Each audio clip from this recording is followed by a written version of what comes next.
Alright. Okay, so July 9th, 10 a.m., District Court, courtroom number 3.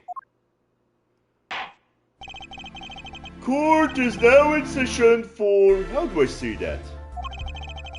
Machi Tobai, Your Honor, the pixie of the arpeggio. Oh, right, his trial. Well, that there. Court is in session, anyway. So the defense is ready, Your Honor? The prosecution is A-okay, Judge. Very well. Prosecutor Gavin. My opening statement, yeah? No, actually, there was something else I wanted to ask you about. Yeah? Say you're going to visit someone in the hospital with an incurable disease. What do you say to them? Eh? I mean, you wouldn't say get well soon, right? You would only be kicking them when they're down. What are you talking about? And why do you think this is, a proper place to talk about that topic, sir? Actually, I'm going to visit someone who is terminally ill. Right after this trial, the Chief Justice's son. The Chief Justice? My son is afflicted with a most terrible disease. He doesn't have long, it seems. So I thought I would go pay him a visit. I thought saying something moving might be the order of the day. Why don't grown-ups ever just say what's on their mind instead of pretending? She's looking at me with something like disgust. Hey, what are you looking at me like that for? In any case, I'm a bit busy today, so let's wrap this up quickly, shall we? Prosecutor Gavin, your opening statement, briefly. You're in luck, Judge. I believe you'll be going on with your hospital visit sooner than you'd think. Exclamation mark. First, to review the victim in this case. Roman Letus, age 35. The global manager for Diva Songstress, La Miroir. The cause of death, blood loss due to being shot by a large caliber revolver. This report and all the details. The court accepts this into evidence. The two autopsy report added to the court record, death due to loss of blood from gunshot wound, estimated time of death, 9 to 9:30 p.m. 45 caliber, that's quite large, isn't it? A direct hit from that could knock a man off his feet. Then we see a picture. However, the bullet struck him in his shoulder. The damage to the body was slight, death was not immediate. Sadly, his blood loss was such that he could not be saved. I suppose the victim's condition could have been much worse, considering. Crime photo added to the court record. The victim shot in the shoulder in La Miroir's room. 2 shots were fired. One shot missed, the other penetrated and passed through the victim's shoulder. Oh, I forgot to do the... Both bullets were found in the wall at the scene. Observe the diagram. So now we have... Okay, so we see the 2 bullet wounds. So, they pierced the wall near the door. But they didn't get through the door. They're still lodged in. This is where the bullets hit. I see. The court accepts this evidence. Diagram added to the court record. The crime scene was La Miroir's dressing room. If we're talking about a 45 caliber revolver, we must assume that the killer was adept at the weapons used. Really? Well, yeah, apparently weapons that size have powerful kickback. If, say, the judge tried to fire one, he will break every bone in his body. The defense will take more care in choosing examples. As I was saying, the victim was shot backstage in a dressing room. This dressing room has only one entrance, this door. That does seem to be the case, yes. However, There were witnesses who heard the gunshots. He's talking about you and Emma, huh? Yet when the witness entered the room, it was empty. Save for the victim's body, of course. But that's impossible! Exactly! This murder was impossible! For all but one person. One person? That is, of course, the defendant, Machito Bai. Only this defendant could have committed a crime. But how? It's quite simple. The circumstances of the crime scene make it clear. Very well. I assume you have testimony to back up this claim. Please show the witness to the stand.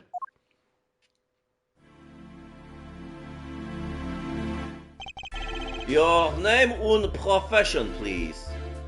Oh, this is Emma Sky. So she's gonna be testifying.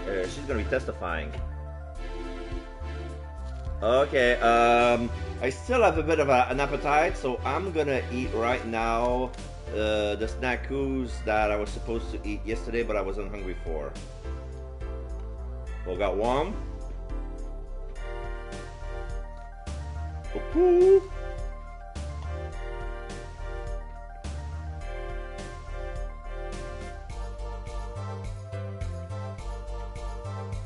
Agree. Okay.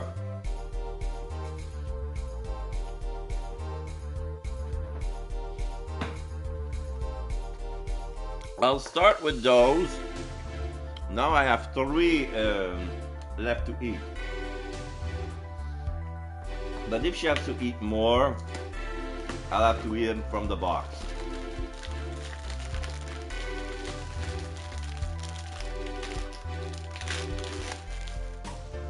Okay.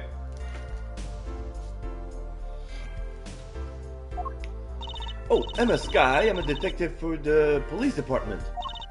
I was on security detail at the concert forum that night. Emma seems tired somehow. Security at the concert, you say? Some security I was could even stop a murder. Pouting. Now, don't blame yourself. Things like this happen. I've made even bigger mistakes in my career, you know. I'm sure that makes her feel much better. I want to hear about these bigger mistakes. In any case, because you were on security detail, the crime was quickly discovered. And we were able to identify the killer. ... You may give the court your testimony if you would.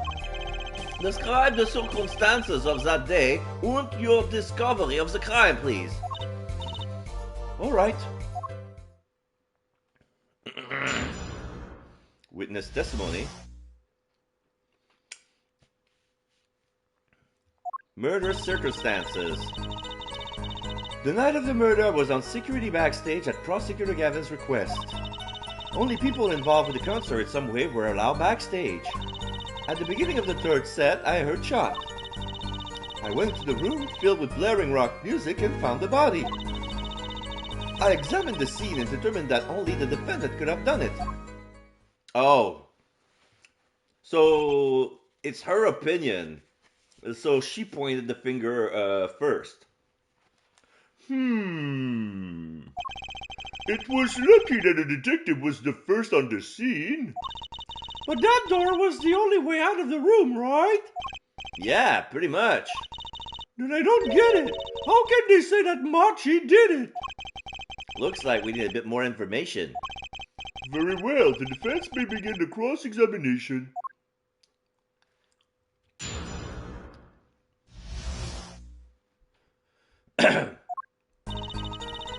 The night of the murder was on security backstage at Prosecutor Gavin's request. Hold it! The night of the murder was the night of the concert, yes? Oh, that's right. What was the detective doing on security detail, might I ask? If it was only a concert. My thoughts exactly. But orders are orders, even when they come from rock gods. Prosecutor Gavin. Yes, allow me to explain. I smelled something that day, you might say, the stench of conspiracy. That day as the concert hall. Conspiracy? Well, isn't it obvious? My keys! That whole morning, no, the whole day was ruined. And it's all because someone stole my keys. I couldn't ride my hog to the show, I couldn't open my guitar case. There he goes again. Isn't it possible he simply misplaced them? Misplaced them? How dare you! Misplaced items don't just wander into a murder's victim's hands on their own. What's this? Prosecutor Gavin, if your keys were in the victim's hands, that makes you a prime suspect. Rubble. But he has an alibi, he was on stage when that happened. Love, slow acting on you, atroquinin is waiting for you. We're setting something. Does everything with this guy has to be so over the top? The killing happened in the middle of my concert. I was like a sailor adrift on a sea of sound.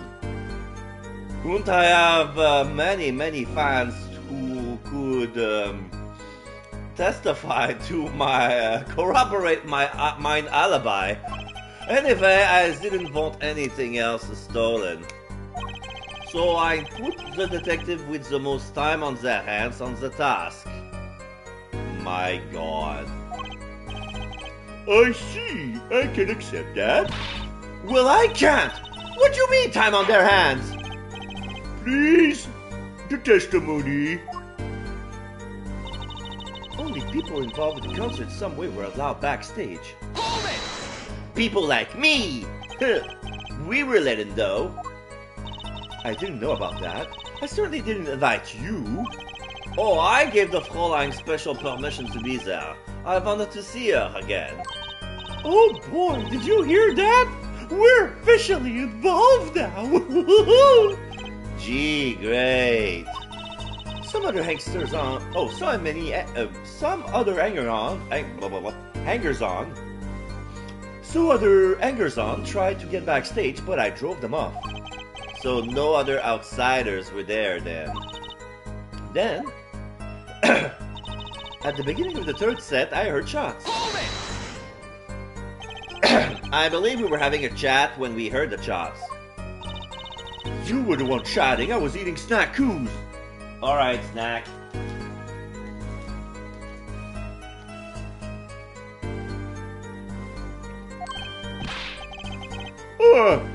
Hey! No snacking in court! And you're sure the shot came from La Miroir's room?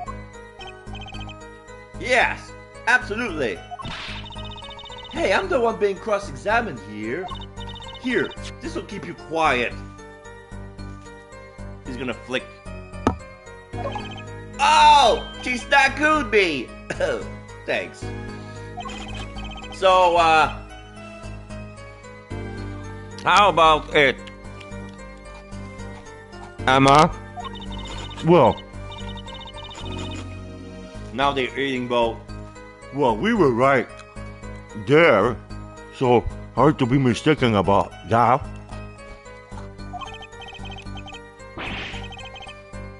Please, either talk or eat, not both at the same time.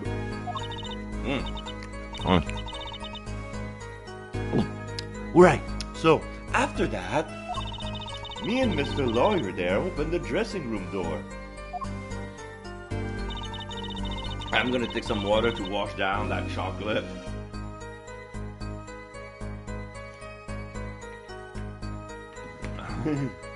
Okay.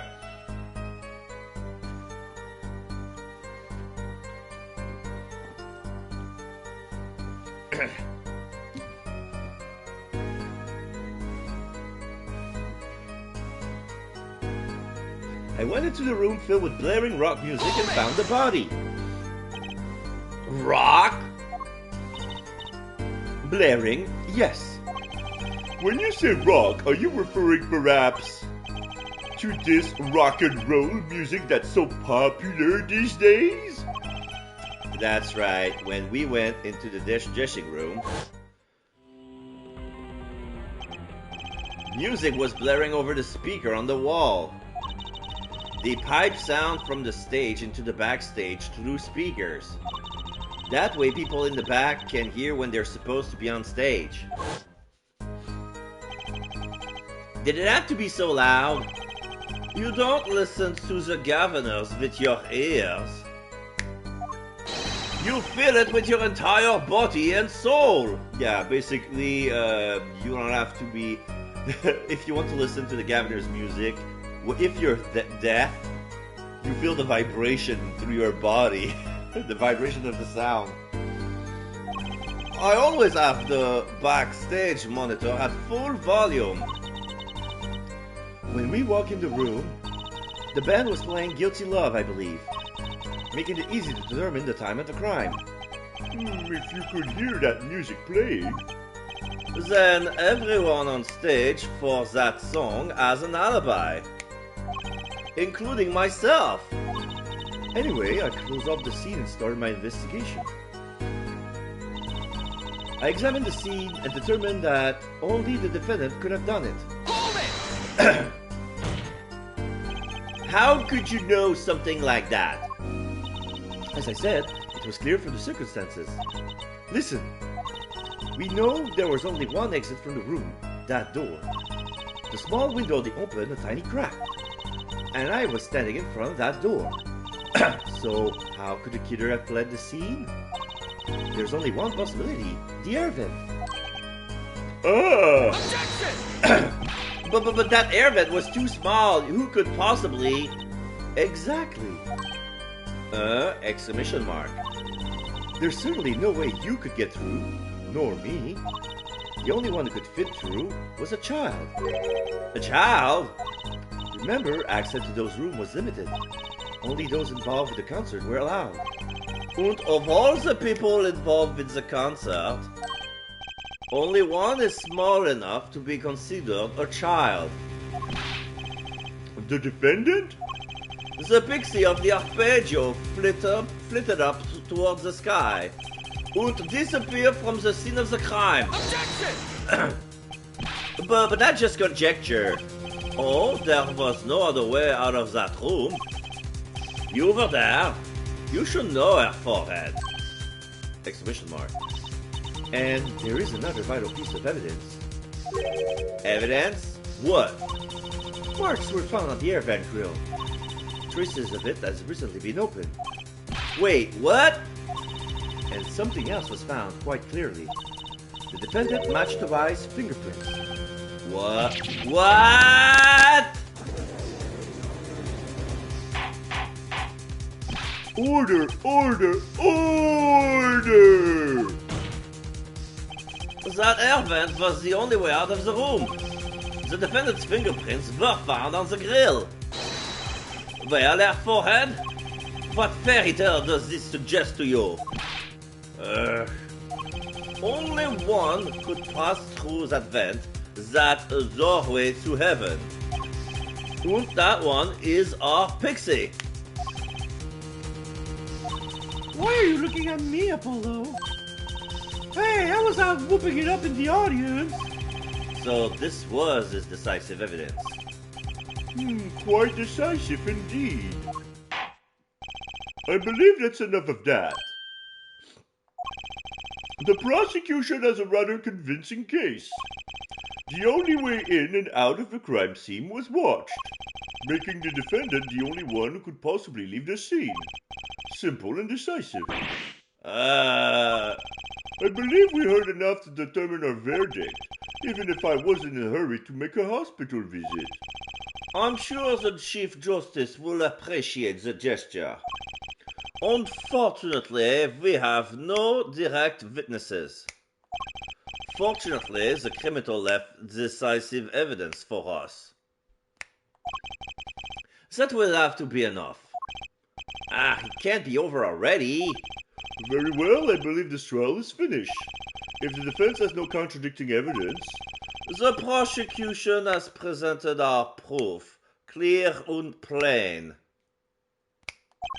If you have contradicting evidence, it'll be better be clear and plain. Apollo! They've got us on the ropes already! We'd better come up with something quick! I know. Think what can get us out of this. We need evidence or a witness that can prove Machi's innocent beyond a doubt. Without that...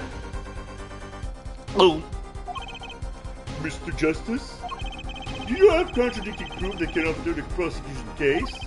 If you do, you better tell us about it now. This is it, and so soon! If I mess this one up, it's all over. Oops. I pressed the wrong button. Sorry about that.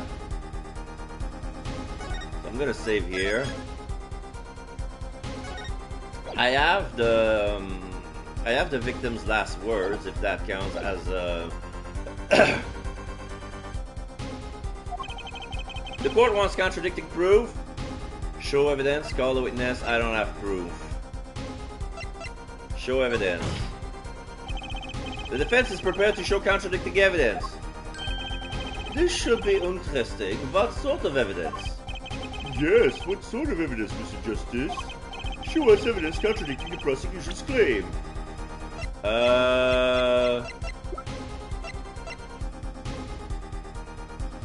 I didn't check the new,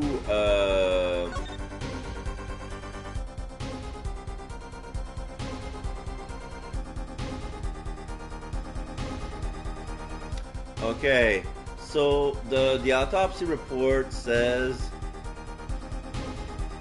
blood loss to .45 caliber bullet wound. Time elapsed between shooting and death. Currently under review.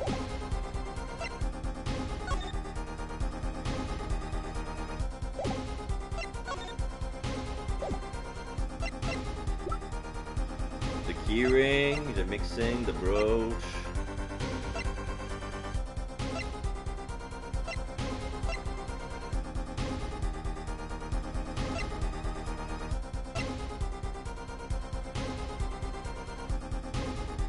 I don't think I have anything. So I'm gonna take a bullet.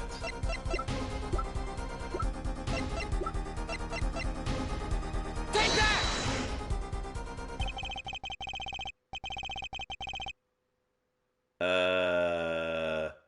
This evidence does more than contradict. It flips the whole case on its head. ... Thank you for presenting evidence that is both clear and plain as requested. Yes, clearly and plainly wrong!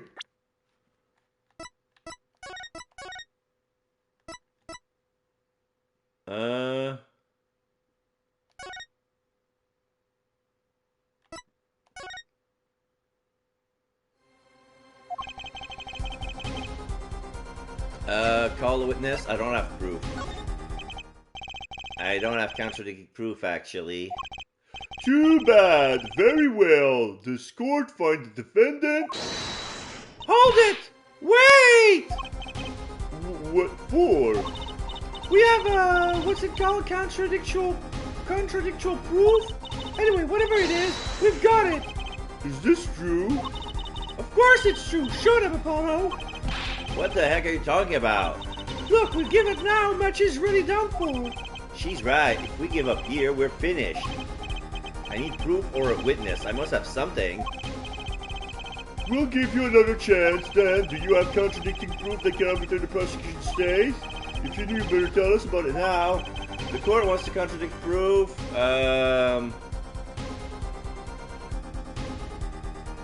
Call the witness. Prosecutor Gavin, you claim that there were no witnesses to this crime. Are you absolutely sure? Absolutely, I swear it on my career as a prosecutor.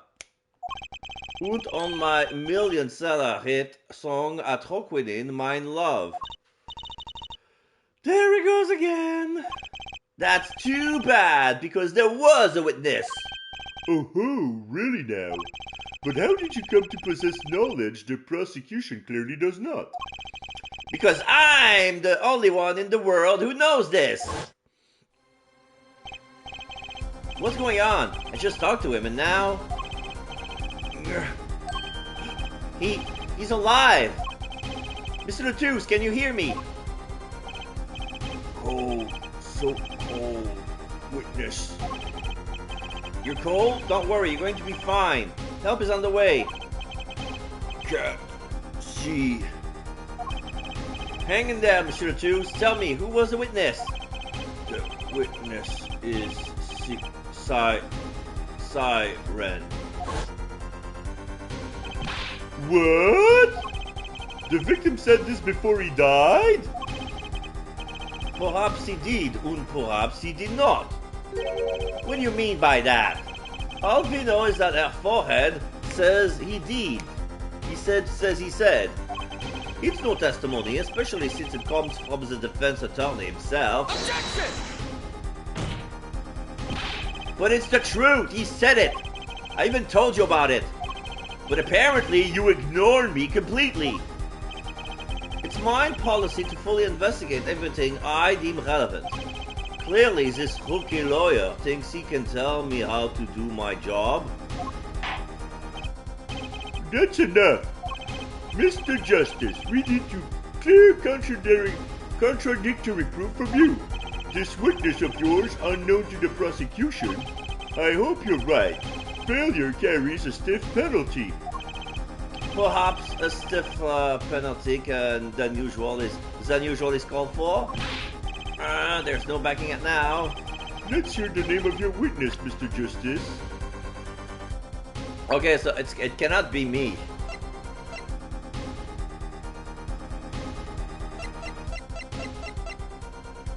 So it has to be Phoenix, Chusey, Clavier, Latouche, Lamiroir, Machitobai, Emma Sky, or Darien.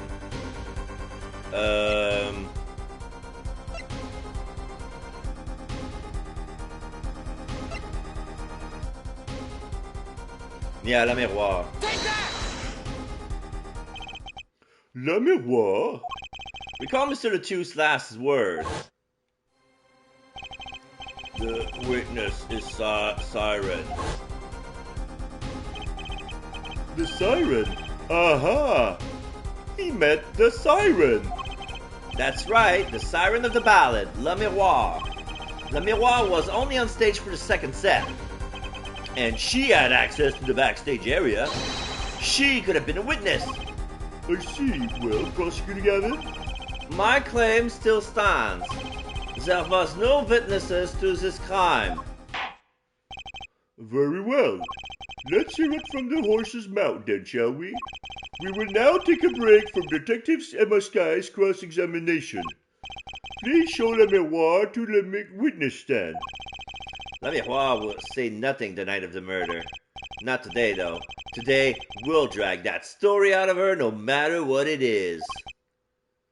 Clavier seems confident, ... Now we have Lamiroir on stand. It is my distinct honor to welcome the siren of the ballad to our courtroom. Oh, you're too kind. Oh, you can speak English? Yes, I can. Though I am not very good, there is much I do not know. You speak so well. Have you spent time here before? Actually, I do not know how I came by my knowledge of your language, nor where I studied it. Question mark. What does she mean she doesn't know? I too sought to call her as a witness, but I did not. I had a reason, of course. What's that? Lamiroir suffers from amnesia. Amnesia? Lamiroir is not my true name, yet I remember nothing of the time before I was given it. Nothing of the time before I started singing on stage.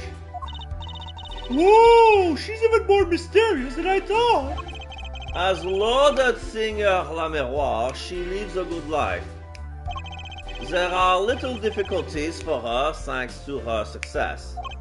Yet I did not wish to subject her to unnecessary stress. I see. I care surprisingly little about people's past. You have nothing to fear in this court, La Miroir. Thank you. Yet there is something I do not understand. I am being called as a witness. What might I say? No one will tell me anything of what happened. La Miroir, let me be frank. I do not want to ask you up here to testify. Yet that young gentleman with the wide forehead over there was adamant that you stand. Oh my! Congratulations, APPOLO! You're the bad guy! Ugh. Well, now that you're here, please give us your testimony. If nothing else, the sound of your voice is welcome. Tell us what you saw the night of the crime. Witness testimony. What I saw. As for what I saw nothing. That night I was invited to sing on stage, and this I did. I did not return backstage after the second set. Then I was led by the police to Mr. Gavin's dressing room and told to wait there. That was where I learned that something had happened, but I wasn't told the details. I must say, you sound wonderful just testifying. I hope he was too distracted to hear what she was actually saying.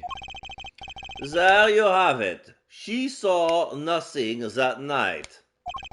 Now we can only pray that the defense has the sense to admit defeat. And refrain from detaining her here longer than need be.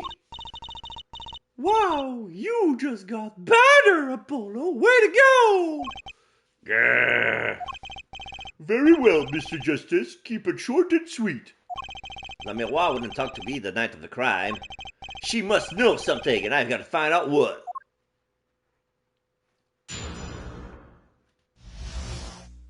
What I saw. As for what I saw nothing. But you must have seen something. Mr. Lettuce named you. Mr. Lettuce? How can I tell you what I don't know? La Miroir, he said you were a witness with his dying word.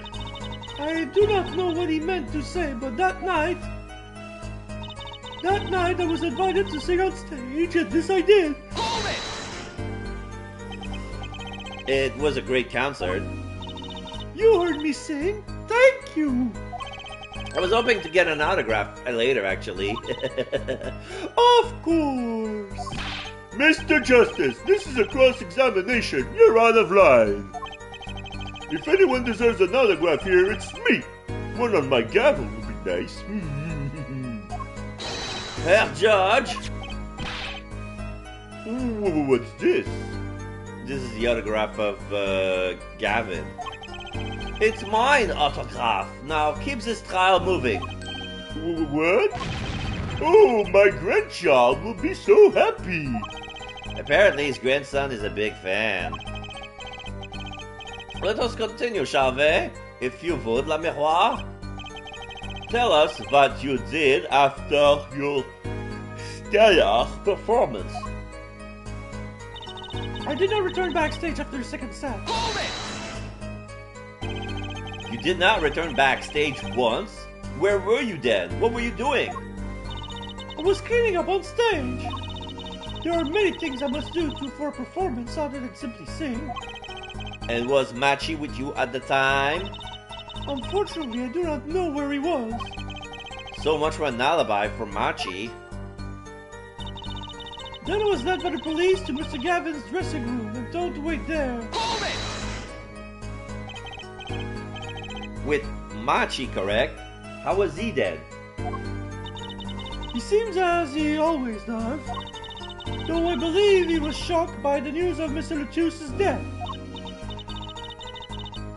He is not the type to show much emotion. Yeah, he's given the police no ends of headaches. He answers most questions with silence, and those glinting frames speaks nothing. The questioning hasn't gotten very far. We sat there waiting. That was where I learned what something had happened, but I wasn't told the details. Hold it! How was the incident explained to you? I was told nothing in detail, only that Mr. Lettuce died. Of course, investigation required some security. But Mr. Lettuce was my manager. I wanted to know more. I should have been told. Both Machi and I were beside ourselves with concern. Allow me to apologize, but please understand. Keeping you in the dark was as painful for me as it was for you. Yes, I understand. Think, what doesn't ring true about her testimony? Sartre Magic let me war lying. She might not be lying, but she's hiding something. What wouldn't she tell me the night of the murder?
Whoops.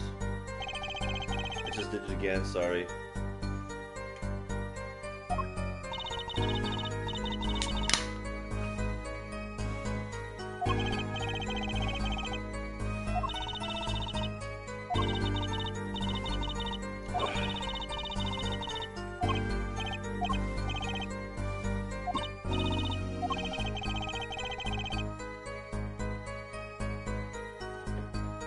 What if she's supposed to know? Because I'm looking at the investigation request. To ensure the efficiency and secrecy of our investigation, the bearer is hereby ordered to speak to no one outside the investigation concerning any details of the case.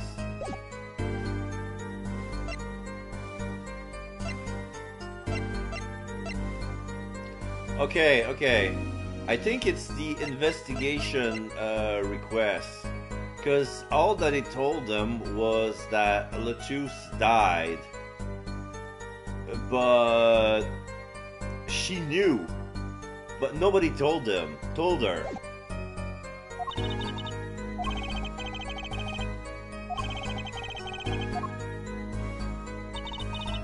I'm gonna try that.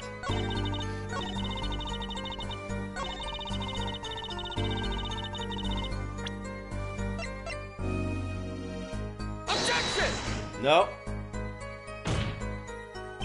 Your Honor, that statement contradicts this evidence. It does, I don't see anything contradictory. You sure about that? Overruled.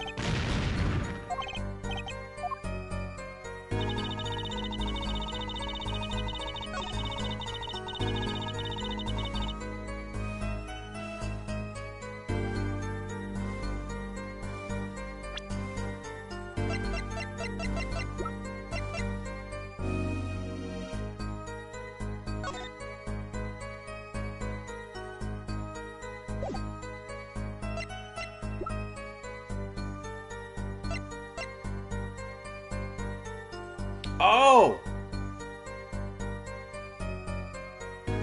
Her brooch was found at the crime scene.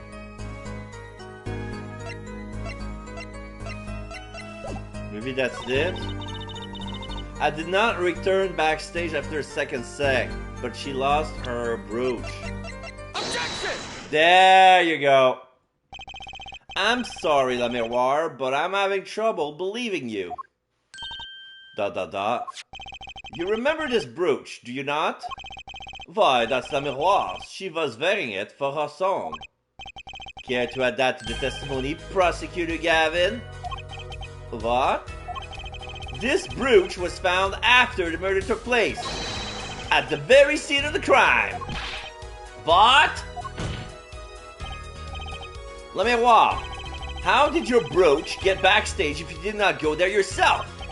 And as Prosecutor Gavin has just told you, you had been wearing it during your performance that night. Ah! Yeah, now the veil blew on the top of her face, and then we see the symbol, which appears clearly like a question mark. And when it falls back, it's reverted. Question mark on the face. She's confused and shocked. Ah! What is the meaning of this? Le Miroir, please explain. Yeah, she's not even wearing it now. Le Miroir.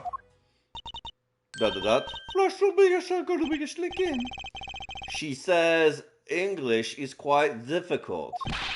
That trick's not going to work here.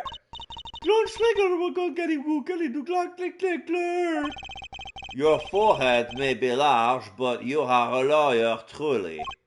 But you have missed one important fact. What now? In fact, at the time of the incident, I went backstage, but only for a moment. What? Think back to the moment of the crime. You know whereof I speak. Is she really saying all that? What's she talking about, Apollo? Right when the incident occurred? Ah, is she talking about that? Watch this room for me. I have to call for backup. Right, understood. You want me to make sure no one comes in, right? Mr. Latus, can you hear me? Cold, so cold. Witness. You're cold? Don't worry, you're going to be fine. Help is on the way. The witness is siren. Siren? How can a siren witness anything? Yipes. Emma? What was that? Who's there? Oh, and now I see the brooch is already on the floor. So... when we were tending to the victim, she saw the victim died already. And that's when she dropped her brooch. What's wrong? Emma, did you see anyone just now? Huh? No. I could have sworn I heard a door close. I looked into the room. Just a glance, mind you. So this was when your brooch dropped. That explains that. It does. There was no other time I could have dropped it. But that's ridiculous. You only looked in for an instant, but you dropped your brooch? Her forehead! Exclamation mark. She has raised a possibility. The only thing that can counter that is evidence. So she looked in at the crime scene. Actually, I intended to go into the dressing room. I knew nothing of what had happened, of course. But the moment I opened the door, I heard a horrible voice. Her forehead shouting, "Who's there?" No doubt. A horrible voice indeed. Ugh. I closed the door immediately. Well, that explains the brooch. Let's return to your testimony. That's too convenient. She's hiding something. Let me, wow, you did look into the room though, right? Well, yes. She's looking away. Testify as to what you saw. Very well. There was only the briefest of glimpses. Oh, now the bracelet is activating. When my presence was finished, I went backstage for just a moment.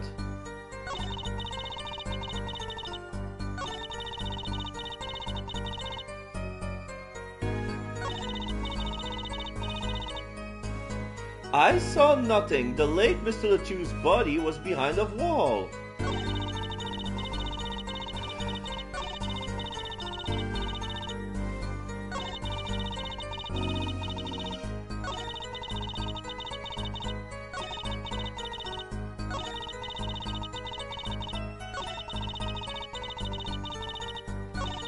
Here she changed her face. She looks away. Okay, so there only she looks at us during her entire testimony, but she looks away for 2 moments. When she says, "I saw nothing," the late Mr. Latou's body was behind a wall, and when I was led by the police to Mr. Gavin's dressing room and told to wait there. I'm gonna still press on the new statement. Hold it! A wall? Was there a wall there? Click, click, dirt is what in English? Division or partition, I believe. It was a large dressing room divided into 2 halves, and the murder took place in the inside half. I guess that partition might have hidden the body. Okay, so there was a partition. She saw nothing. Let's perceive.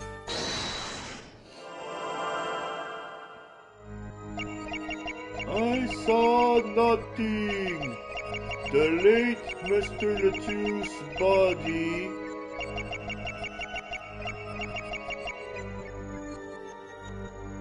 Here again.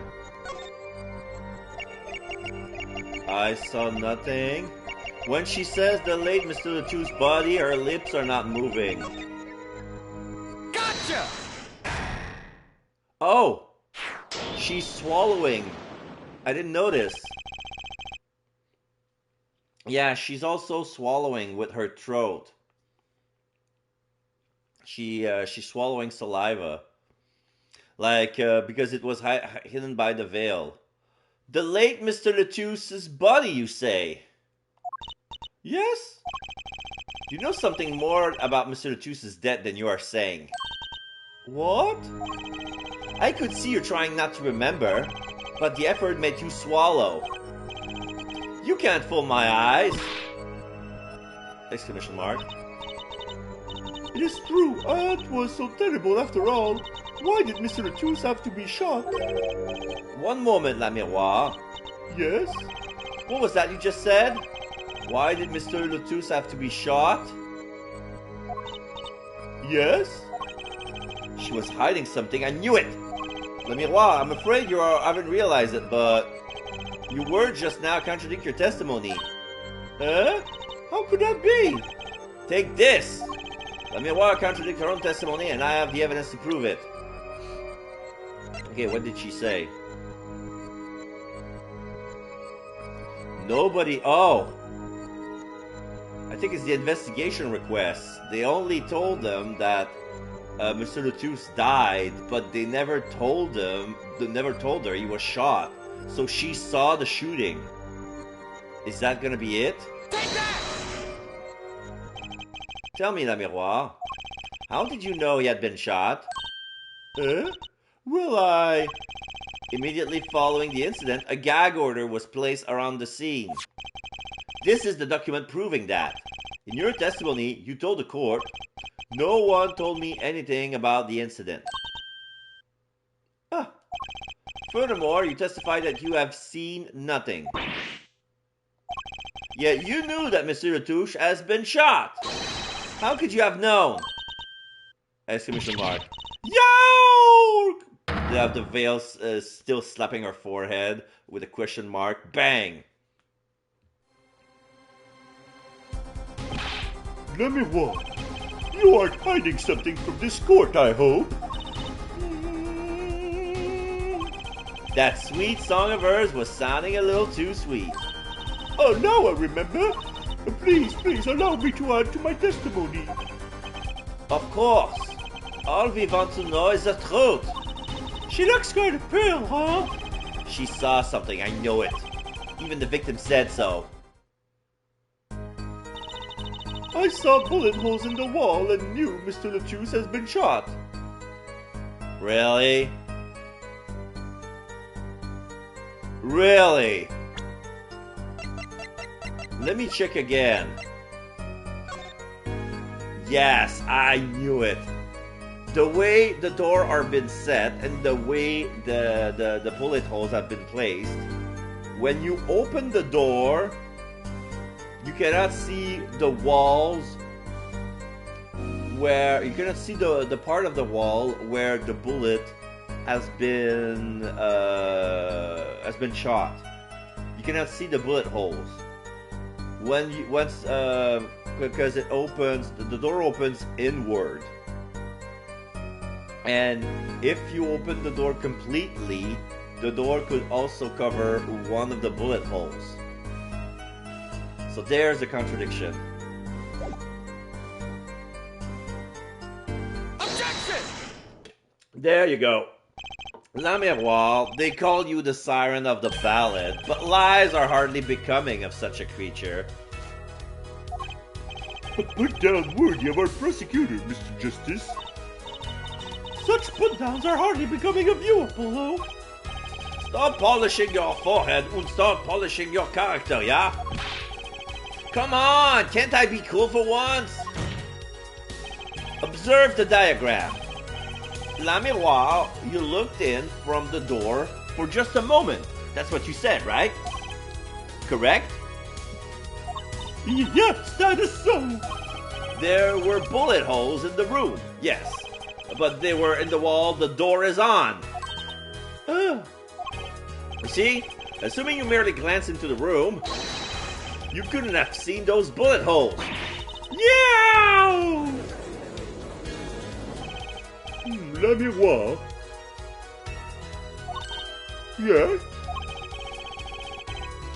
I'm afraid the defense has raised a good point. It appears I've been holding back something. And I must tell you what it is that I saw. Yes, the happenings in this trial are being recorded, and I'm certain it will be on the news in Virginia. You understand your reputation is at stake. It falls to you to avoid tarnishing it. Personally speaking, I still believe that cross-examining her will yield us absolutely nothing. But she knew how Monsieur Lettuce died, and he named her as a witness. You must have seen something, La Miroir. Very well. La Miroir, please continue your testimony. Very well, I shall.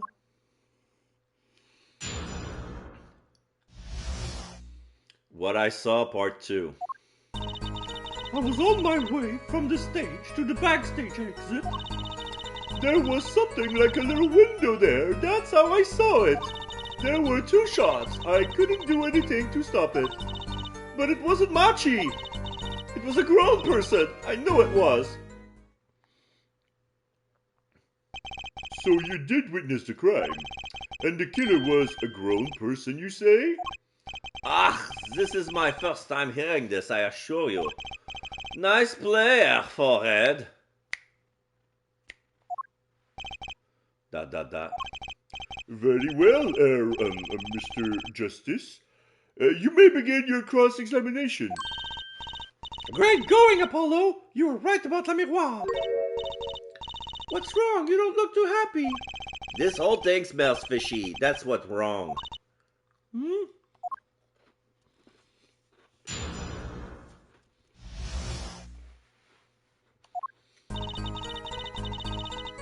Hold it!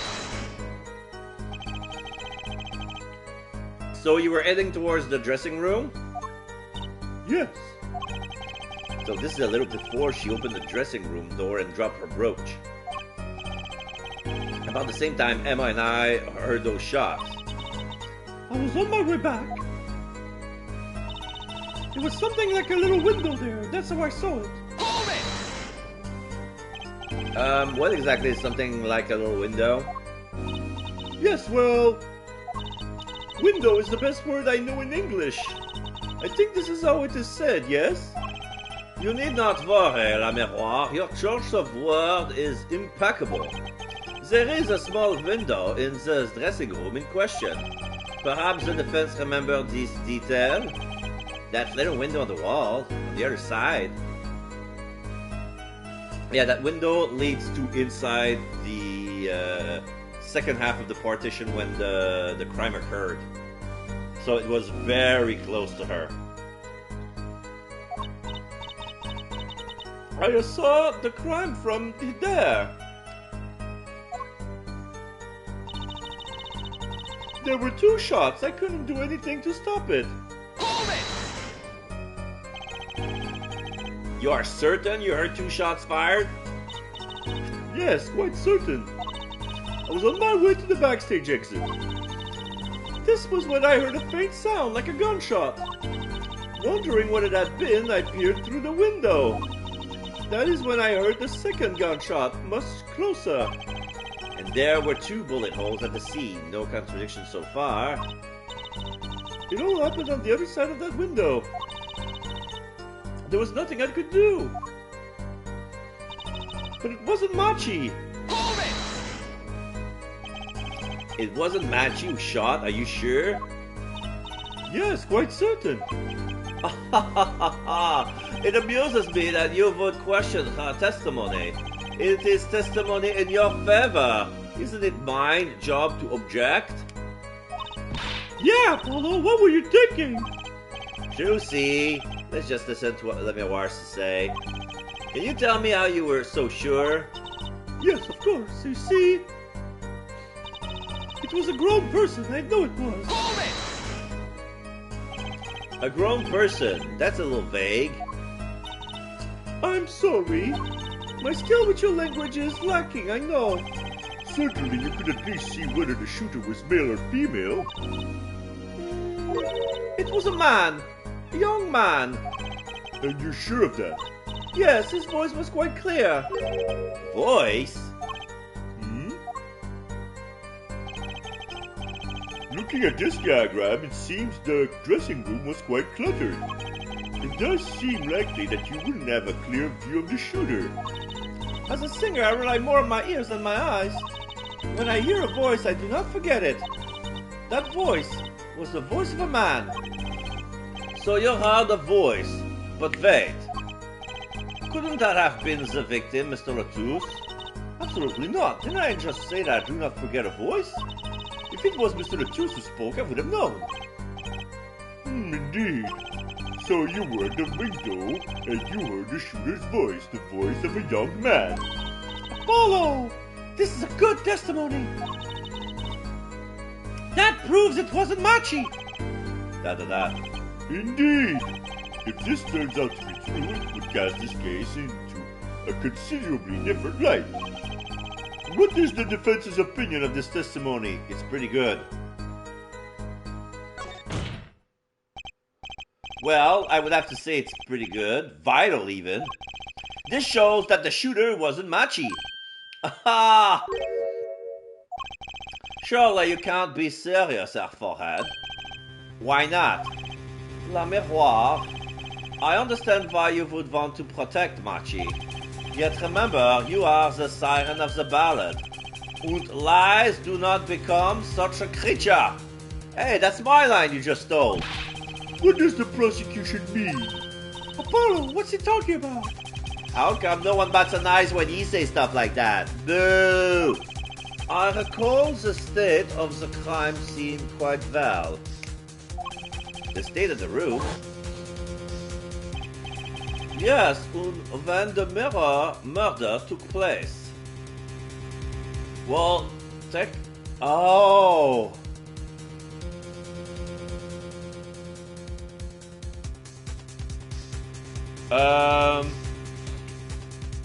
Something occurs to me. Like, the way that he fell, he was closer to the room. So, the shooter would have have his back against the wall. How could he have missed the first shot? You know?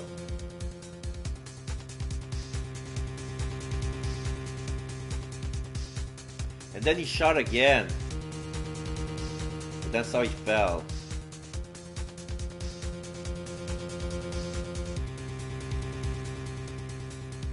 That way, Le Miroir could not have seen the guy but heard him. That window was closed. Oh, okay, that's what they're going for. Oh, they say that because the window is closed, she could not have heard the guy talk. I found it hard to believe you could hear a voice through it. What? But I'm sure.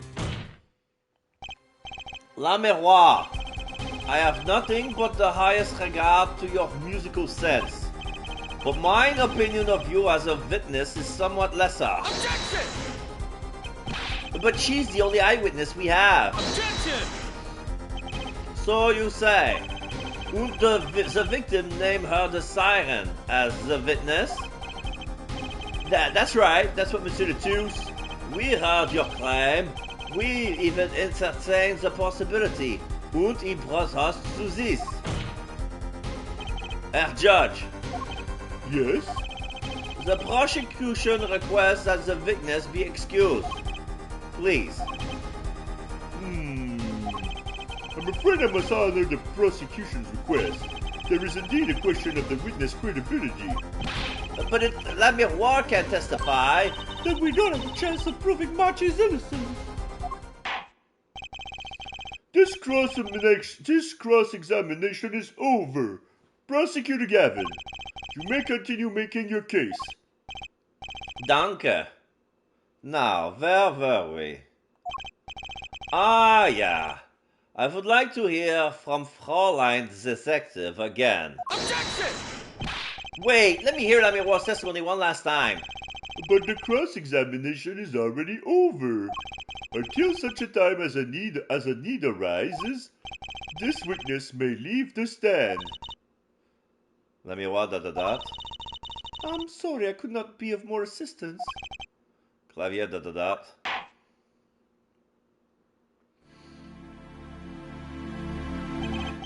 At last, back to the real trial. I'm gonna eat my last snack-oo. Okay.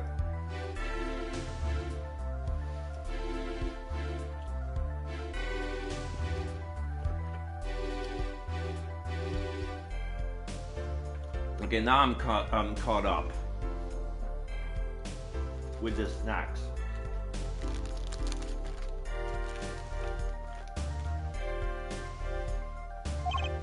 Ready, Herr Forehead? I hope I didn't just miss my only chance. Fräulein Detective, how far have we gotten until we were so rudely interrupted? Don't ask me. I dislike saying the same thing twice. Won't I never repeat a song for an encore? If you would, Miss Sky. I believe I was saying that the only way Mr. Letouce's killer could have escaped was through that air vent on the ceiling. Ah, yes, there was only one door in the room, and the witness, you, was standing in front of it. That air vent isn't very big, see? Kind of limits the people who could possibly get through. I certainly would have a difficult time. You sure would, not that you would have been there in the first place, though. Remember, the whole backstage area was off limits to people not involved with the concert. The only one who meets the condition for our killer is the defendant. A virtuoso performance. I couldn't have put it better myself. She does state a clear case. Though, reading the report, something caught my eye. Oh, what's that? The circumstances of the defendant's arrest. Their circumstances again. Hey, that's right, Apollo. Remember when we found Machi? That was bizarre. She's right. Why did Monsieur Letouce's body disappear from the room? And end up on top of that stage tower? Holding a guitar, no less. A perspective observation, Herr Judge. Thanks. It was kind of an accident, really. But you work in this job long enough, you get a nose for things. The judge sure seems pleased with himself. Very good, Fräulein Detective. Perhaps you can tie it all together for us. Why was the body moved? And how does that lead us to the killer?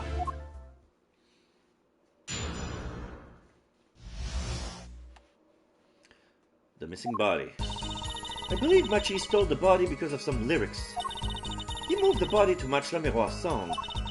No one in this country has a motive to kill the victim, and Machi probably left this signature as the scene.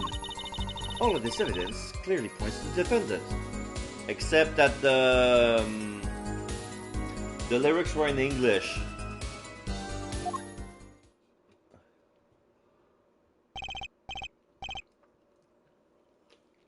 La Miroir song? Yeah, the guitar serenade. You noticed it's code too, did you not? It's code. All the events that day follow the lyrics to our song. Sugar, sugar. First, the keys to mine heart held on to so tightly were stolen. Then Prosecutor Gavin's guitar burst into flame on stage. Mr. Tu's life was taken by a bullet. The rest are Lately's explanation. Guitar, guitar, up together to the sky. That's mad. It's like a story out of some fairy tale.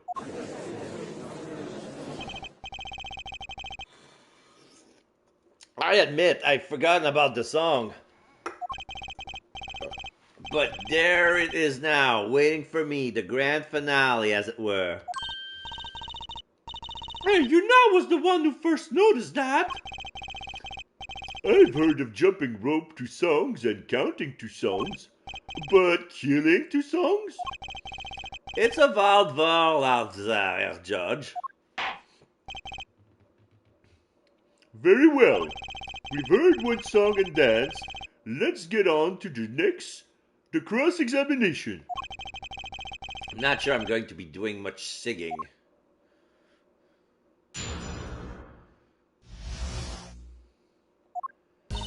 I believe Machi stole the body because of some lyrics. Hold it!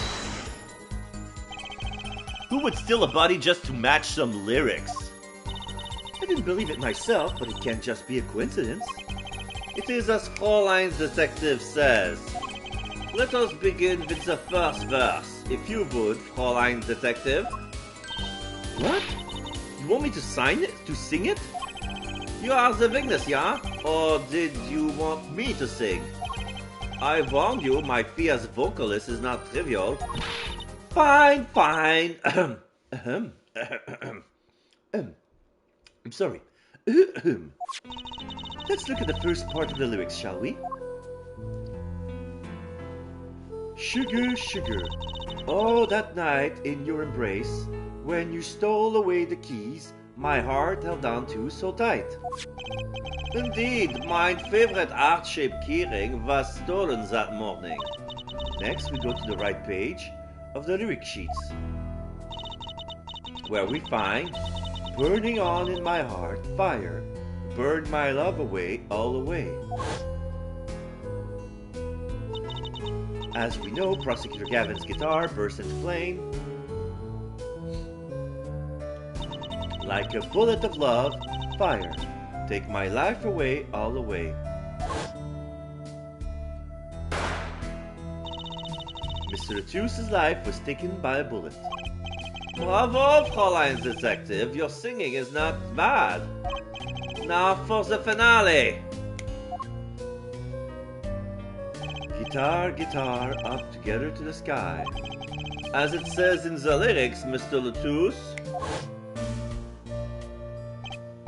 was found with the guitar high in the sky over the stage, along with Machi Tobai.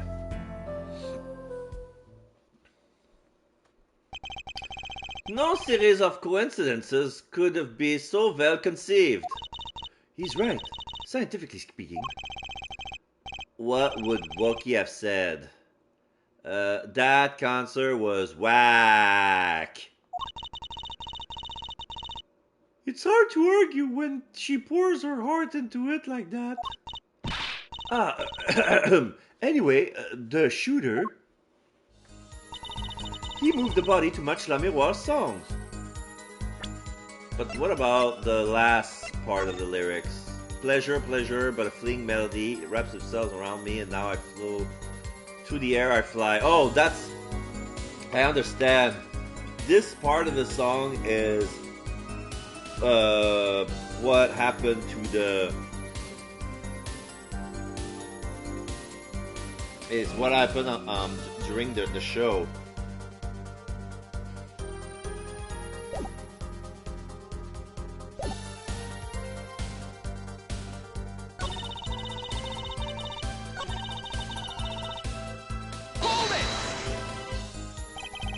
Does the prosecution have any idea why he would do all of this?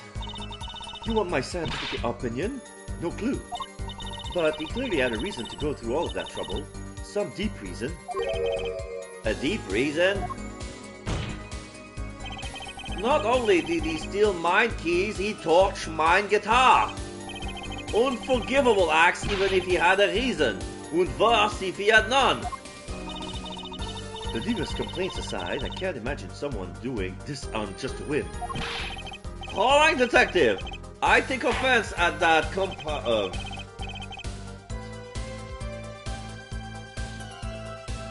at that description. Calling her a diva. Calling him a diva. Indeed, it does seem too well rehearsed, shall we say. Yes, this crime was planned for sure. No one in this country has a motive to kill the victim. But Mr. Ledoux spoke English. He may have come to this country before. I looked into that, I assure you. Oh? It was his first time in the country, it seemed. Apparently he learned English on his own. Great. You see? No one here has a motive to kill him. And certainly not in such an elaborate fashion. It does seem difficult to imagine.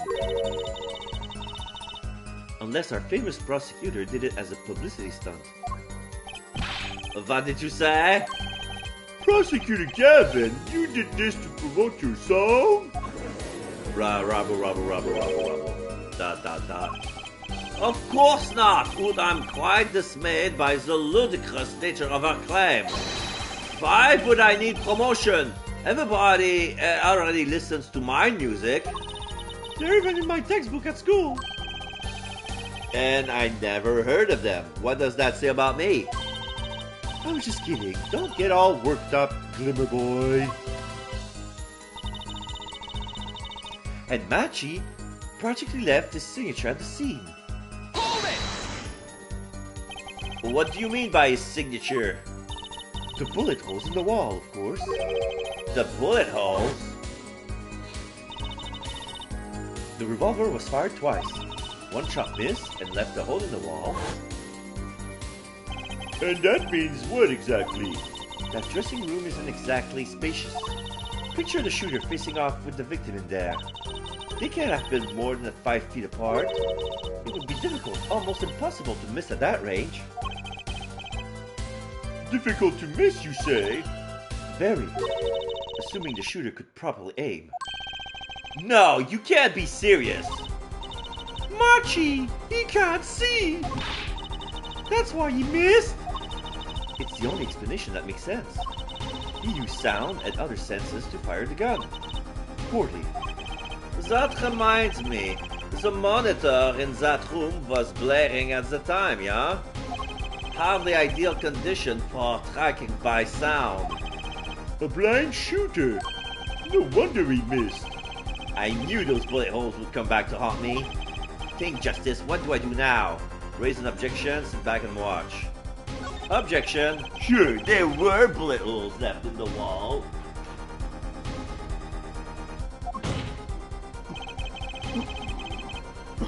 But that doesn't prove the shooter couldn't see. Oh, how so? Well, there could have been a struggle with the victim. That's certainly possible. And it might have been the revolver's fault. The revolver? Well, the revolver was a very large caliber, correct? If the shooter wasn't used to firing such a large weapon, why, you could dislocate their shoulder. Exactly. The defendant, Machidobai, is, as you can see, tiny. It's not so hard to picture him firing the gun and missing entirely. The kickback alone would throw off his aim. A convincing argument, to be sure. Haha, take that, smug prosecution. Apollo, What? that bit about Machi being tiny and the gun throwing off his aim, aren't you kind of, admitting that he did it? Oh. It does not matter why he missed.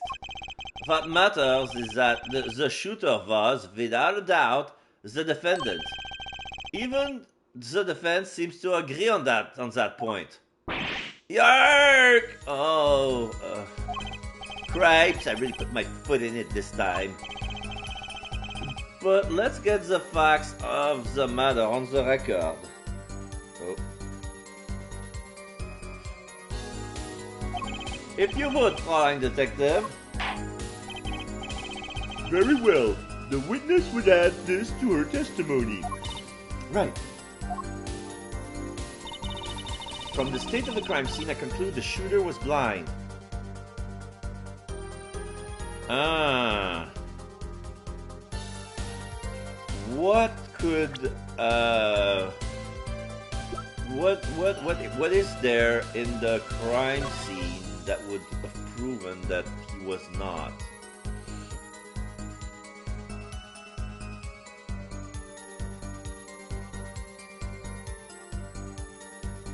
Okay, I see it now.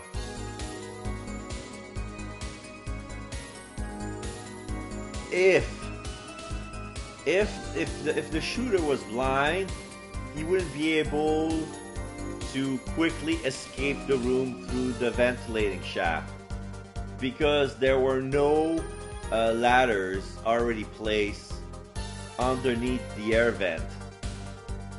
And there's some debris in his way, like there's no clear path, so he would have stuck here. I'm gonna try that. I'm gonna save first.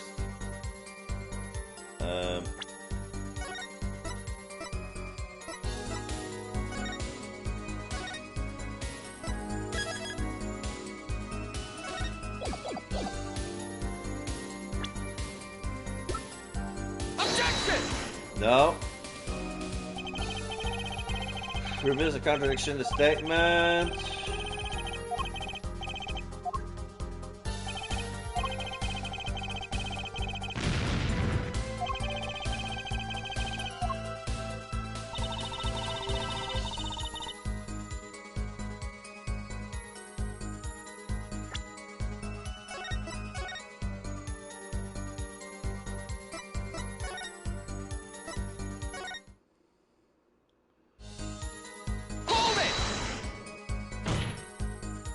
You can't say he was blind just because of those bullets holding the wall. I think I've proven that. I wouldn't call it proof, per se. Huh? You've merely raised a possibility. Fräulein Detective has made the most logical conjecture based upon the evidence. Of course, there is more evidence than just bullet holes. The defendant was the only one who could have escaped through the air vent. Objection! But wait, if he was blind, how would he know about the air vent in the first place? Ah, a very good point. Well, Fräulein Detective, if you would care to explain. He certainly seems sure of himself. Recall the crime scene, if you would. There was a stepladder below the air vent. As it happens, maintenance was scheduled for that day. Custodial staff went around checking all the air vents. I don't believe it. Everyone backstage was told about the maintenance, including Machi Tabai. Who would have known that there would have been a way out at the top of that step ladder? But why is this the first time I'm hearing about this? You could have figured it out for yourself. You only need to consider what that stepladder was doing there. Looks like the defense objection has been squished by a stepladder. Well, a forehead? Out of ammunition, perhaps. Never seen Prosecution Gavin so aggressive. Maybe he's caught the scent of blood. Apollo, don't you have something? Anything? You know what we need? We need something to prove the killer could see. Don't put him in this place. Proving the shooter was sighted would do it. That would take down one of the central points. Do I have any evidence that can prove that, though? That's what I was trying to look at, but the first time it was wrong. Fine, I accept the prosecution's challenge. As I knew you would have forehead. What exactly am I up against here? The prosecution is saying the shooter missed because he couldn't see. Therefore, Machi, who's blind, did it. The defense will please present their evidence. Evidence that overturns the prosecution claims that the shooter couldn't see.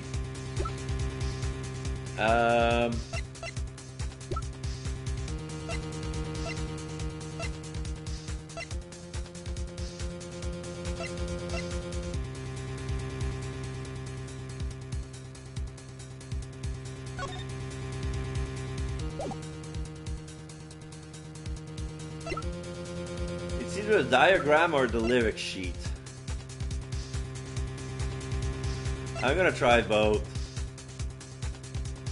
I'm gonna try it again. It's gonna be silly, but it's not gonna work. Take that! I'm not sure that overturns anything, Mr. Justice. Ah, wrong evidence. Apparently both love and justice are blind. I have to think there must be something, anything.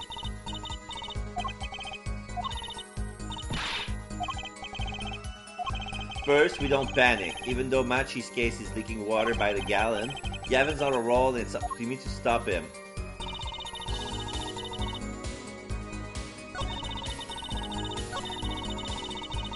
Okay, I'm just gonna present this. I'm just gonna reload. Objection! Yeah.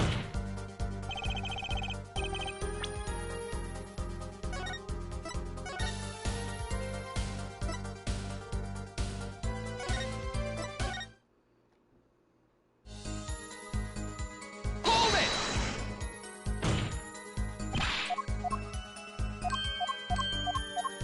Objection!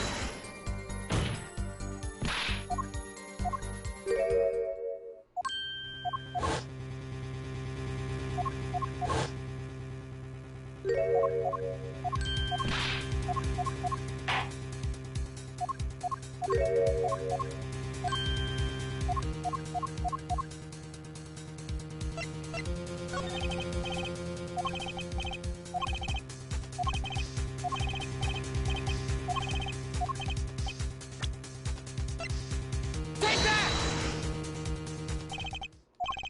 No.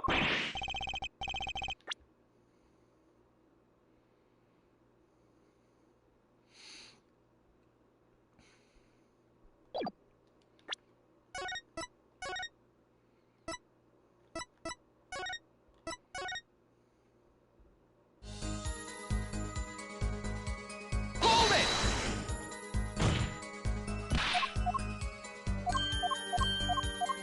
Objection!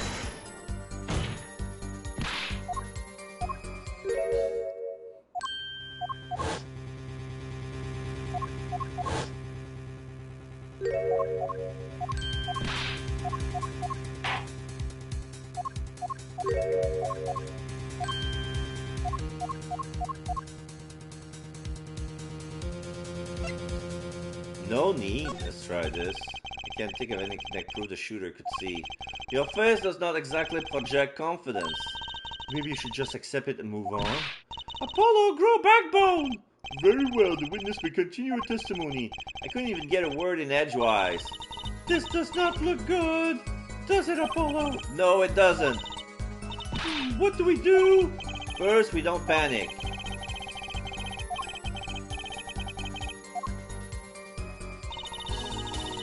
We need to go and check the evidence again. What could help me find out that the killer could see?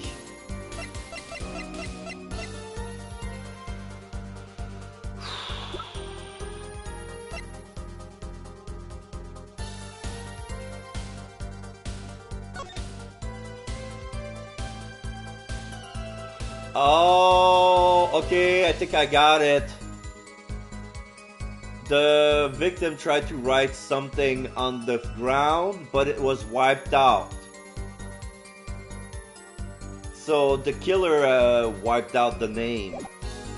Okay, I got that. Okay, I got it. So if I go to... If I just have to reload.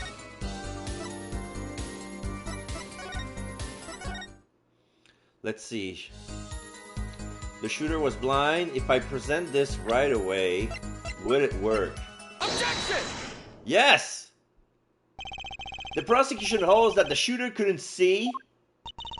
A scientific conclusion based on a thorough examination of the crime scene, yes. Apparently not thorough enough. I have a certain piece of evidence that completely overturns your claim. What? ... This is that evidence. The photograph of the crime scene? I don't care much for the smirk on Prosecutor Gavin's face. But this is no time to think twice. Time to press on. Yes, Your Honor, the crime scene. There is something in here that decisively contradicts the prosecution's point. Then perhaps you'd best show you this something. Get your finger out of the breeze and put it to good use, yeah? Very well, show us what you're talking about, Mr. Justice. The contradiction at the crime scene is... This, present. Take that! The contradiction is right here. The smeared blood stains? I thought it was just my blurry vision. But it really was blurry. The way the victim's hands is waved above his head, much like a gesture I've seen many times in this court. It's almost as if he wrote something. Aha! I get it! At least I think I get it. Get what, Fräulein? When Mr. Latouche was shot, he tried to write something. And what would he write but the shooter's name? And what would he write in with his own blood? Pretty good, huh? Thanks for making my point for me. Yes, in fact, that's what I think happened here. That does seem to be a distinct possibility. The victim wrote the killer's name. It's certainly a logical conclusion. Drat! I just wish it wasn't all rubbed up like that. Of course it's rubbed up. Why, if I were a killer, I certainly wouldn't want to leave my own name behind. Neither would I. ...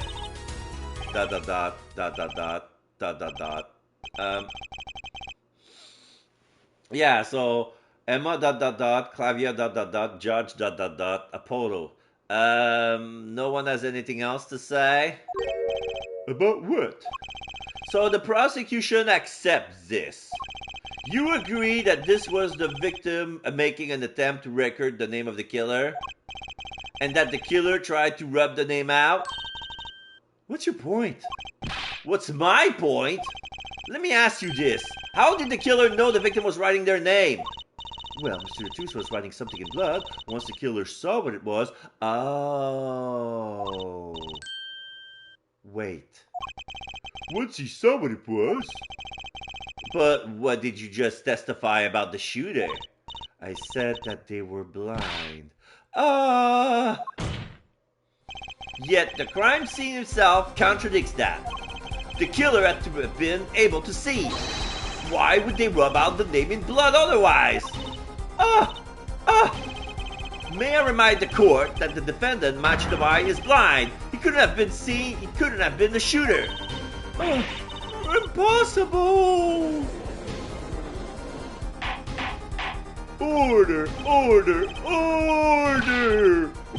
Prosecutor Gavin, please explain to me what all this means. I mean, looking at this photo, it seems quite clear that the shooter could see. Yet up until now... It seems I owe the court an apology.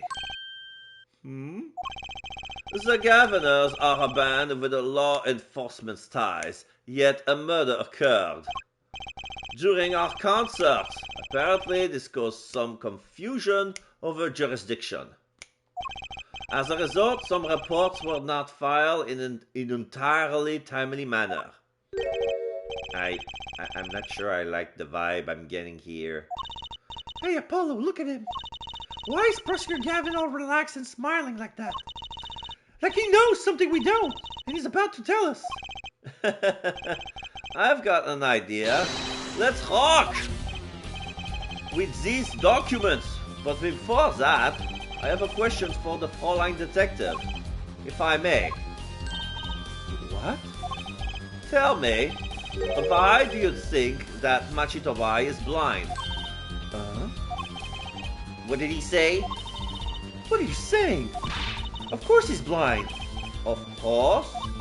Well, he's the blind pianist, right? So he doesn't let me lead him around by the hand all the time? No way.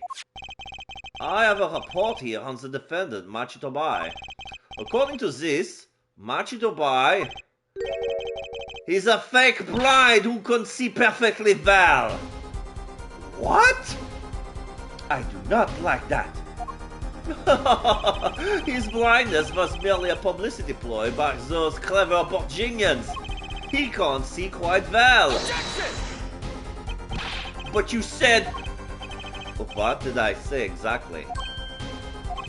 Her forehead, not once in the court of this trial have I claimed the defendant was blind.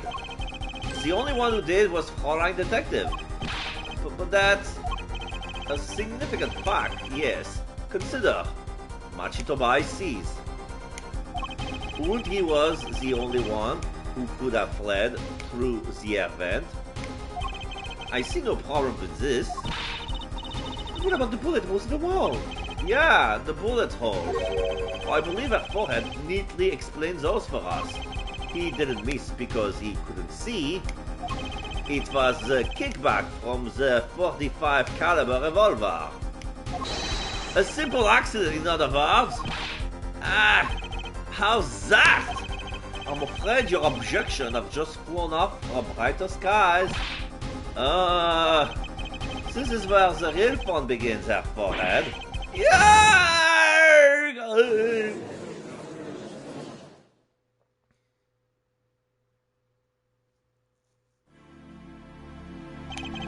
I knew you didn't have what it took.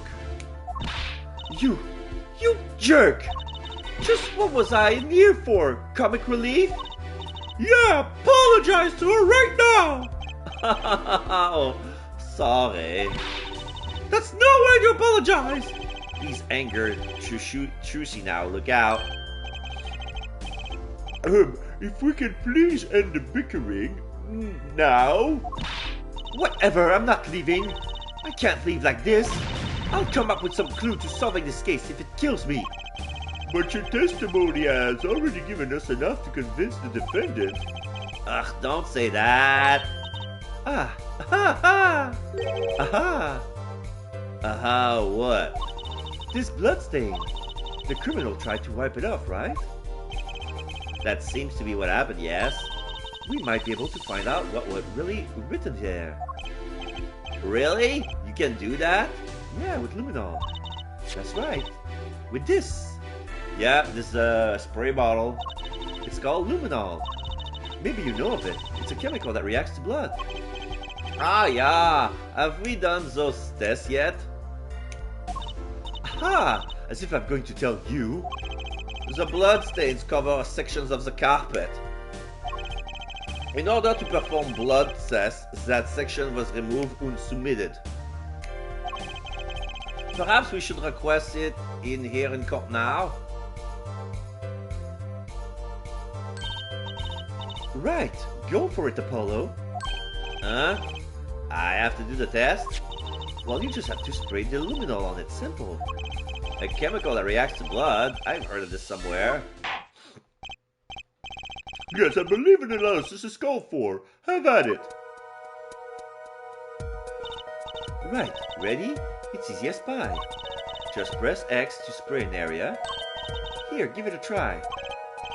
The eyes of the entire court are focused on me. Apollo, your hands is shaking! Let's do this.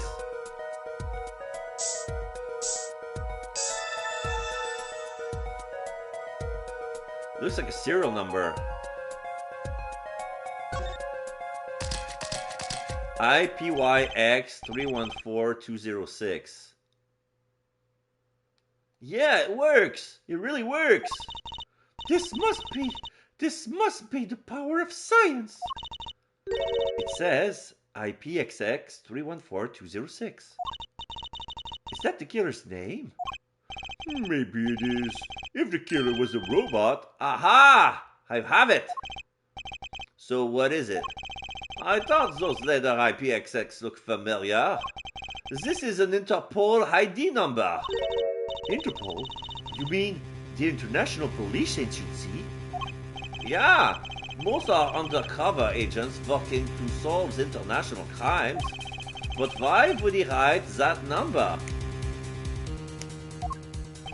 Why would Mr. Latouche even know a number like that? Good show, Fräulein Detective. Rock on! Eh? Your Honor, we can verify this number immediately. Darian, are you there? Come up to the witness stand.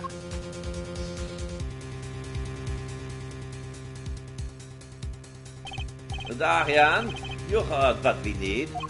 Go check into this Interpol ID number. Sure thing. Give me 30 minutes. Now, give me 27.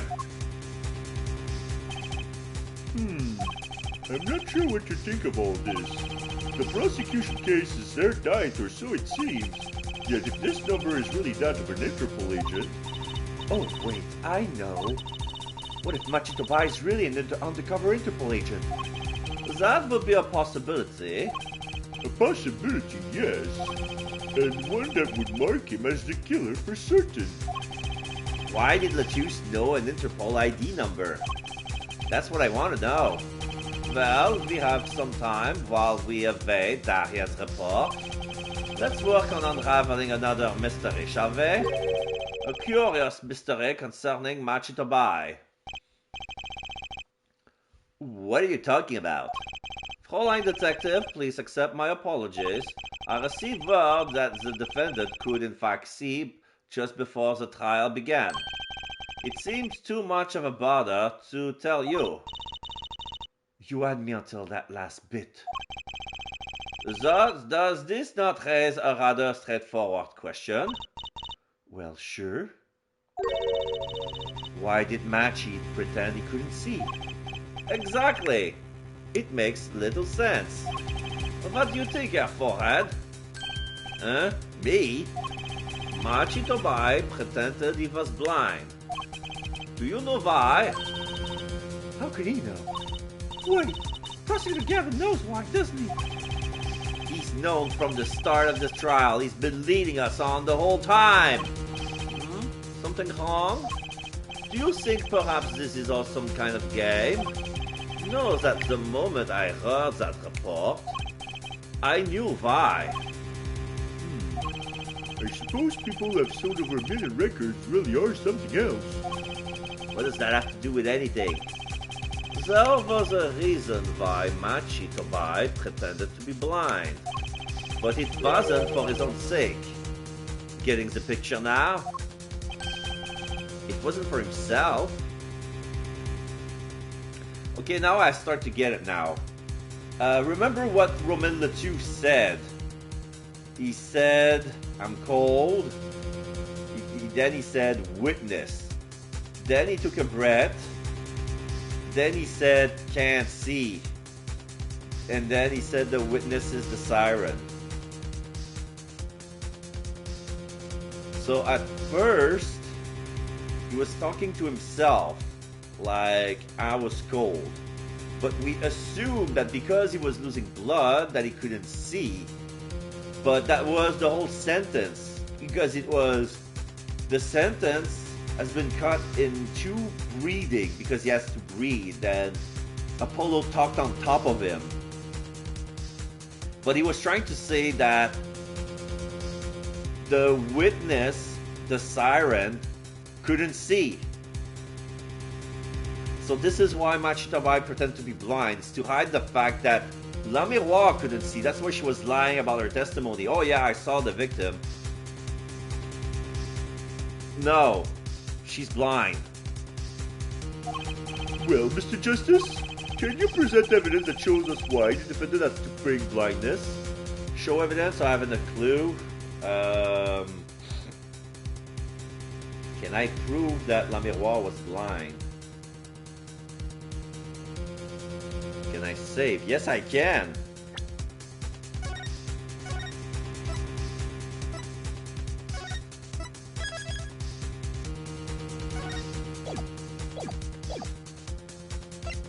Okay, so to show evidence. Machi had no reason to pretend he couldn't see, which means no, it couldn't be. Good show, Forehead. It seems you've thought of something.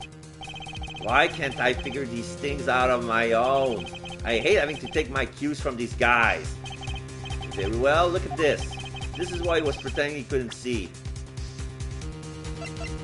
Let's see. We have the postcard. Sightseeing music.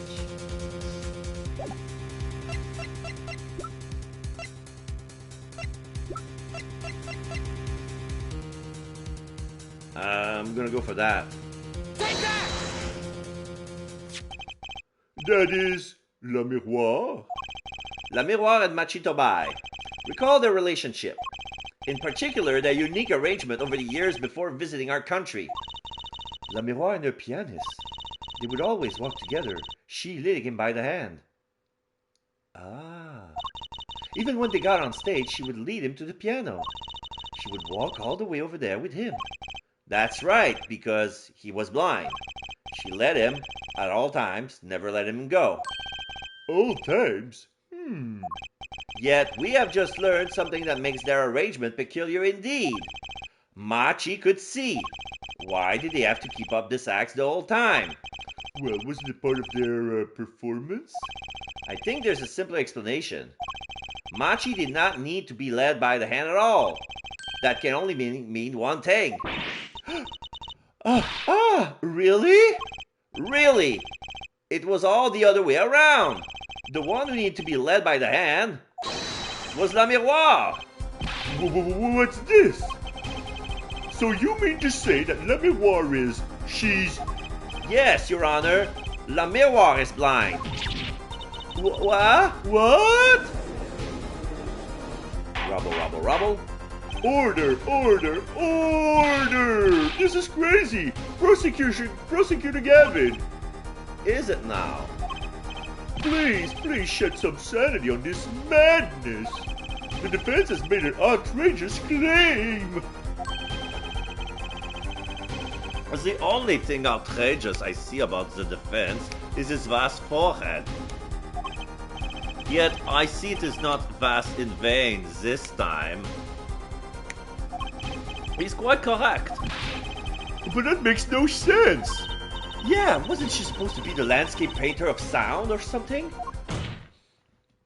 Well, since we have her here, why not ask La Miroir herself? I believe she's still in the witness waiting room. Apollo, what does this mean for our case? Don't ask me, I have no idea she couldn't see. I didn't even imagine it until now. Bailiff, bring him La Miroir!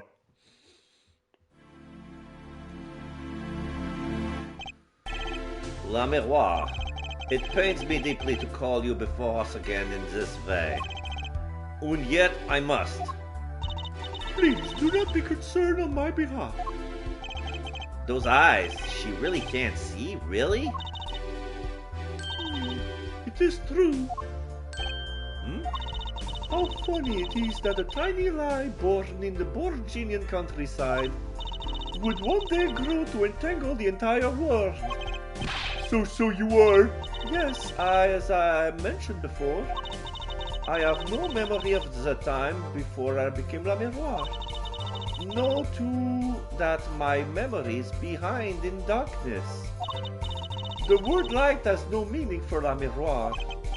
I see. You may recall me saying something towards the beginning of this trial, Forehead. Was that? I believe I said it was unfortunate this crime has no direct witnesses. Ah. Now, La Miroir, I must ask you to stand once more. Will you testify to the court about your eyes? Of course. It was never my intent to deceive any of you. May I begin, Your Honor? Yes, of course. Though I admit I am a little lost here. I think we're all a bit lost here, Your Honor.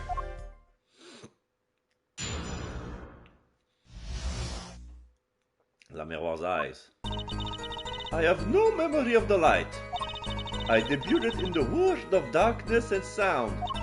My producer came up with my PR line before he knew this. So silly as it may sound, I had to pretend I could see. Everyone on my staff knew, of course, but no others. But this is a murder trial. I apologize, it was part of my contract, you see. I was to keep my blindness a secret, no matter what. Music is everything for me. I never imagined something like this would. She told us the truth in the beginning. Then she said she saw nothing. Very well. Does the defense have anything to add? I would like to cross-examine. But what is there left to ask? There was one thing in her testimony that bothered me. Perhaps it is best we let you get it out of your system. Someday you'll come to understand the importance of thinking for yourself. Very well, the defense may proceed.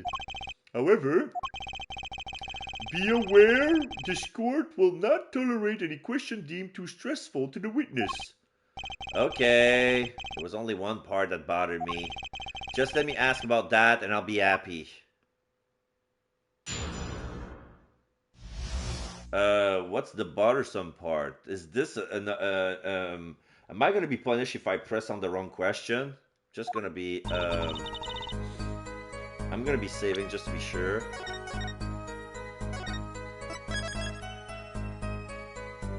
Okay. I have no memory of the light. World of darkness and sound. My producer came up with my PR line before he knew this. Silly may sound pretend I could see. Everyone on my staff knew, of course, but no other.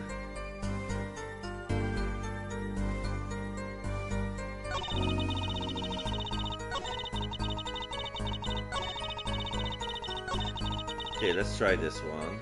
Hold it! So, you don't know why you went blind? I do not. I may have been born this way, in fact. It's fruitless to attempt to pry into our past. And I might add, it's a delicate subject. I'm not sure we can reasonably expect Mr. Justice to do anything delicately. Hey, why I oughta take a deep breath and calm down. What I am now is all that I have. It is enough, I think. Okay, so I didn't get punished. Debuted in the world of darkness and sound. Weren't you nervous to hit the stage in your condition? Oh no, not at all, surprisingly. It felt natural, singing in front of everyone. It's not something just anyone can do. She has talent, that much is quite clear. You might even say she is beloved by the gods of music. Even without light, I live perfectly happy in my world of sound. If that is a talent, as you say, then I thank the gods responsible. What about your PR motto? My producer came up with my PR line before he knew this. Perhaps your music reminded him of the Borgian scenery? No, it was quite the opposite. The opposite? According to my producer, my music has a certain global quality. Global? multicultural, if you will, hard to pin to one region. When people listen to it, they picture the country closest to their hearts, which is why my music has reached so many. What a lovely story! It sounds like this producer might have known what he was doing after all. My songs are nothing more than a white canvas. To me, the real landscape painters are the listeners. When I think of that, I do not mind how I'm represented to the world so much. Yet one thing quickly led to another. So silly as it may sound, I had to pretend I could see. Was that to protect your image as the landscape painter in sound? But that does not matter so much to me, really. But the label is quite concerned about it, I think. A landscape painter who can't see? That's like a pianist who can't play, huh? I'm not sure you can compare your father to Le Miroir. The world of commercial music is filled with these little white lies. Nothing is sacred when it comes to publicity. Everyone on my staff knew, of course, but no others. Hold it! When you say your staff, do you include Mr. Lettuce? Of course, he was my manager. So he knew. That's what's been bugging me. Something the matter, Mr. Justice? I believe I know what is bothering our young defense attorney. You are thinking of when you discover the body, huh? Is he right, Apollo? Yes, I was.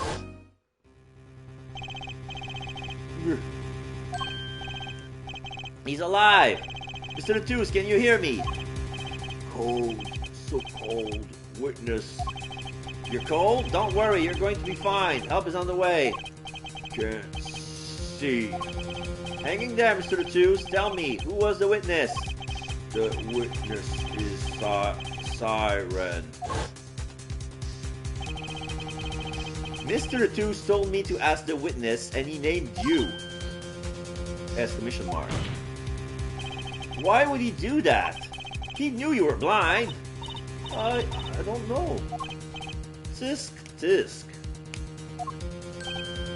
Exclamation mark. What did I just say? You need to learn to think for yourself. Meaning what? There is no mystery here if you recall everything he says.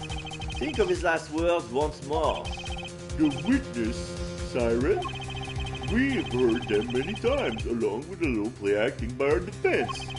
I remember them well myself, but that statement is not to what I refer.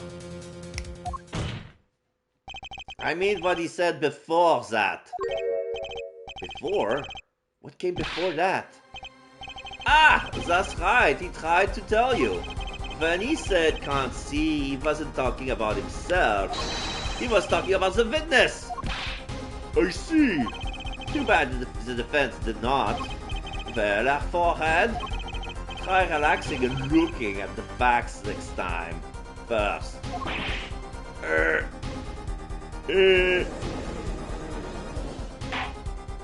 Order! Order!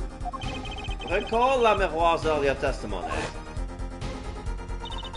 I was on my way from the stage to the backstage exit. There were two shots. I couldn't do anything to stop it. But she couldn't have heard those gunshots. I thought we proved that. That is not the most important point here.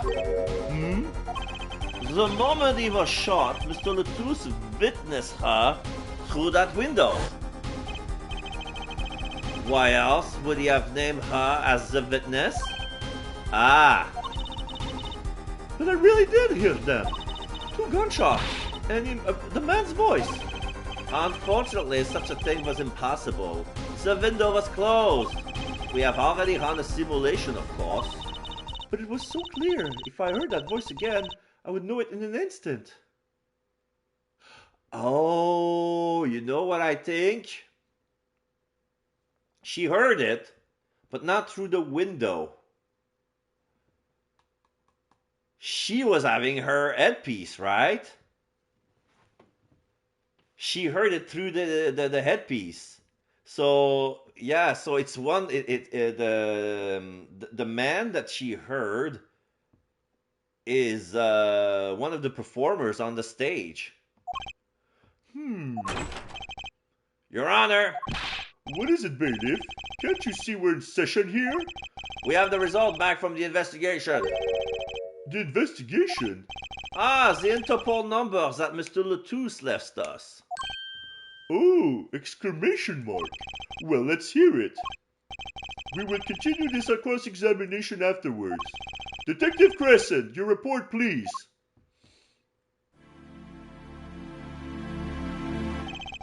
I asked Interpol about that number. I'm sure you'll find their answer intriguing. Quick work as always, Darian. Well, tell us all about the number. Is the defendant a secret agent? IPXX 314206. The agent registered under this number was Romain Latouche. What? Undercover Interpol agent was Mr. Latouche himself. He was apparently in the middle of an operation. So when he wrote those letters, he was trying to tell us his own identity. And a cautious killer tried to wipe them away. Mr. Latouche was an undercover Interpol agent. So him being Lamiroir's manager Was just a cover, most likely. There's one other important detail I found. Well, outfit it concerns that 45 caliber revolver, the murder weapon. Apparently it belonged to Romain Latouche. He had an Interpol permit to carry firearms. And the registration number on the revolver matched. So the victim was killed with his own weapon, which makes sense.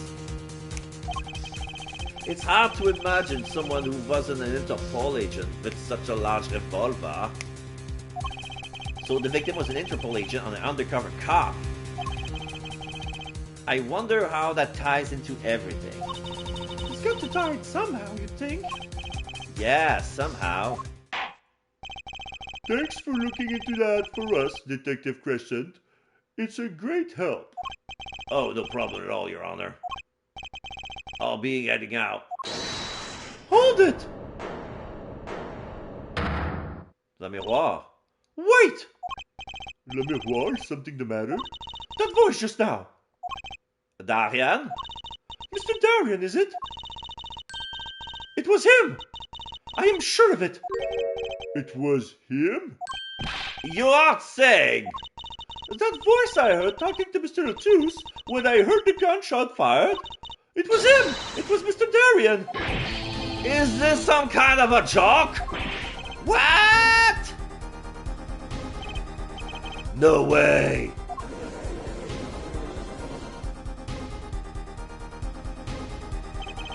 The courtroom fell into such a chaotic state the trial had to be suspended temporarily.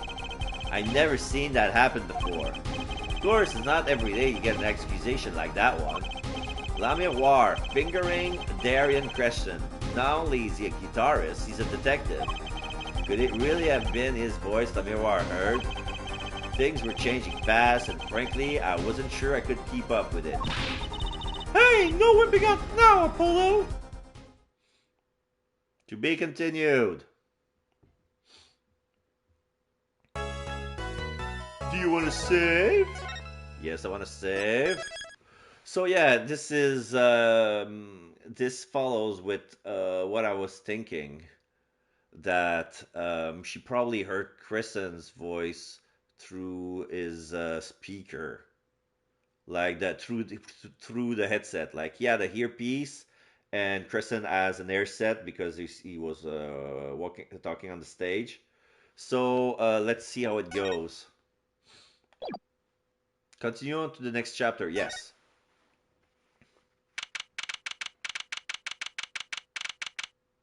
So the trial is over for now. So now we're back at the Right Anything Agency. Hey, Apollo! What? Well, you know, actually... nothing.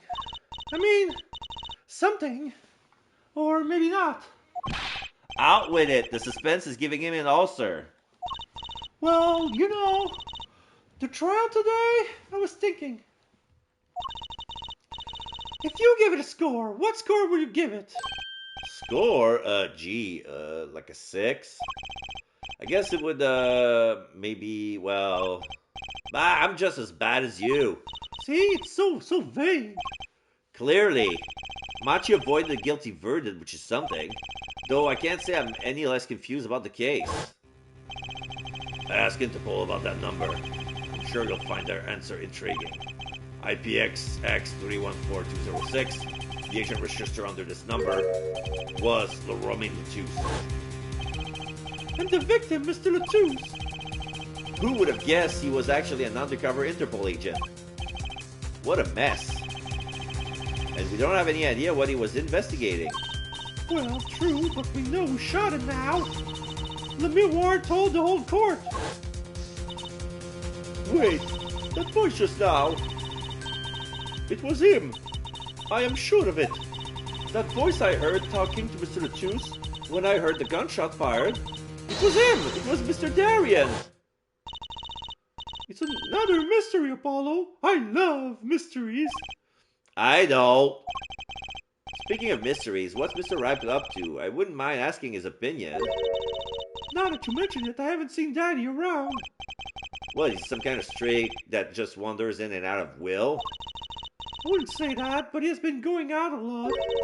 Some top secret mission, he says. Top secret? Anyway, you can't just rely on him to save the day. And you've got me to help you. We'll be fine. Fine. Right. Well, time's a wasting, as they say. Let's investigate. That's the spirit. Alright, so Darien did it. La Miroir dropped the bomb in court today. It was Darien. La Miroir said she's never forgotten her voice, right? That's so cool! I guess. What's that called again? Elephant ears? I bet that's what they're called. Somehow I don't think that means what you think it means. And she has to be wrong this time. Wrong? Why? I mean, look. Those gunshots were right during the concert. That's right, I was burning up the dance floor as the time. Right. Did you happen to look up on the stage? Maybe at Darien even? You bet I did. He is one of the Governor's guitarists after all. He's so cool. Oh. Right. All the Governors have a rock solid alibi. He could not have shot Mr. Letus backstage. But La Miroir heard it, didn't she? She heard Darien backstage, right? Somebody's either wrong or lying very badly here. An Interpol agent. I was wondering, what is Interpol anyway? Huh? Interpol? You're the guys who catch international criminals. Why can't they just call them International Police instead of making up such a silly name? Because it's too long. Inter from international and pol for police. Interpol. There. Anyway, you think he was investigating La Miroir? What? Why would anyone do that? She's not a criminal. She couldn't be. Don't be fooled by appearances is all I'm saying. But remember, I'm a magician, Apollo. I can spot a palm coin at 50 paces. If only it were that easy. In any case, we know he was working on something. I wonder if it was something that has something to do with the something. That something being our case. That has something, I mean. Something like that. Frankly, the whole thing is making my head hurt. What was Mr. Letus up to? Question mark. Ha ha ha ha ha ha ha. Da da da. Trucy, was that another one of your tricks? It wasn't me. I can't even make Mr. Hat laugh like that. Oh. So this is the old man magician that we saw during the show, so he was involved in it as well. The guy with the mustache. Wherever the mundane gives way to miracles, a word is whispered. Gramarye! Hey, the other day, we bumped into him. Eek! Who's there? Then he left. We didn't just imagine that, did we? He was wearing a silk hat. Friend of yours? Hardly. We meet again! Nice to meet you. Who are you? And could you please stop smirking like that? It's you! Uncle Valiant! Uncle Valiant? He's your uncle? No, silly! It's the great Gramarye, Valiant Gramarye! The Grand Magician! Yes, it is I, the great valiant Gramarye, as seen on television. And could you please stop smirking like that? It's been a while, Miss Trucy, 7 years to be exact. My, how you've grown! Good to see you again, Uncle Valiant! You look exactly the same! No, I have a mustache now. I hate to intrude, but what is a great musician doing paying us a visit? I believe it was you who wished to see me. So be quick with your question. And do not quail, quake, or quiver. I am quite tame. Though my stardom may sear the sight, I'm quite down to earth when need calls. He does have a certain aura to him, true. Let's ask him about the case, Apollo! But his aura isn't sure lost on our magician in the making. She's practically drooling with enthusiasm. After all, Uncle Valiant's one of Daddy's best friends. That's why I call him Uncle. What? Daddy, you mean Mr. Right? No, I mean, my real daddy. Exclamation mark! I knew it! Trucy's real father? Troop Gramarye. Wait, Apollo, don't tell me you don't know about True Gramarye. Troop Gramarye? No. But it does sound kind of familiar. Oh, lost life, lamentably listless lad.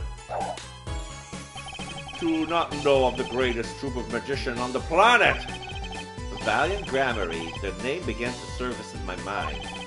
It was a name I would hear on television as a child. You bet you've heard the name! He's made a cruise ship disappear and blew up an amusement park. Oh, and he made all this gold disappear from a safe, and then escaped from a high security prison. You said he's a magician. You described me a thief. I opened the locks to heart's chain by mediocrity. This is the true miracle of true Gramarye. Wait, What, Apollo? I do remember seeing you on television a long time ago. Weren't you with someone else, like a duo? A duo? Yeah, the partner. Something Gramarye. Yes, Zach Gramarye, a masterful maker of magic, a capable crafter of shining showmanship. Trucy da. Question mark. Why is everyone so quiet? Daddy. Daddy? Huh? Oh, no way. Trucy's father. Once upon a time, true Gramarye included 2 grand musicians. Myself, Valiant Gramarye, and my partner, Zach Gramarye. And this Zach was... He was my real daddy. Trucy's father, a magician. I guess it makes sense. I had no idea. There wasn't much point in talking about it now that he's gone. Oh, I'm sorry. No, it's okay. I'm not lonely. I've got my daddy after all. And you make me laugh, Apollo. Glad that I'm good for comic relief at least. Not that I see daddy around much these days. Ah, I've been remiss in remembering my reason for my visit. Reasons? Two, in fact. The first being, of course, to see you, Miss Trucy. You don't know how happy I am to see you again, Uncle Valiant. I'm sure you are. Not one for modesty, are you? When I encountered you at the Coliseum, the first time in 7 years, I could fain not contain my emotion. I wept oceans.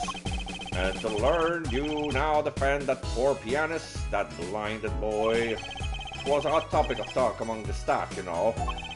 And defend him you're dead. Well, it wasn't all my doing. I'm his defense attorney, actually. My other reason for coming here today was this. A videotape. That's a videotape? Quite so, a recording of the concert, no less. I've brought it for you, Trucy, on behalf of Troop Grammary. Will you watch it? Okay, so now we can see the part where she disappears. So yeah, she has the brooch. Sugar, sugar, on that night in your embrace. Gavin is there. When you stole away the keys. Machi on the piano, pretending to be blind. Drummer is vacant. No, he's still on the drum. He just doesn't move. He's a blackened. Yeah, Crescent is in on the stage as well. Pleasure. Is it Crescent? I'm not sure. But a fleeting memory. It raps. Okay, now we see the moment the guitar starts to set on fire. Something was lit inside of Gavin's guitar.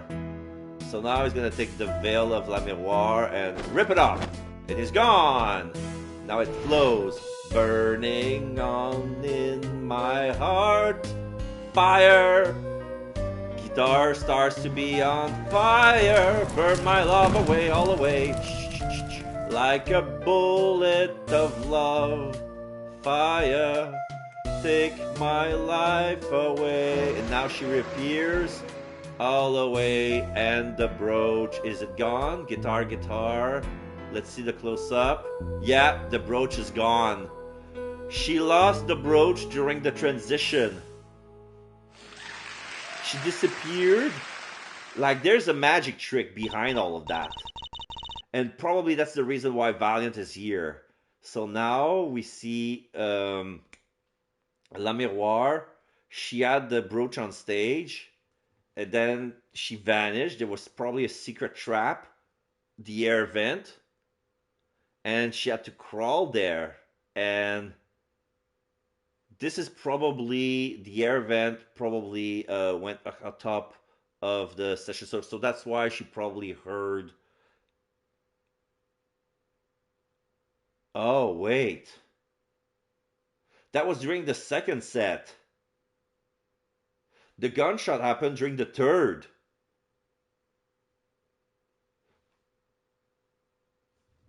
Yeah, I'm getting ahead of myself. I'm contradicting myself. Wow, it's almost as good as it was live. So what's the word? Mysterious? There are more mysterious things than our songs going on. Way more mysterious. This Valiant Grammary has good reason to be here today. But I wonder what his reason were to be at that concert. Videotape received from Valiant. Tape recording of La Miroir's performance.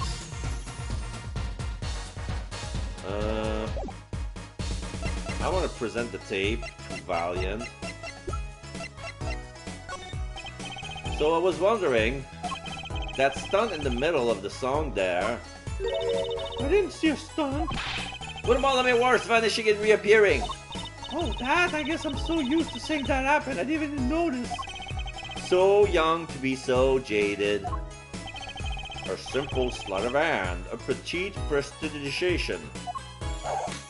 Twirl of the baton, a modicum of magic from me to you. So that's why you were at the concert. Yes. I was there to watch my trick take to the air. So you're the one who knows how it was all done. Of course, I am like a deity with the stage as my domain. I suffer no mystery upon those floodlit board not grasped tightly twixt my fingers. It is a potent primeval power I possess. Well, do you think you could tell me how it was done? Hey now! Juicy? That's like totally against the rules, Apollo! Not during a murder investigation, it's not! Mais non, for my illusions are mine alone, monsieur. Also what? Recall that the terrible occurrence happened later. Well, after my illusion entrance to the audience. Oh. Don't ever ask, I won't answer. Too bad for you, Apollo! Whose side are you on? I'm on the side of magic! I, valiant Gramarye, now make my leave, Miss Trucy. There's no need to rush, Uncle Valiant. You should stay a while. I am afraid I cannot. I may not. I shall not. I have been asked to assist with analysis, and so I shall slink back to the scene. So, you'll be at the concert venue today? Correct. If you will call on me, come to the Coliseum. See you later, crocodile. Okay. With a whirl of his cloak and a wink of his eye, he turned and walked out through the door normally, instead of vanishing, disappearing, teleporting. Well, there you go, Apollo. Let's get cracking. Right. Valiant Gramarye. I've got a few more things to ask him. Foremost among them, that bit of magic that made La Miroir disappear. And how he knows Trucy and her real father. Okay, now the topics that were with Valiants are gone. So we're gonna move. Detention Center or Sunshine Coliseum? Let's go to the Detention Center first. July 9th, Detention Center. Detention Center. Sorry about that. Detention Center. Visitor's room. Machi may not be guilty, but he's still a suspect. But they don't have any decisive evidence. Yeah, but only someone as small as him could have gotten out of that room. Right, the air vent. And also he lied. Lied? Machi Dabai can't see. Okay, now there it is. Machi da da da. But yeah. We need to talk to us, but we need an interpret. Oh, Machi! Speak of the devil. Machi da da da looks away. He looks like he's doing okay. I forget. Why did he come here? It's not like we can talk to him or anything. Words are overrated. Feelings are what matters, Apollo. It's kind of hard to build a court case on feelings. But since we're here anyway, might as well get what I want to say off my chest. If you need someone to complain to, I'll listen. I think she's actually worried for me. Oh, there's a glimmer of light that shines through the sunglasses. Dot dot dot. The trial today. So, what did you think of the trial today? Dot dot dot. Phew, I'm glad he doesn't understand English after all. If he did, he would have been scared out of his mind by that trial. Hey, all's well that ends well. You have to be more goal-oriented. If he's innocent, we win. No, if he's found not guilty, we win. Machi might not understand English. Machi might not understand English, but I bet he gets that better than you do. Da da da. Oh. My bracelet is reacting. For some reason.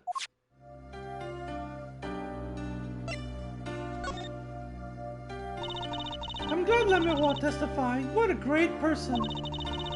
She even got Machi off the hook by naming another suspect. Darian of the Governors, the detective. Wonder if Machi knows what happened. Question mark. I mean, if he could follow how the trial went at all.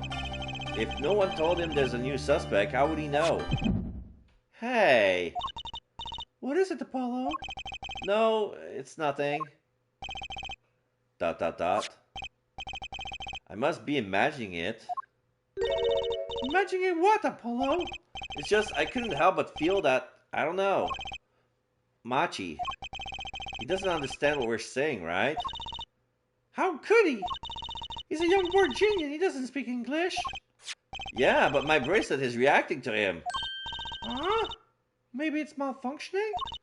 Or it's scared because you keep saying those "I'm so mad" faces. Was I that bad? Machi lied about not being able to see. But what if that's not that he lied about? If you're curious about it, there's only one thing to do. You should ask him. I think I'll take something big to get to him. Some kind of undeniable evidence. We'll be back, Machi. ... Machi's eyesight. So, Machi, you can see, right? ... Machi can see and Lamiroir can't. The whole world's gone topsy-turvy. ... Sorry, Apollo, I don't think we're going to get any information out of Machi. Which makes sense. Yeah, I guess it does. Okay, let's see if we can present anything with him.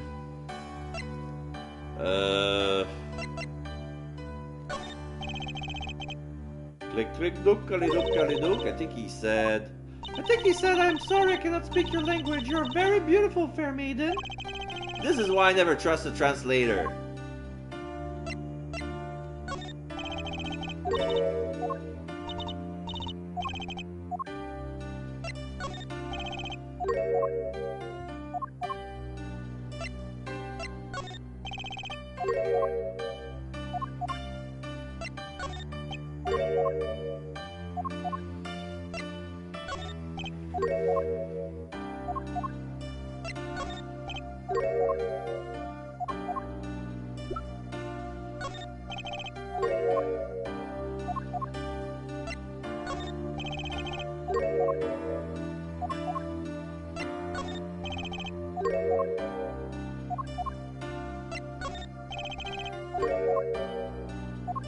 Alright, we're done with it for now. Oh, none of the evidence works with him, so let's move.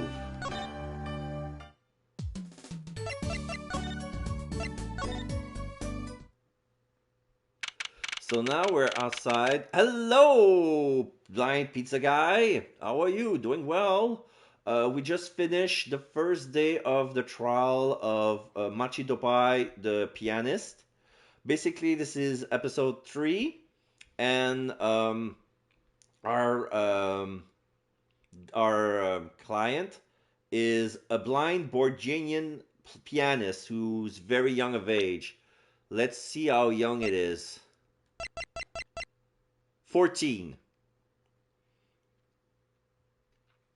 We realized during the trial that he concealed the fact that he could actually see.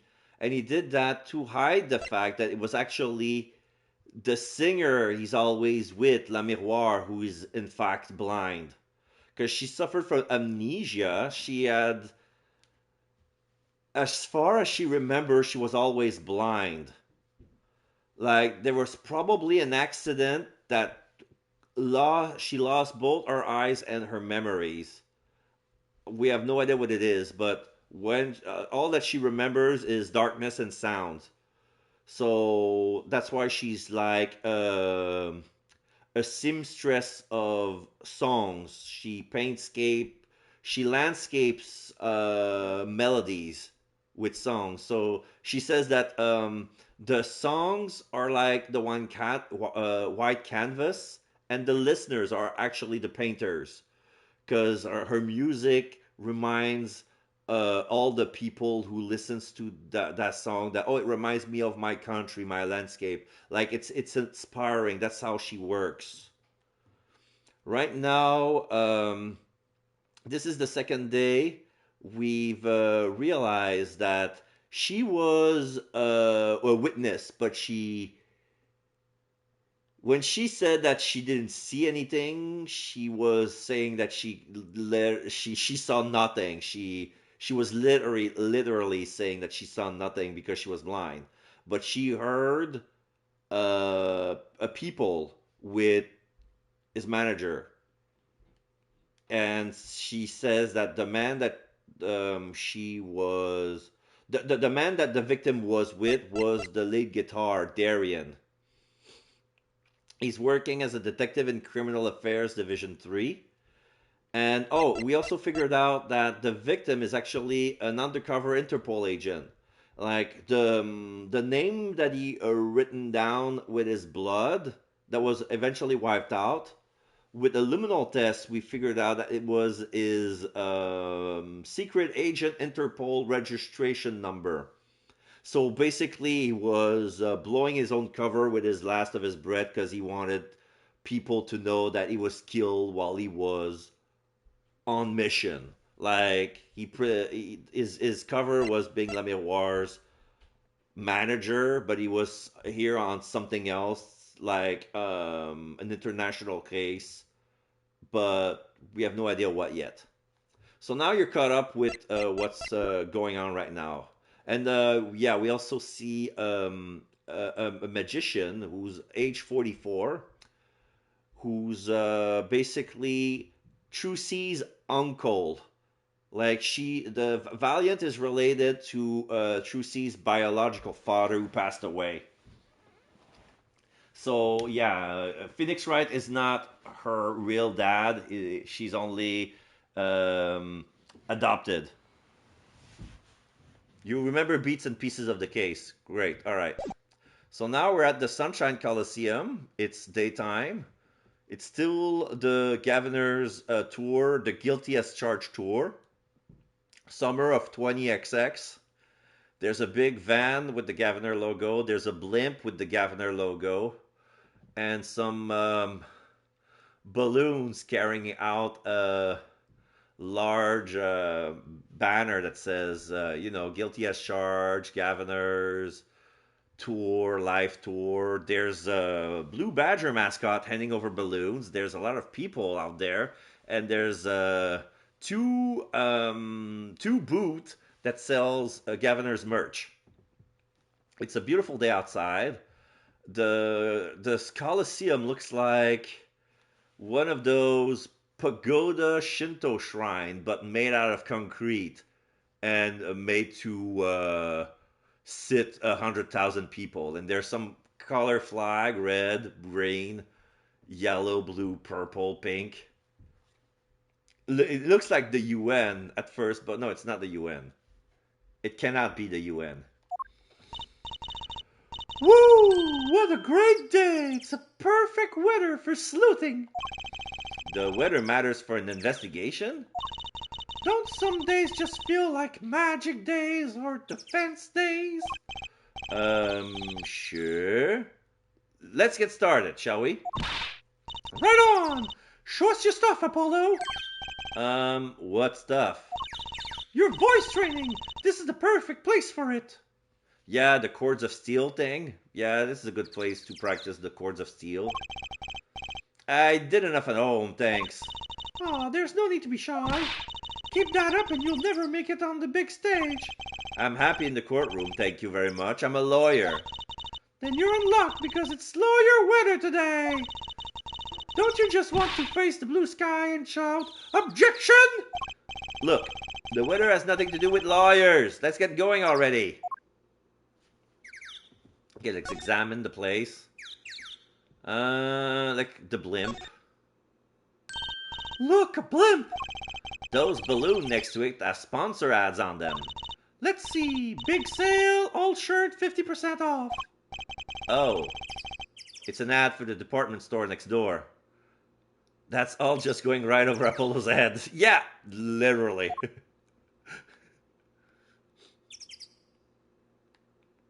Okay, there's a van. Sunshine Coliseum sure is living up to his name today. It's huge! And Mr. Gavin got to play on that enormous stage. I'm so jealous. Someday, I'll fight my first battle on this stage. A battle? Well, yeah, it's a coliseum, isn't it? No, not that kind of coliseum. They don't do gladiatorial contests at these places anymore, Trucy. Really? I had no idea. I wonder why they stopped. What do you think? Sometimes I worry about her. Why do you think they stopped? Too many deaths. Look, a massive sign for the Guilty as Charged tour. A giant Prosecutor Gavin stares out over the arena. Ooh, maybe I can take it to the office when they're done with it. Where would you put it? That thing wouldn't fit through the door. You can get that thing through the front door. Then I'll put it outside. It'll be good for business. Just as long as no one comes expecting us to prosecute. Well, if anyone comes looking for a concert, leave it to me. Is this part of some twisted plans of hers to make her singing debut, I wonder?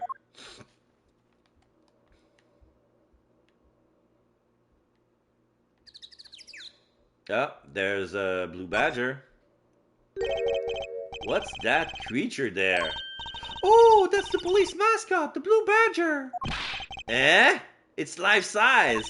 Haven't you seen them around town, patrolling the streets? Yes, now even Law and Order has a mascot. I would run from that thing even if I wasn't a criminal. Why does his head wobble like that when it walks? It's freaky. I don't think you're showing the true blue badger spirit, APPOLO.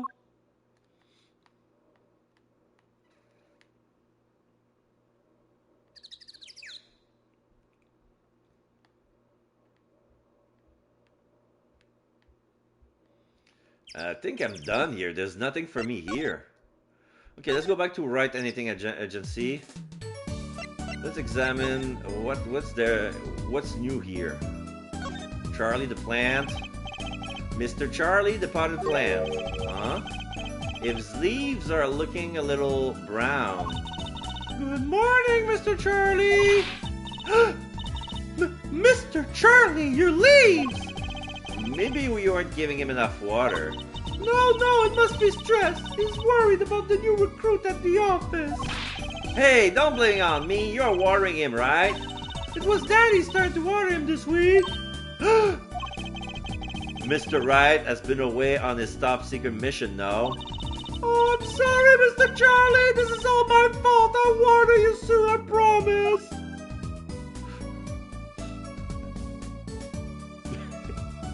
But sometimes it's not the water. It's probably something in the minerals. Maybe it's like too acidic or not acidic enough. Like sometimes, like I know there's an app, like it's like a virtual botanist or something. Basically, you take a picture of the plant, and it'll give you the species of the plant and what's wrong with it. Sometimes you have to add some sugar to the soil, or basically cut down on the water, or because there are signs when the plant is waterlogged or not getting the minerals it needs. Okay, let's check the tea set. How about some tea? Here you go. Thanks, that's nice. This is not the time to be drinking tea. That's right, we have to get investigating. That was a close call. We almost relaxed. Several books of magic mixed with Lego book. I dusted them recently. Nothing like the gleam of clean books. The strange split box. No matter how many times I see that there, it still strikes me as odd. Really? I guess I've gotten used to it after growing up with it always around the house. What kind of a home did you grow up in? I would hide in there when we play hide and seek. That's true, I haven't heard much about that, but I've never really been that much of a plant guy. I do like digging the holes. Well, yeah, digging holes. Diggy holes. Digging a hole. You just get in, slide the section around, and you're impossible to find. I bet you would be.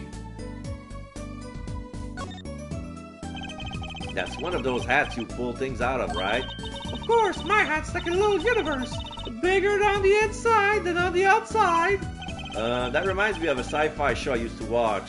Dr. something something, I don't know what. Incidentally, my pocket is a little universe too, and my panties, and... I get the idea! You know, that ring kind of gets in the way. Our client the other day tripped on it and fell on the floor. Sending my ring rolling out onto the door. You know how long it took me to find it? You know how long it took to calm down the client? And in the end, they walked out without hiring us. Could you clean up a bit? Don't you think the props give the office a festive, fun-filled mood? Not sure law offices have to be festive and fun-filled. Apollo! This is the right editing agency! As CEO, I run an office that says we know how to have fun! I guess it is her office, isn't it? I've seen some restaurants that set out good real food to show what's on the menu. I have too, but I noticed something strange. One time, there was a sandwich without any lettuce. Like it had disappeared by magic. I'm sure someone just swiped the lettuce and ate it. Wait, that sandwich. You did it! Apollo! You shouldn't eat simple food no matter how hungry you are! Just how hard up do you think I am? How's your magic act coming along? Well, I've been working on my cups and balls routine. Is that the one when the ball moves from one cup to the other? That's right. The very same. Here, watch. First, I put one of the cups over the ball, then I snap my fingers. Ta-da! The ball's under the other cup. It's not there. Watch me pull something out of my magic panties. That's the lyrics to the song. Nice try. Yes, I know what I'll be doing tonight. Practicing! You can be my audience, Apollo!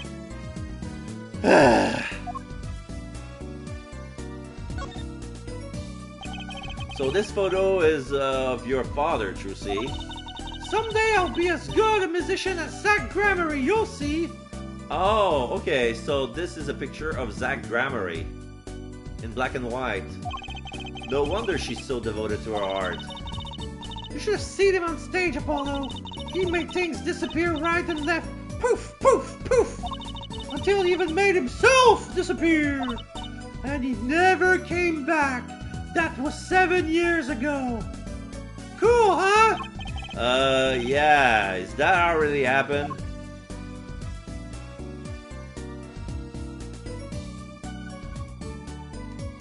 Is there anything else? I think we're done here. Okay. What's left to do?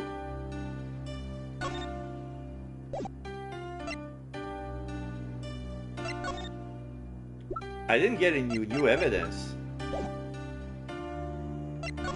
But I can only go to right agency and oh, wait.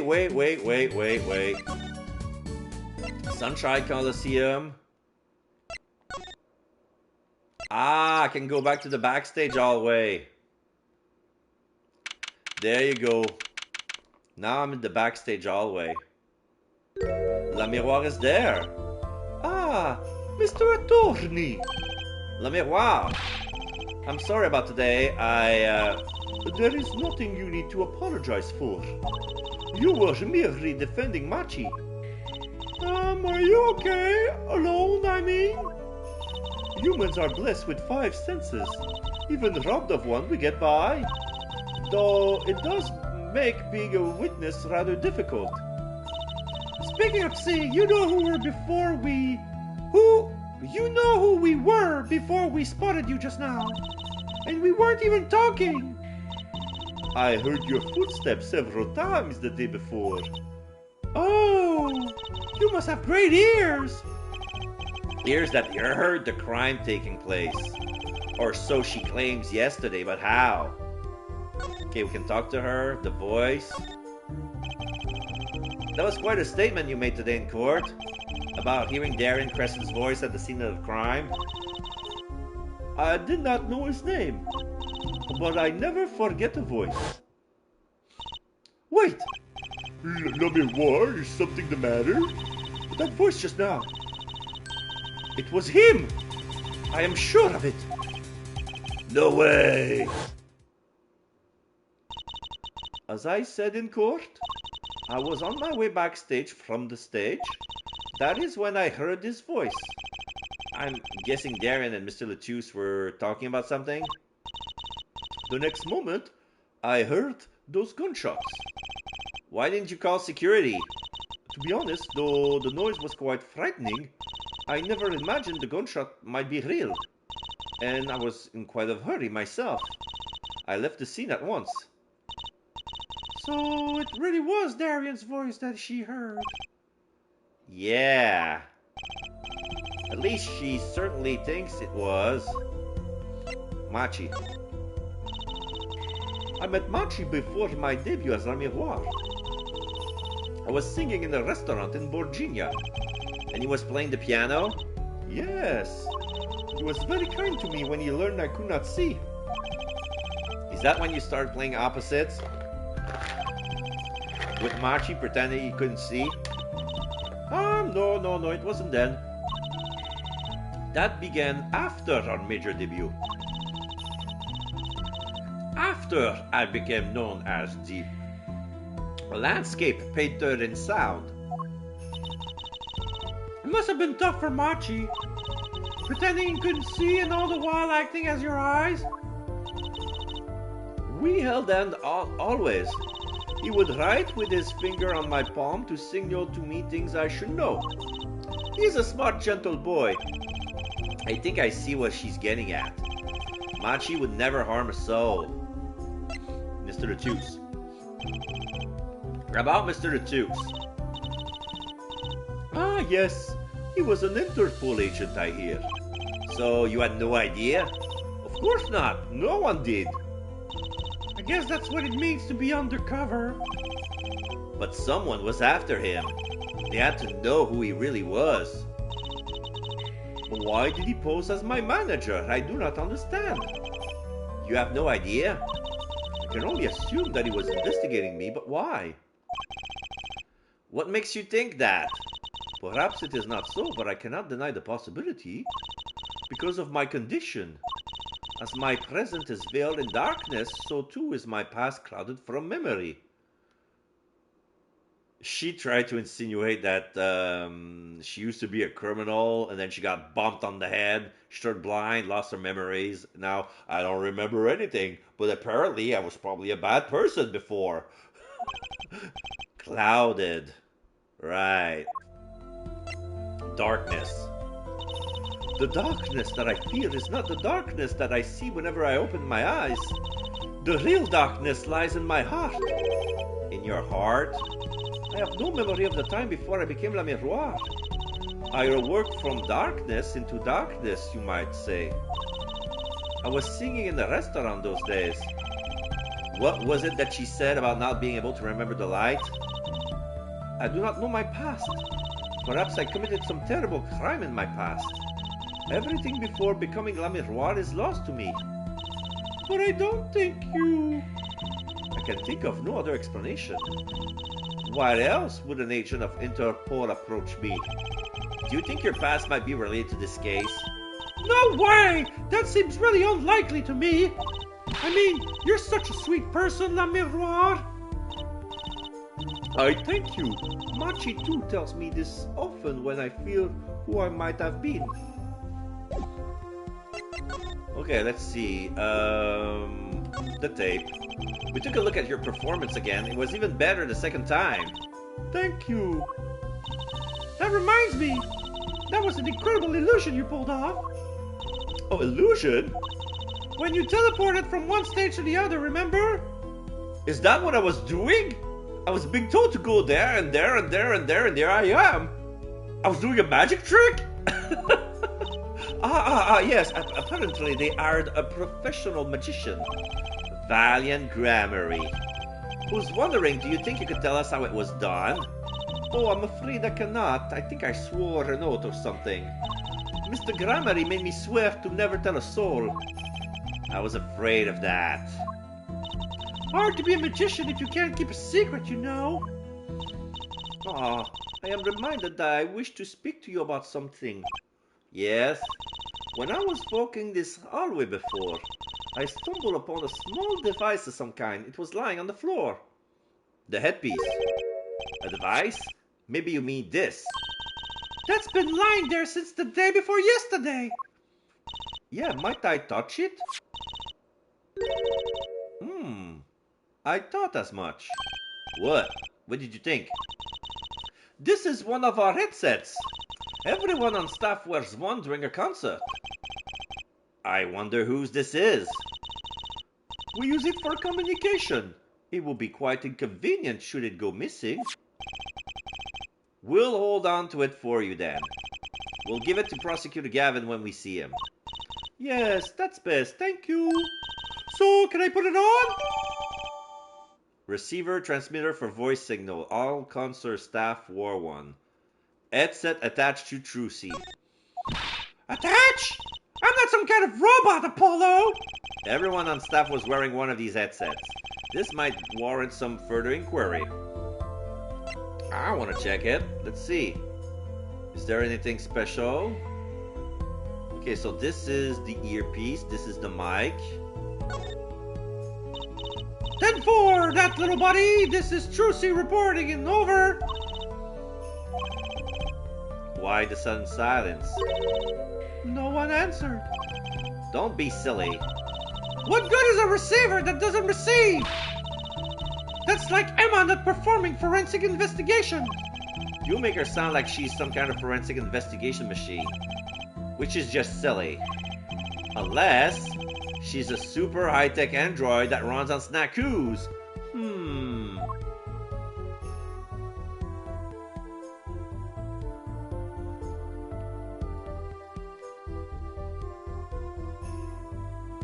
No.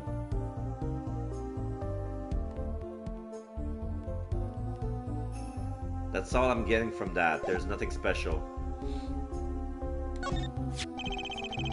Can I ask you about this headset, La Miroir? You said that all concert staff were wearing one. That's correct. You need them to communicate across such a large stage. Everyone on the staff had one, of course. And all of the band members too, I should think. It's like something you hang on top of your ear. The headset sticks in straight into the hole, and the mic is attached to it, and it goes straight next to your mouth. It's like one of those things you attach on your ear. It's a small concealing device. It's not very big. It's not a big headset that goes around your head. It's attached on one ear. According to this design, it's meant to be attached on the right ear. So yeah, there's a little strap that goes around the ear, and you have the mic on the right side of the mouth. Something very small, like a Bluetooth, but not Bluetooth. So Prosecutor Gavin and his lackeys had them on too then. They're quite helpful, though limited. They only work within 30 feet or so. Just like a Bluetooth. They're only for use on stage. And a stronger signal will interfere with the sound system. Yeah. Okay, so that makes sense.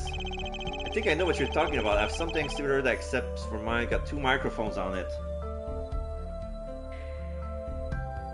What would you need 2 mics? On each side of the mouth? Is it to create stereo sound?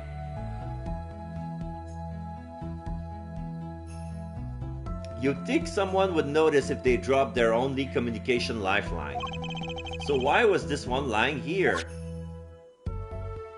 So we're assuming it was dropped on purpose.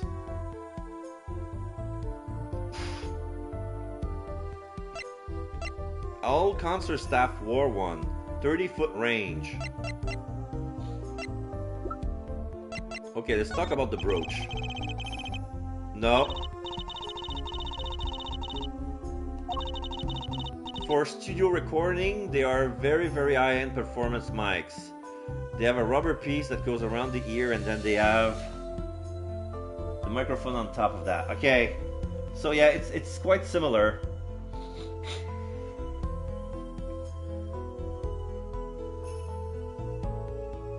I only know what I've heard or felt. Maybe that explains why she didn't react when I showed her stuff the other day. She was still pretending she could see then. Ah.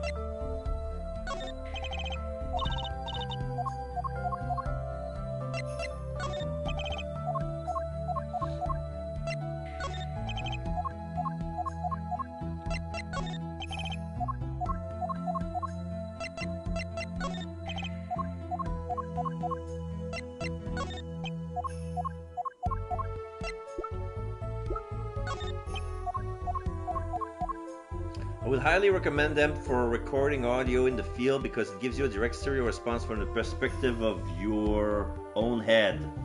Interesting. Okay, so are we done with... I think we're done with La Miroir. Yeah, we can go to the Governor dressing room, La Miroir's dressing room, and the stage. Let's go to the Governor's. See who's there. No one. Everything is reset. I'm not gonna reread all that. Okay, there's nothing to do there. Let's get out.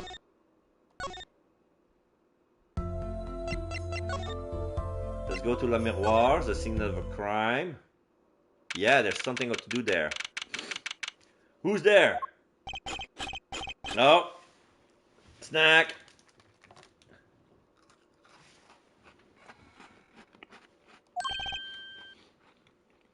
Uh-oh.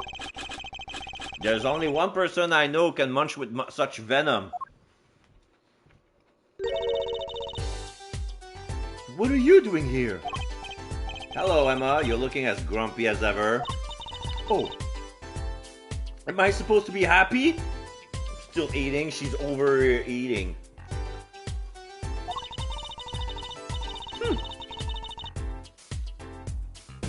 You give me the 2nd degree in court and Prosecutor Gavin make me look like a fool.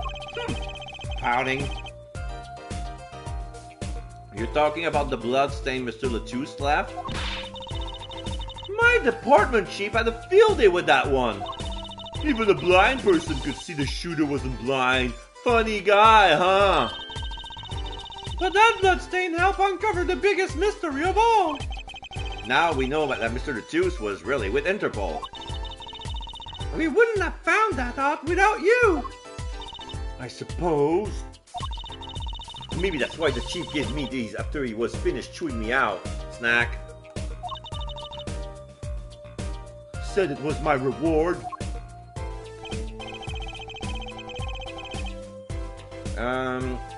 Are chocolate snackoos popular down at the precinct or something?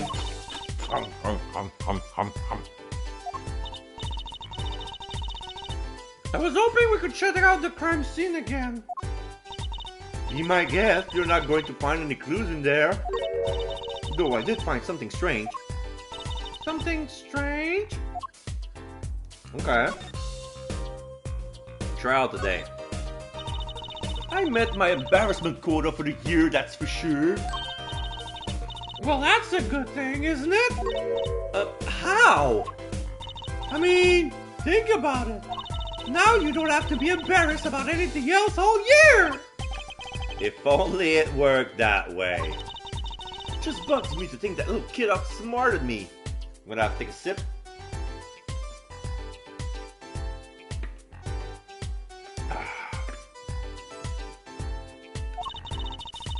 And it makes him even more suspicious now that we know he can't see. He could have seen the air duct and he could have shot that revolver. But that's not how it sounded in La Miroir's testimony. You mean her saying she heard Detective Darian's voice at the scene? That's right! Why can't we have a normal, straightforward killing once in a while in this country? I'll pretend I didn't hear that. The case. Was that true what you said in court today? You know about the case? About how everything was happening according to those song lyrics? The guitar serenade you made. I found the link, you know. I mean, same. First, Prosecutor Gavin's heart-shaped key was stolen. Then Le Miroir flew through the air. Then Prosecutor Gavin's guitar got on fire. And in the end, the bullet took Mr. Latusse's life. And then he went up into the sky with a guitar, well, 15 feet up at least. Oh!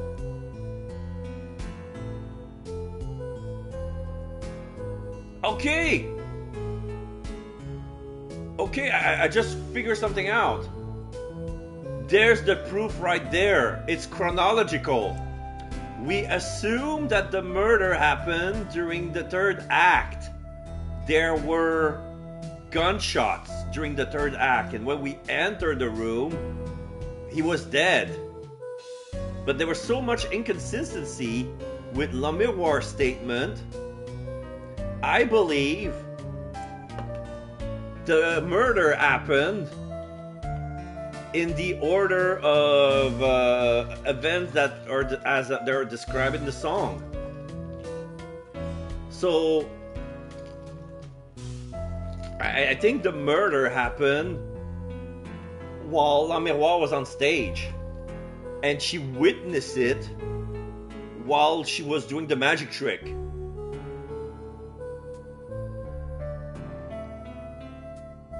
But Machi was on stage. I didn't see Darian, so that makes sense. Machi was on stage with Gavin. Darian either was in the shadows or not there at all. They didn't need Darian for that. Only Gavin's acoustic guitar, and you can hear the piano in the track. She couldn't know because the gunshots were part of the play. Yeah.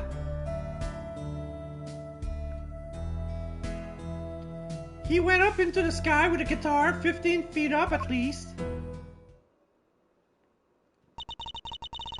It is kind of hard to chalk it up to coincidence.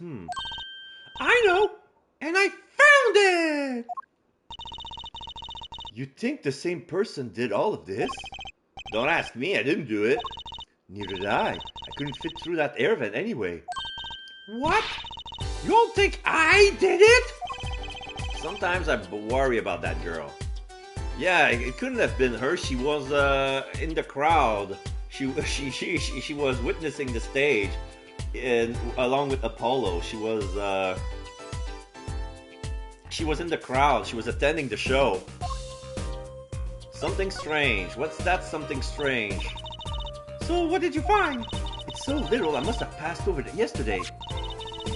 I found it under the sofa. It looks like a lighter attached to a microchip with some wires. Like a mini remote control incendiary device. What is it? Part of some device, I think. I haven't a clue what. The bit sticking out from the end looked familiar, so I had it examined. Turns out it's an antenna. Oh, like on a Beetle? Like on a cell phone. This device must use an electronic signal of some sort. Oh. A cell phone could have started it. Okay. An electronic signal, you say? Okay, I want to check it out. It's not on the court record.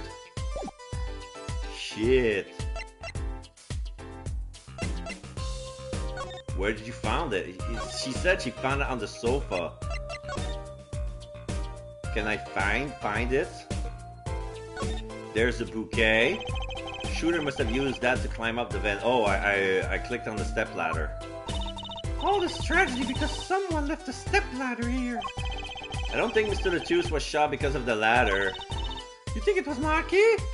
I used to have something very similar to that. I had to throw it away, unfortunately, because I quit smoking, but it was really cool. I guess the air vent is very small after all. Does that prove that he was at the scene? Did he escape in the time between the gunshot and us opening the door? Fruit basket. Look, it's fruit! Fruit, Apollo, fruit! I heard you the first time. I didn't say quit smoking, I said stop working. Oh, sorry. I'm sure it's a lot of fruit. I doubt anyone would miss a bit of watermelon. I know, I'll make it vanish into my stomach. Watch! Better not, they might make you pay for it. And if you have the money for that, you should probably repaint the office first. Watermelons are that expensive? These could have been imported from some exotic locale for all we know. What's wrong with my watermelon?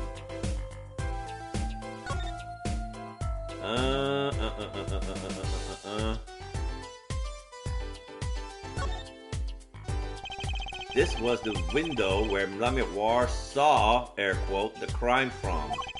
I wish it was that simple. Kinda hard to see a crime when you can't see. But she did hear it. Yeah, but the window was closed. I always wanted to try that thing when you get a watermelon, you tie the rubber band around and it make it go boom. What?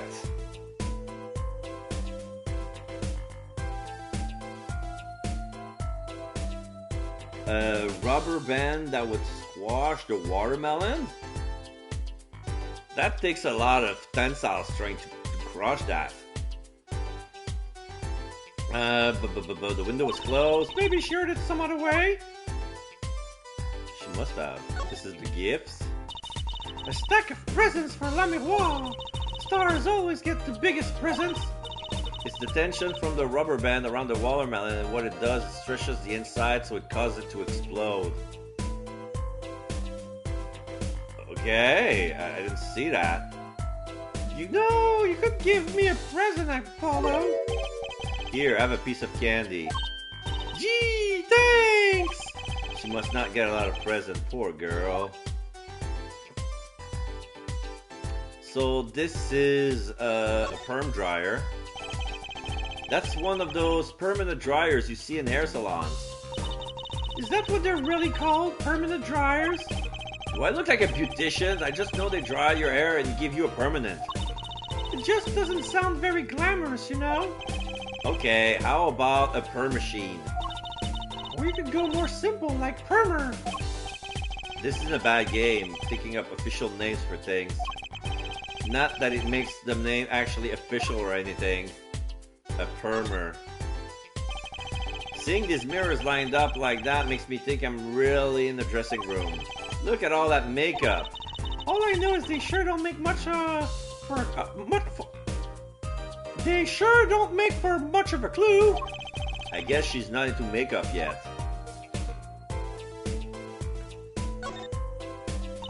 That's one heavy-duty bouquet there. Almost as big as the mirror itself. I have trouble thinking of flowers as being heavy-duty.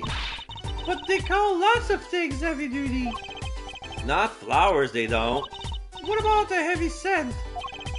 I think you mean heady. With a D. What if the flowers were plastics? They still wouldn't be heavy. Okay, what if they were made out of metal? What, like a magnolia made out of steel? Exactly! Though I hope all my fans don't start throwing metal flowers at me.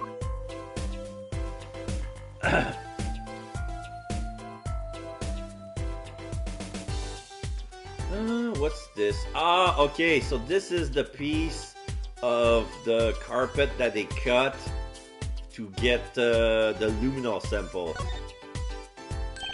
Look, the carpet's been torn up here. That's the part we did the luminol testing on in court. Lunimol? What's... Wait. Yeah, okay. I misread that, but that's because Trucy said it wrong. That's the part we did the lunimol testing on in court. Lunimol? What's Lunimol? It's luminol. Get it right. Emma's kind of scary when it comes to science. Best learn the word and not incite her rat again. So here's the 45. The murder weapon. so it belonged to Mr. Lettuce. That thing makes normal revolver look like water guns. Mr. Lettuce was a big man. But how about the person who shot him? Wouldn't they have to be about his size? Well, Darian is quite tall. Not as tall as Roman. But since he's a detective, he could have been able to handle the gun without suffering much from the recoil. And he would have missed the first... He would have missed the first shot on purpose, like to give a warning. They were probably talking about something. And then the first shot is the warning. And then he was shooting on the elbow. Here's the brooch. Right after the shooting took place, Lamiroir tried to come into the dressing room and drop her brooch. I think that fits with the other stuff we know. Do you think the timing of when she dropped it is important? Yeah, something about it bugs me, that's for sure. To be fair, she does have no reason to be into makeup for the same reason. I don't think that's because...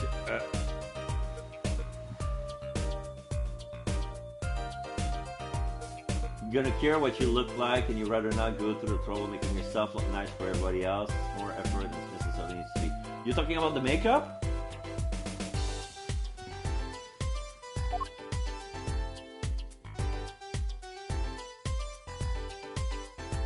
The bullet holes. Look at the way those bullets tore through the stick wall. That revolver really was something else. Yeah, okay, great. I wonder if someone as little as me could even fire it. Dislocating your shoulder would kind of put a crimp on your stage career. Daddy always has stiff shoulders. Maybe that could loosen them up. Don't even mention it. I'm afraid he might go out and actually try it. That's my thoughts on it anyway. Yeah. Well, Trucy is 15 years old. I don't think she's into that age when she's interested in makeup. Or probably she will not be interested in it at all, you know? Like, some North American teenage girl would be into makeup, but sometimes just a little to make their lips red, or a little eyeliner or eyeshadow. They won't go all the way.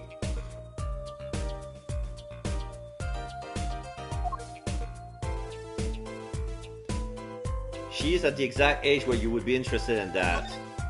Well, yeah.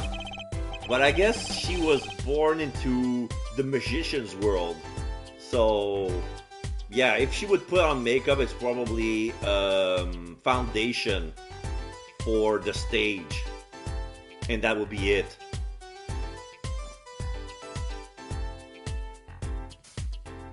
Speaker for monitoring the stage, blaring at the time of the shooting. You know what?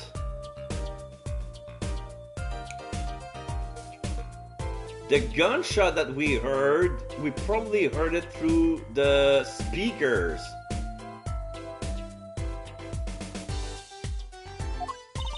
It's a pretty old motto for such a nice place. I guess they don't care about sound quality back here, as long as you can hear it. Not that a loss of fidelity could possibly make that music worse. Good speakers must cost a lot. You have any idea how much a nice one that side would cost, Apollo? Probably a good 10 years of your allowance, give or take. What? But that's almost $600! $5 a month? Poor Trucy.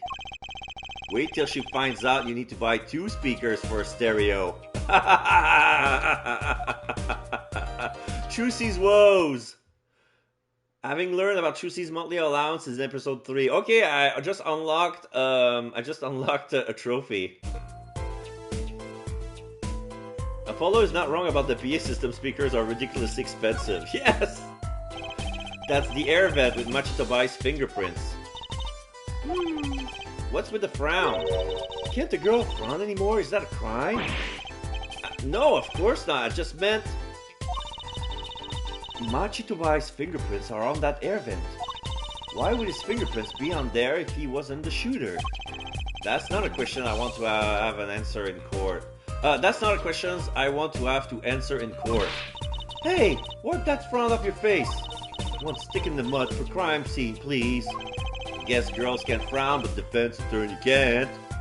When I was looking for speakers for my sound system, I was trying to find some budget-friendly options. Some of speakers I saw were over 1,000, and I'm like, are you kidding me?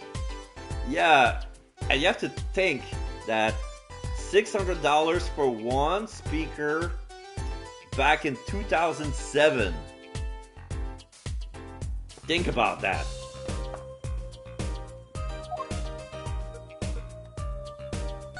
Big money back then. That's one of the biggest, most expensive looking TVs I've ever seen. It's basically a 40-inch flat screen TV. Too bad you never owned one. Never is kind of harsh to see. How about for all eternity then? Typically they're sold in pairs, so that'll be about 1,200. Yeah, same difference. It's a poster for another show. This summer, Illegal Legos production of Case Close. I look into that performance group. Turns out they're all law enforcement related too. Apparently their serial patrol of law and order is a big draw. That sounds so boring. It's probably pretty interesting. You're a complicated man, Mr. Apollo Justice. Okay, we've seen that. What am I supposed to do here? Am I supposed to present some evidence? Do you think you can take a look at this? Munch, munch, munch, munch, snack! Emma? Her rate of chewing is increasing. Better back off before it's too late.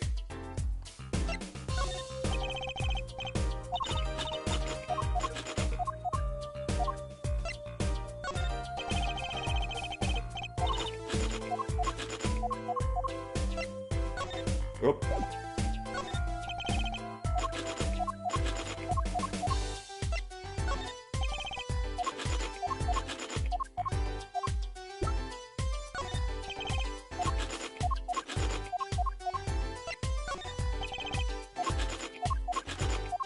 I just need one more speaker to complete the system, and that's the center channel.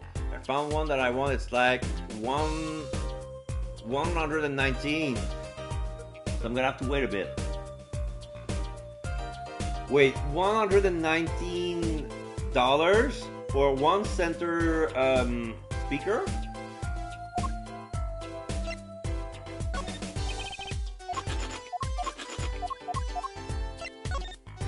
Oh, that's an Interpol issue revolver, right? Which means it belonged to Mr. Lachuse. He must have had it to begin with. Sounds that way. So, if it was Machi, are we saying Machi stole it from Mr. Lachuse? Snack! Now that's really hard to imagine him doing.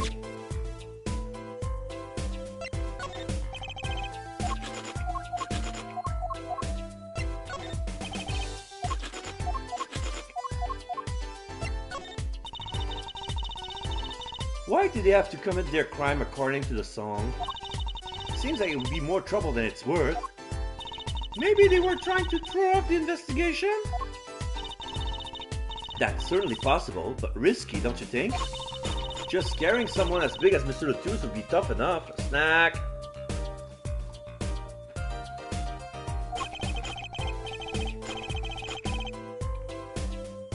She may be a snacking fiend, but sometimes she actually makes some sense. Okay, I'm done here. Let's move. Let's go to the stage. $119. The reason why the center channel is so expensive because the center channel is designed for voice and mid-range frequencies. Okay? And other times they're required with multiple woofers and tweeters in the cabinet. That one I'm looking for as 5. Oh! Okay. Not bad, but yeah, it's an investment. It's an investment in the wings. All right, we're on stage.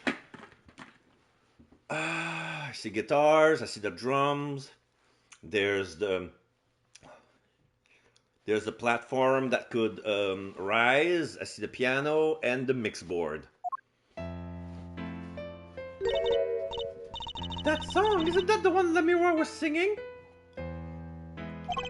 Yeah, you're right. The guitar serenade. Wow, I'd love to do a show on the stage like this. Overall, I thought I'd pay less than 300 to get everything, which isn't bad for a complete overall. I would come to see that. The house is full, and as one, the audience sighs with wonderment. There I am, singing my ballad, rose petals swirling through the air. Not bad. Wait, aren't you a magician? Oh! That's right, I was a magician, wasn't I? Some dedication. Oh, Valiant is back. Aha! If it isn't Miss Rosie, and indeed it is. Uncle Valiant! What exactly are you doing here? I take real responsibility in task undertaken. I am inspecting my equipment of illusion to make sure naught is amiss. The Lemmiwar teleportation illusion! Oh! Should anything go wrong, it would reflect poorly upon me and my troop. As I went about my exacting examination, I happened to notice that piano. And I remember that fair lady's melancholy melody. Hey, Apollo, maybe Uncle Valiant can shed some light on this whole thing for us. Okay. Lemmiwar's illusion. I was wondering about the show the night of the murder. Lemmiwar's vanishing act was your illusion, right? Indeed, the purple persecutor petitioned my performance. At the climax of the song, he said, "Make her disappear like a dream." Like a dream, his words?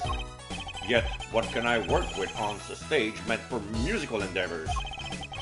There are none of the convenience of a stage built for sorceress acts. It was a challenging task, and so I accepted. Yeah, now we see she disappeared from the top of the tower. But in order to move, you would have had to use some sort of secret tunnel? People come to me because I'm a professional among professionals. My illusions are custom made for my time and a place. Now, because of the murderer, all the eyes of the nation are on this concert. Not a bad thing, as far as the fortunes of Troop Gramarye are concerned. So you were there checking up on your trick to make sure it went well. And went well it did. Now, speaking of pianos, that piano over there troubles me. It troubles you? Why?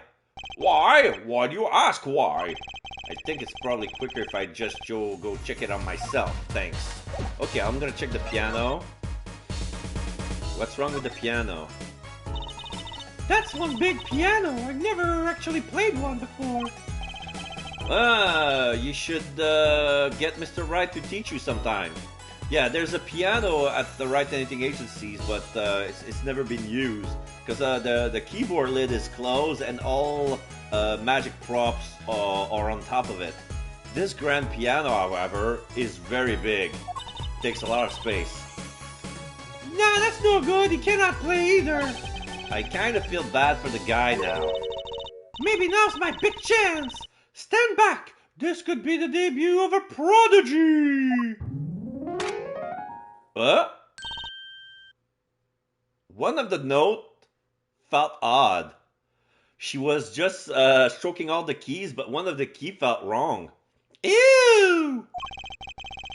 Did you make that noise just now? Let me try it again. You see? You know, I think something's stuck in the piano. Time to take a look under the hood. Huh! Look, this was stuck between the string. It's a remote control with an antenna and a red button. It looks like some kind of switch. You know what? Somebody threw the remote control inside the piano. Someone must have thrown this into the piano. Yeah. Switch placed in pockets. Can we check for fingerprints? Oh, we don't have our powder with us. My brother has one of those giant grand pianos at his house. He actually moved to be at my house. We moved it because it was taking, of course, taking too much space. I used to have a piano at my mother's place as well, but she didn't play anymore and it was taking some space and she has to sell it. I think she bought it for $1,200 and she sold it for $5.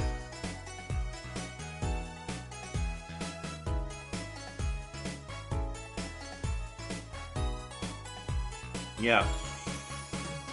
Okay, let's check the switch.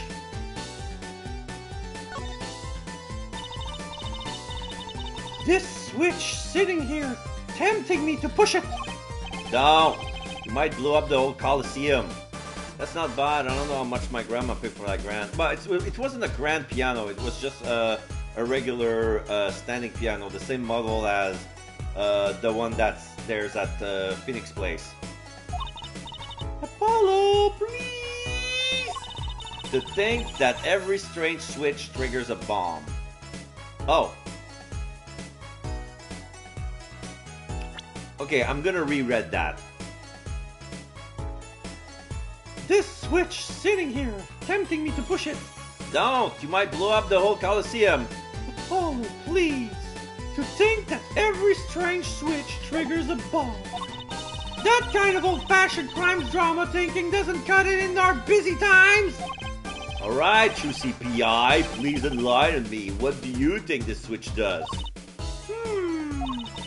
Maybe it turns on the electric razor in Prosecutor Gavin's dressing room. A switch as big as a razor to turn on a razor? Okay.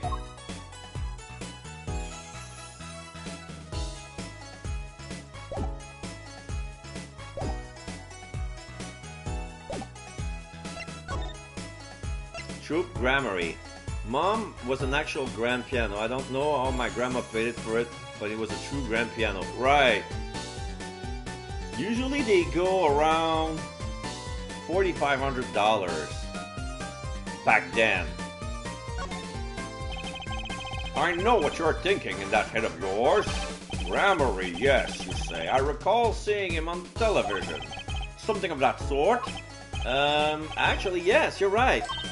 Wow, we just read your mind, Apollo. No, I just said it last time we saw each other. Everyone tells him that he made a good guess. Yeah, that's what I'm thinking. She probably paid somewhere in the neighborhood of that, yeah. It was 20 years ago. A young magician, a genius of his time, come down among us. Oh. His name was Magnify Grammary. Now we see a black and white illustration. There's a guy standing on a stick. Well, he's leaning, he's holding himself on an elbow. Like, it's like he's floating in midair. He's tilting his top silk hat to say hello. And his only support is a stick made to fit rest his elbow. But it's like holding on one end of the body. The rest is just levitating there. There's a cat that's standing on the tip of its tail.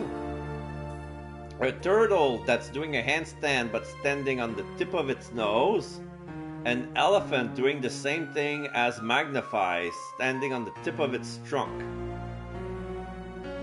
But the weight distribution makes it impossible. Oh, this cannot happen. It's got to be magic. So basically, Magnify Grammary was a pro at levitation or making things float. It was he who became the great Troop Grammary. At his prime, not a day passed that he did not play upon the screens of every TV there was. I do have a vague memory of someone like that on TV. Yet several years ago, that time came to an end. My troop pulled a vanishing act, yes. Cries for magic no longer heard. The TV screens a barren waste, stripped of illusion. That's not true. I still went to all of your shows. Like that one in the parking lot down at the supermarket. When you start playing in supermarket parking lots, you know you're in trouble. We own our skill at these small venues, always awaiting our time. Yes, one day we will rise up from obscurity onto fame's shining stage once more. I do this not only for the magic that is Grammary, but for my partner. Your partner? You mean...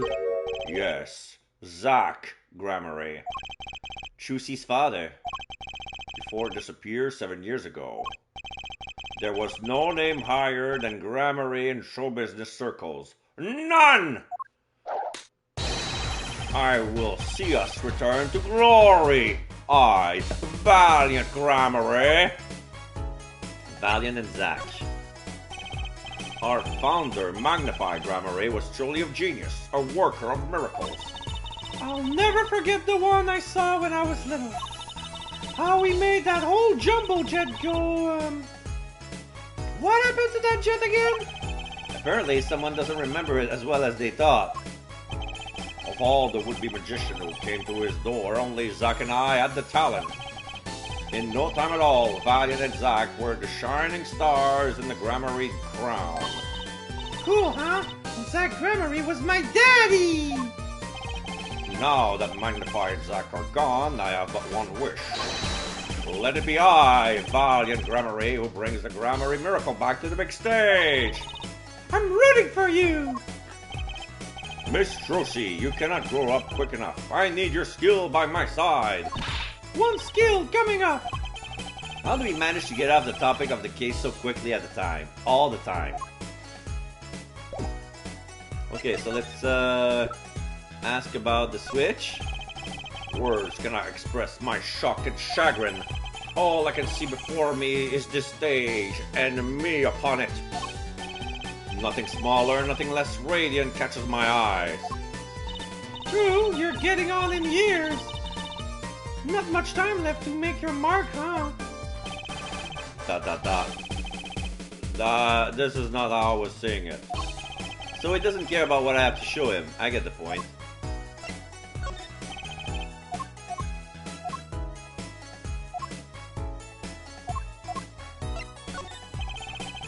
I was wondering about the stunt in this video, right in the middle of the song. I didn't see a stunt. Oh, that! I guess I'm so used to seeing that happen I didn't even notice. So young to be so jaded. A simple sleight of hand. Oh, I pressed this star already. Didn't change. A modicum of magic from me to you.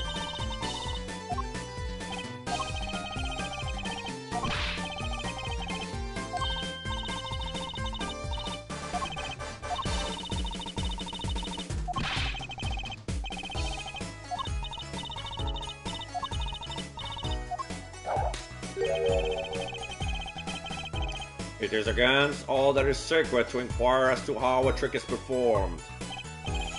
Okay, so you tell me how he did it, Trucy. But I don't know! Come on, you're a magician. Aren't you part of the same secret club?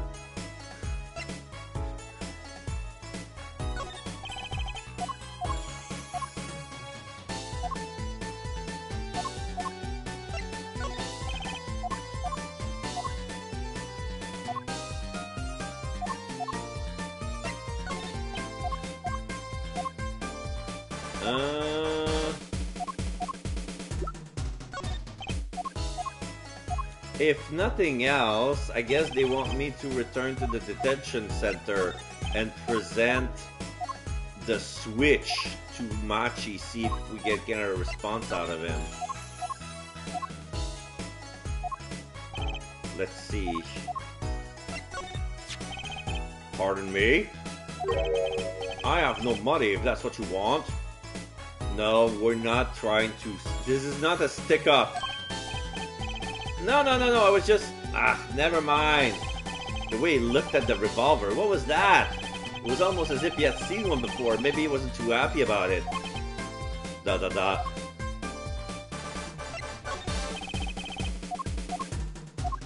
So he hates guns.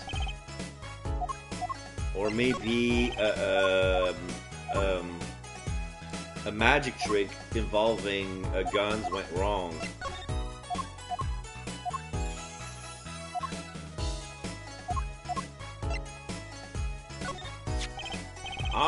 The proof positive of your profession, yes? Yeah, I just flashed my badge to Valiant and I got a reaction. Might I have a look? Are you gonna make it disappear? Please don't. Oh, what's this? It is gone. Ah! What did you do with my attorney's badge? Don't be alarmed. Miss Trucy, take a look into your puppet, if you would. Yee! It's your badge, Apollo! What's it doing in there? That was amazing, wasn't it, Apollo? He called that pouch at her waist a toppet. Is that some kind of magician speak? Yeah, she has a pouch. So apparently, he made the badge disappear and made it reappear inside of Trucy's pouch. Alright, so let's get out. Let's go back to the detention center. Sunshine Coliseum. Right, anything agency. Detention center. Present.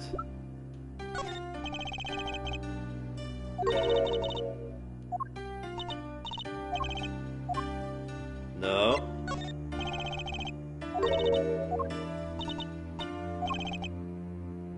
I wonder what it was that he did. Yeah.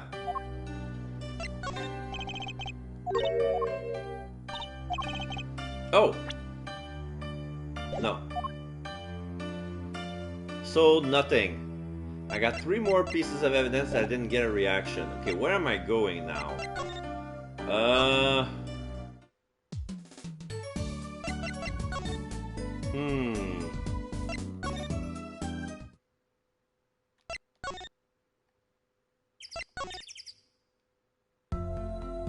Okay, La Miroir is still in the hallway. What happens if I present her this? No. Let's go. Oh, let's go to La Miroir's dressing room. Let's show this to Emma.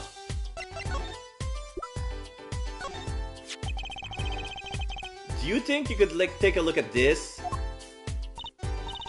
A small device. Looks like a transmitter. A transmitter? You press the switch here and it sends out a signal. No idea what it's for though. You just found something suspicious. That could be it. A signal? You mean on an electronic signal? What is it, Apollo? Say, Emma, you know that strange object you said you found? Oh, this. Let me try pressing this switch.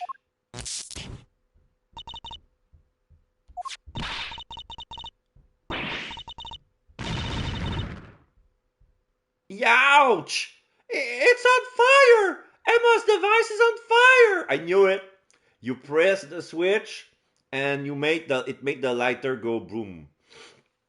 So that was probably inside of Gavin's guitar. And that's the reason why it burned. What's the big idea? Ah! Well, now we know what this is. An igniter. This part here must work like a lighter. It nearly lit me up, that's for sure. Hey, don't look at me like that. I didn't do it on purpose. I suppose, at least, we're getting somewhere with this case.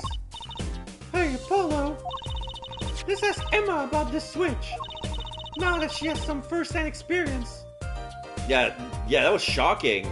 I think she punched us because it went black for a while. The screen went black for a while.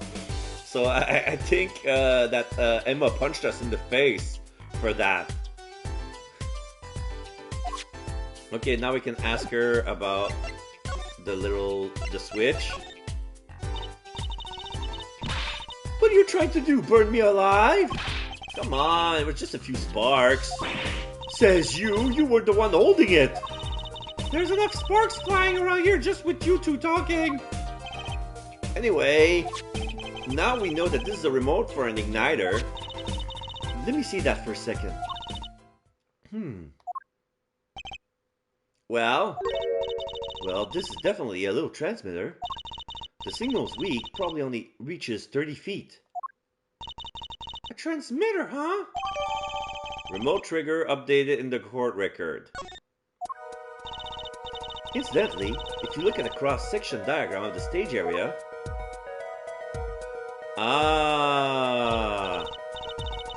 Let's see, 30 feet from La Miroir's dressing room. Okay, so Now we see, what did they call it? Yeah, a cross-section diagram of the stage. Here we see the drum, we see the piano, and then we see the seats. And then we see the basement with the dressing room number 2 and number 1. Inside of the 30 feet range, there's the dressing room number 2, but not the drum. The stage is quite long. The drum is at the very end and the piano at the very front.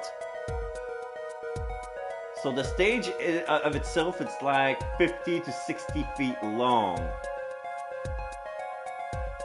So yeah, if I measure with my finger, if the trigger was on the piano, it could have been activated from the dressing room number 2. But I'm pretty sure that this device was meant to lit Gavin's guitar. The tower elevates from 15 feet from the stage to the direction where it was. So it must have been somebody from the... Wait. Oh, I need to look at the video again.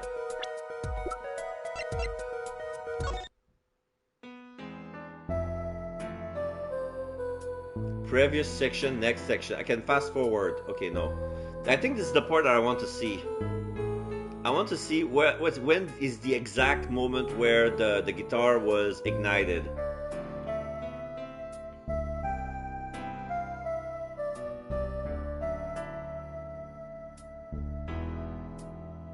Okay, so now it's going up.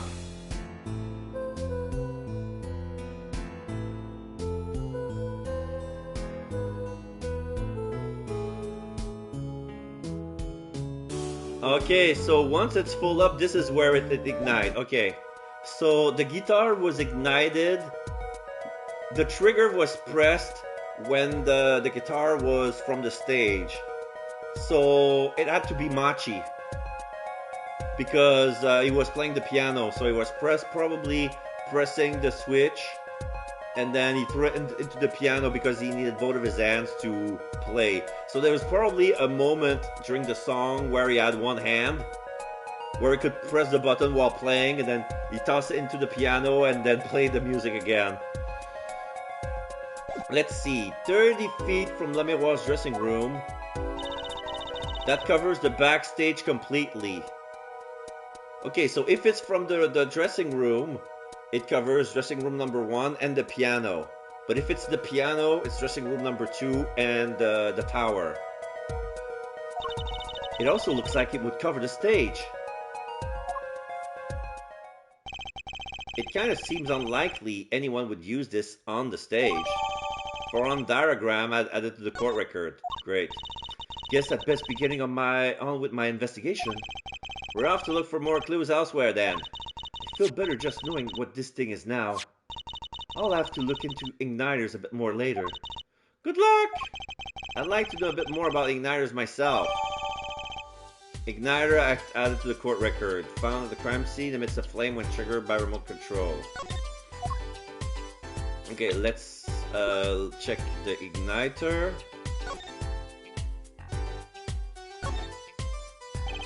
Yeah, there's a fuse. All these little parts, it's pretty complex. Yeah, there's a little black thing sticking out, that's a mini antenna. I'm guessing this is where the fire comes out. Other than that... Good thing machines run even if we don't know how they work. That's what Daddy always says. Not really a saying you want to go around repeating, Trissy. Yeah.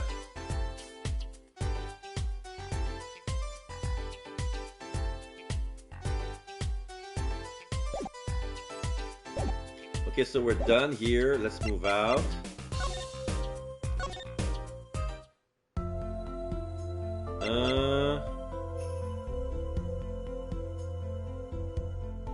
Oh. Now we can go back to the detention center, see if we get a reaction. Because now the sunshine, we have something to do here. Yeah, Darian is here. What?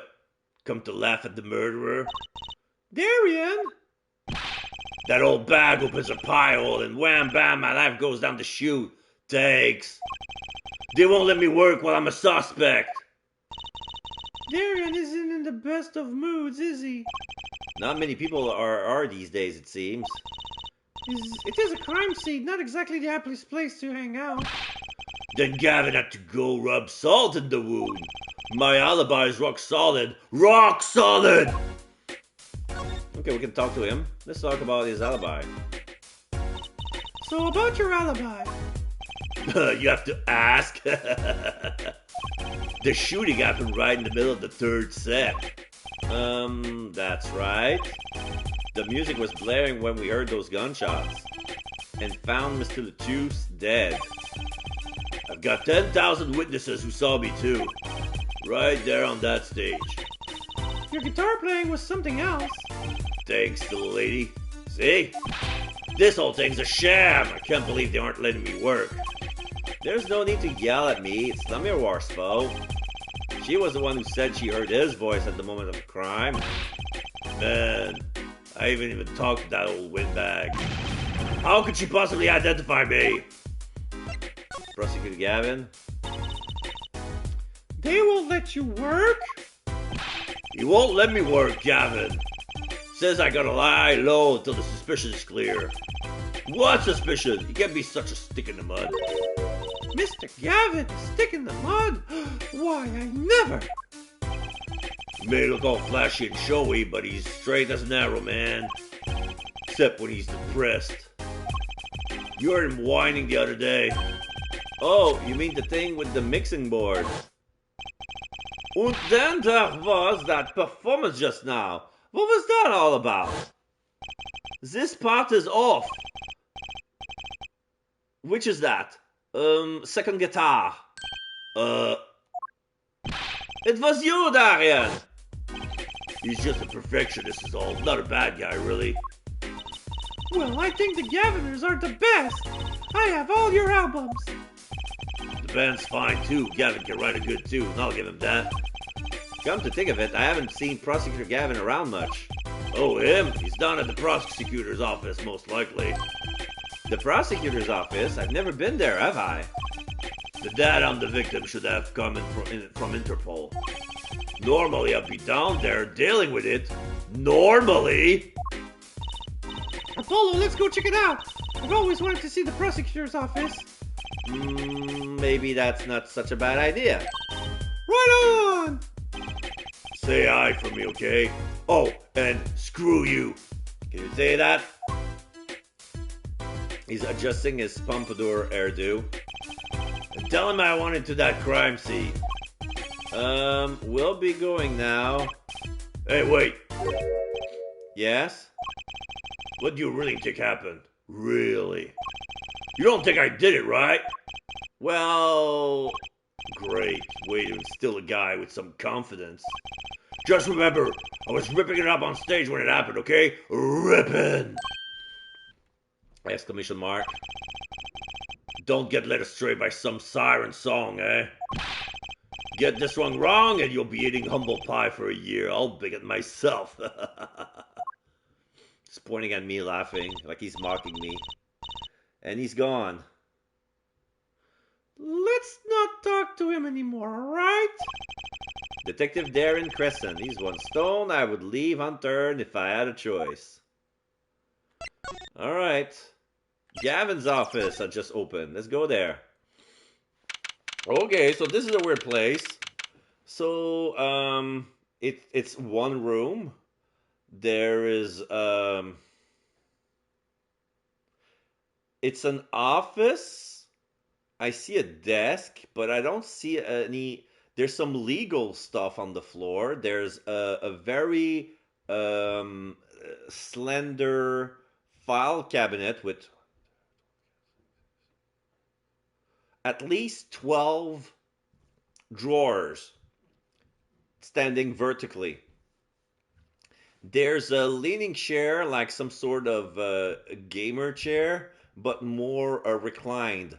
And there's a keyboard in front of it. So there's a place where there's a notebook where he can write some stuff. And on the other arm, there's the piano, so he can play and compose songs while he's at it. There's a blue guitar next to it, and there are four more guitars on display underneath a glass doors. And then there's the burnt guitar that's on the desk with another block of a notepad, and a pencil. And then we have another desk, which is actually a huge fender with a red carpet on top. And there's a stack of books and CDs, a miniature guitar, and these things look like VCRs. One looks a little bit different. I think it's made to produce copies, video copies, or making demos. And there are three flat screens TV hanging off from the wall on top of that little desk. So there's nothing really that says prosecutor. It's more like Rockstar first, prosecutor later. Oh, I just noticed there's something like some sort of white stuff, like shaped like an egg, inside of a glass dome. Yeah, they kind of look like VCRs, but not quite right. Well, one of them is, but the other looks like it's made to record or to make copies. Like, those are slots for VCRs. Both of them are VCR slots. One of them looks a little bit different. But I don't understand why you would need two VCRs. I think one of them is for, recording and editing, and the other is to make a copy of the VCR, to play the original. So, Prosecutor Gavin's office. So, this is it.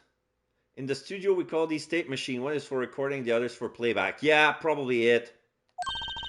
The governor's head office. It's not the band's office, it's the prosecutor's office. Yeah, so that's why I'm asking, what is this creepy thing, object, whatever? Looks like Prosecutor Gavin's on the phone. Oh well, guess we'll have to come back. Or we can hide behind that bookshelf, real quiet like. That's eavesdropping.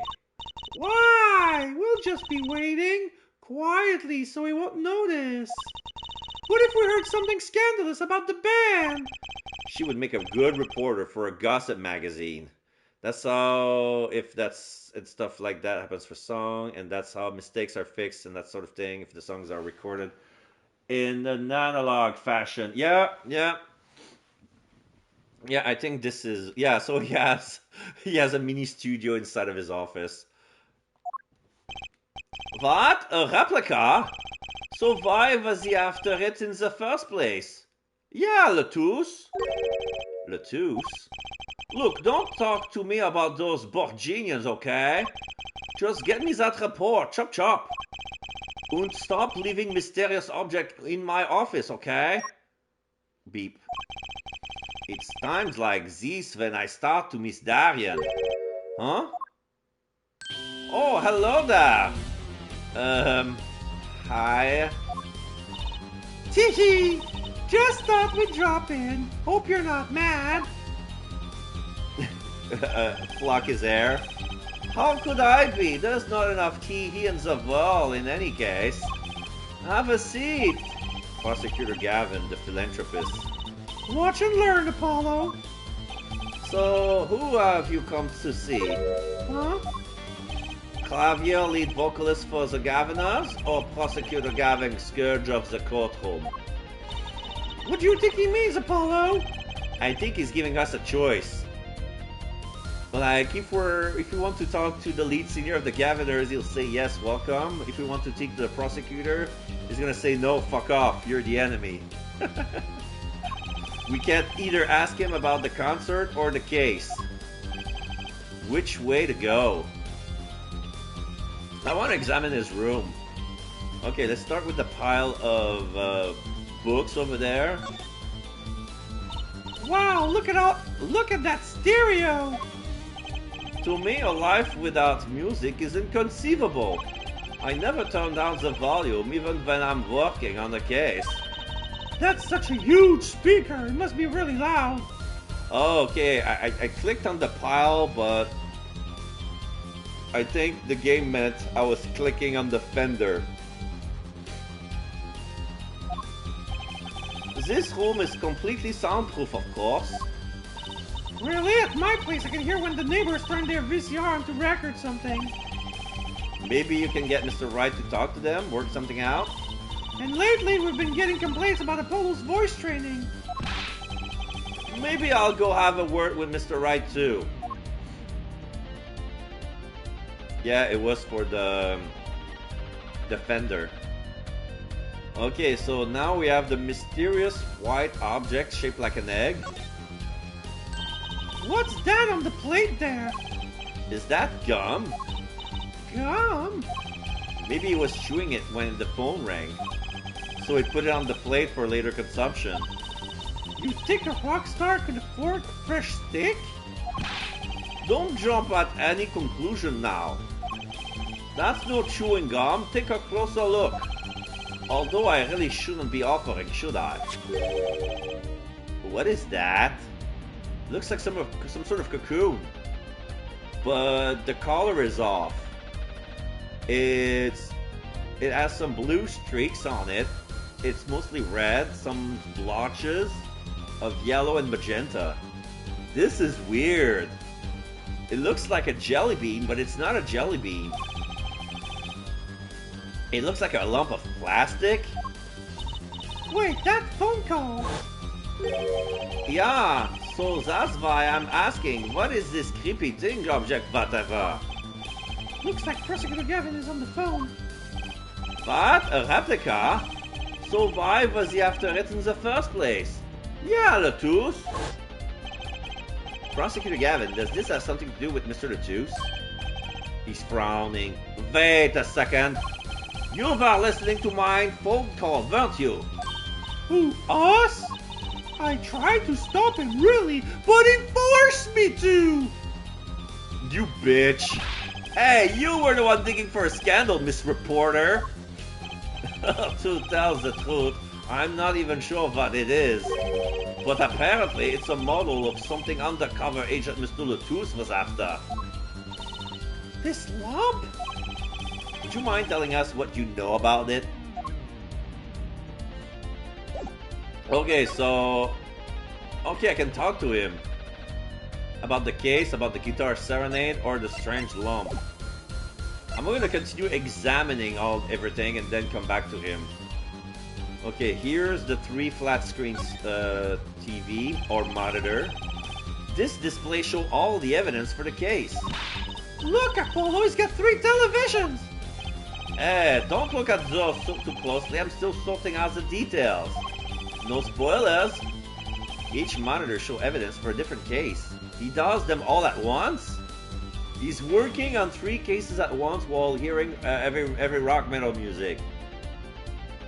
Damn. I wish I had 3 TVs. What would you possibly do with 3 television sets?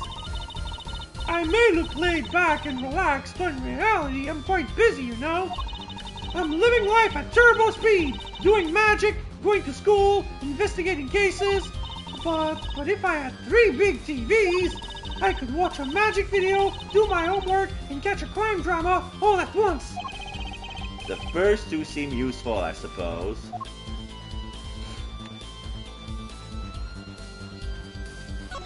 Okay, I'm taking on the guitar. What's wrong, Apollo? You look confused. I was just wondering where the work chair in this office was. You're looking at my favorite chair right now. That's a massage chair, isn't it? That is an ergonomic, adjustable office. Oh, I love the one with the vibrating rollers on your back. Those feel great. ... Dot. Did I say something wrong? No, nine. I merely realized the futility of an explanation. The view is exhilarating, yeah? I sit here gazing down upon the city, writing mind songs.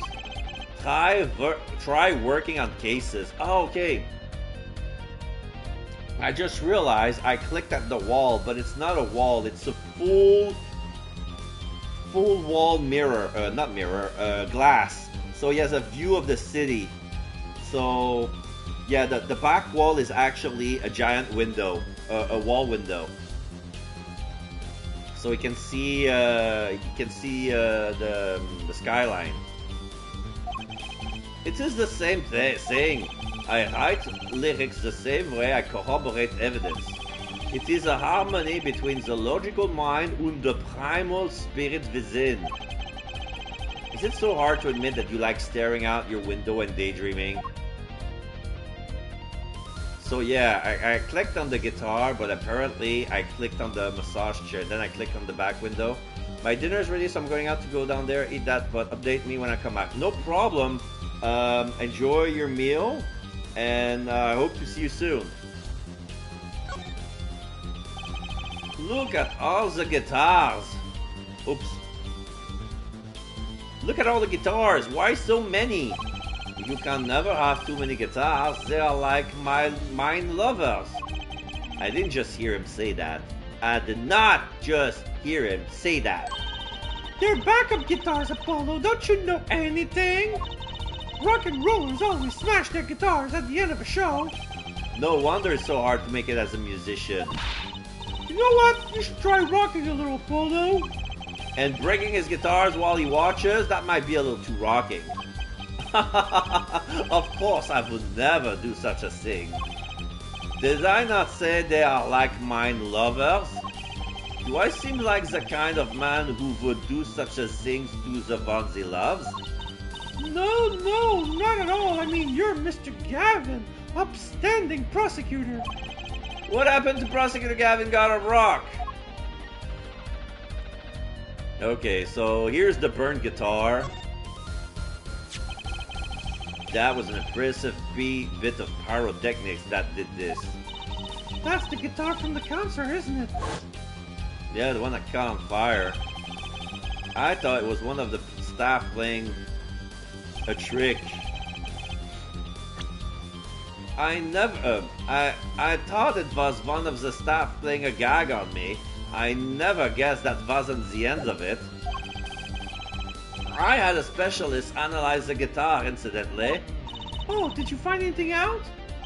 He didn't have a lot of time, so it's still unclear. But the results he came up with were intriguing. Intriguing? How does that guitar tie into everything that went on? Sounds like something we should ask about. Yeah. So now we have two new topics. Well, now we have to talk about the case, the guitar serenade, the strange lump, and then the guitar is gonna pop off. Okay, let's talk about the case. Ah, that reminds me. Did you see the paper today? Yes! I always read the TV section. Good girl. How about you, Air Forehead? I read the funnies. Then you will not have seen this. Concert of Tragedy. The Prosecutor's Deadly Song? Oh, is that a new show? I haven't heard about that one. It's not a show, it's an article. News, you know. Oh, does this have anything to do with the case? Since getting back from the trial, my phone has been ringing off the hook. How does it feel to have a man's life with a song? To take a man's life with a song. Have you ever hummed a man all the way to death row? Do you think you could sing for me over the phone? It is endless, thanks to the case you made today, of course. Oh, that was all Apollo's idea.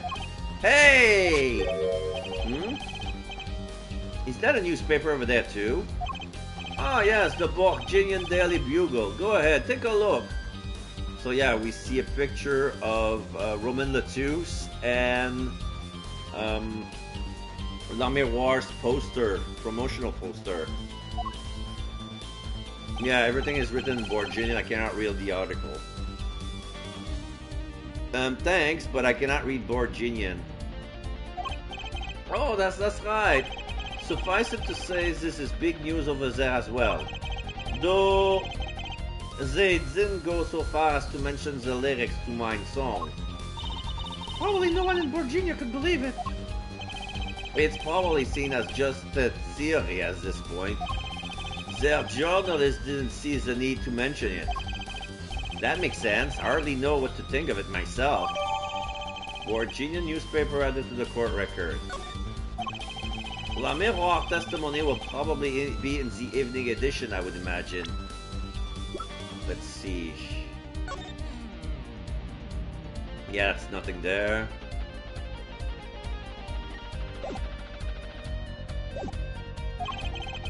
Which is why I have Darian step down from the investigation for now. Yeah, we ran into him moping in front of the Coliseum. La Miroir was my invited guest, so it is a rather delicate situation. You understand how much I want to solve this case quickly if possible. The guitar serenade. I really love that song. It's such a great atmosphere to it. You co-wrote it with La Miroir, if I remember correctly. That's right, it was last year. I had gone to tour Borginia's legal system, as a matter of fact. And that's when you heard La Miroir's voice? It was at a small jazz club at Vep that night. I knew I had to meet her, to talk with her. So I used my influence, which is not inconsiderable, to arrange a meeting. Wow, prosecutor really have a lot of clout. I think he's sort of a special case, Trucy. Thankfully, she liked the work I did, and we wrote a song right there backstage. Machi on the piano, that dulcet voice, and myself on the guitar that I borrowed from La Miroir. And music history was made. Probably not an experience your average lawyer would ever have, like APPOLO, say. It is a memory I hold dear, and the song we wrote that night was this. And that very guitar is right over there. You mean this charred lump? Don't call it a lump, that's a piece of history! And it's only brown, not really charred! No matter, I shall never sing that song again. I will not use that guitar again either, even if I could have. What happened during that song anyway? Why did this guitar suddenly catch on fire? Do you think you could show it to us? Your charred, slightly burnt guitar? I'm sure he doesn't mind. What more could happen to it? La Miroir's guitar. It was a beautiful instrument. It was played lovingly for many years. A guitar befitting a woman like La Miroir. How did it end up here? She gave it to me. I mentioned how much I enjoyed playing it that night, and she made a present of it. So this guitar is from Virginia. That is it. That it is. We couldn't carry it on the plane. Changes in air pressure and humidity ruined the wood.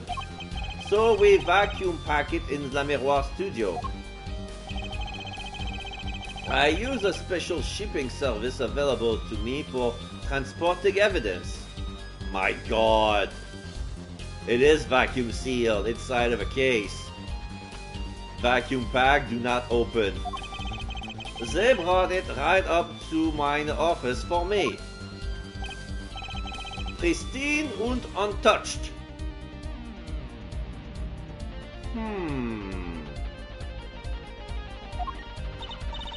See?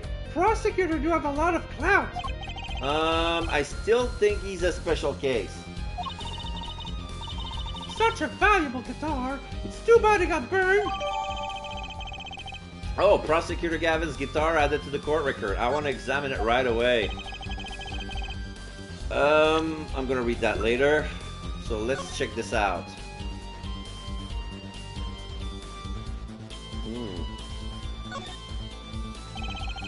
There's lightly scorched, and then there's this. It's burned clean through! Yep, it's pretty much a useless piece of junk.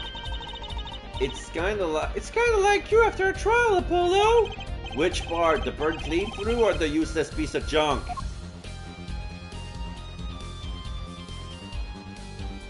Okay, so yeah, judging by the damage, it's been stuck. The device has been stuck into the inside of the guitar case and then burned through the bottom and the top. Part of the handle is charred as well. And yeah, it's been cut in half. That at some point, I don't know if the guitar was cut in order for the fire to stop. But yeah, all the strings are detached. They're all over there. Like there's only 3 strings left.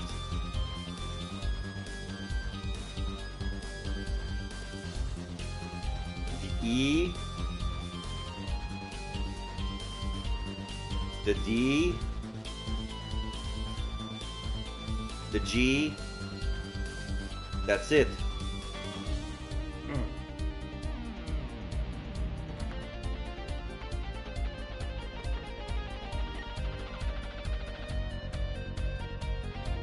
A has been removed, B has been removed, and the second the second D has been removed. No, the second E. Second E.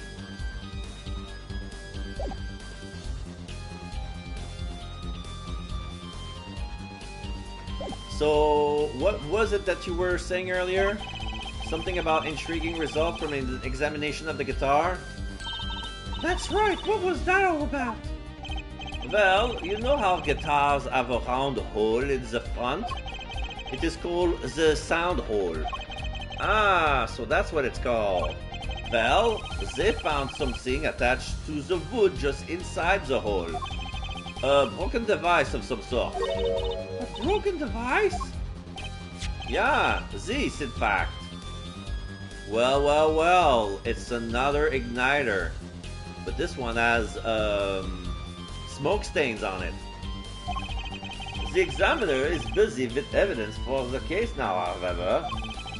So he'll be checking this out once he's finished with everything else. Ah, that device looks strangely familiar. Strange lump?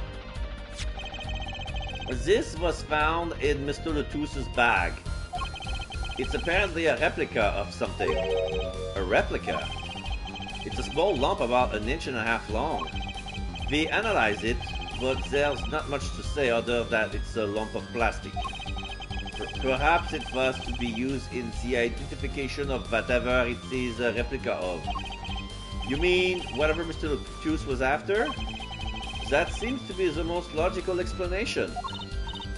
Well, what is it? Don't ask me, Fräulein. Oh, if you don't want to tell us, you can just say so. I've put in a request to Interpol via my contacts in Virginia. But apparently there is a block on information somewhere along the chain. Oh. There's something either Interpol or Virginia doesn't want to share. Something about this little piece of plastic. Mr. Latouche went through all that trouble to become Lamiroir's manager, just to come to this country to find out more about this lump? And he died for it!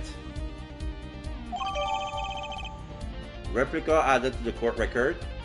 Something held by Mr. Latouche. Apparently the focus is in investigation. I've sent someone to the Colosseum to fetch Lamiroir. Perhaps she knows something about it being a Virginian. Oh.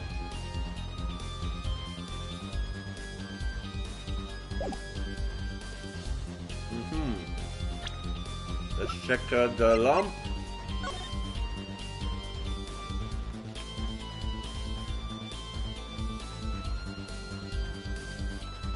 sample. There's a stamp that says sample on it. Sample, huh? Think they put a big enough label on it? Maybe it's to keep people from eating it by mistake. Yeah, they might think it was an otherwise tasty multicolored lump of plastic. Maybe it's the manufacturer? Simple Toys, where you can't afford the real thing. Sounds like a company Mr. Wright would like.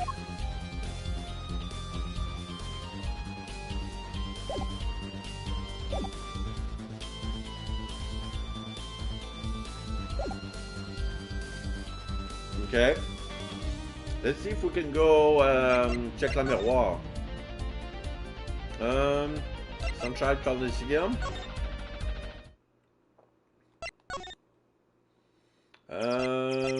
Backstage hallway.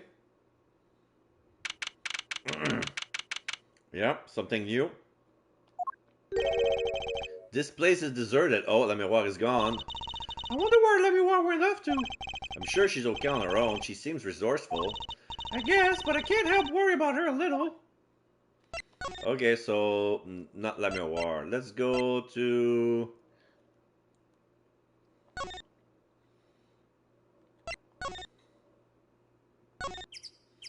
the detention center.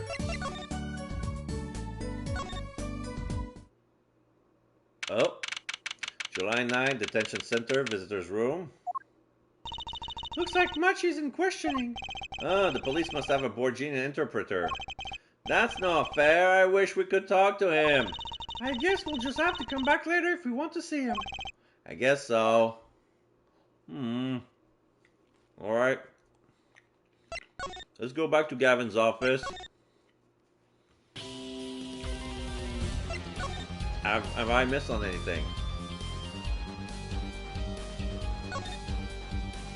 No clues?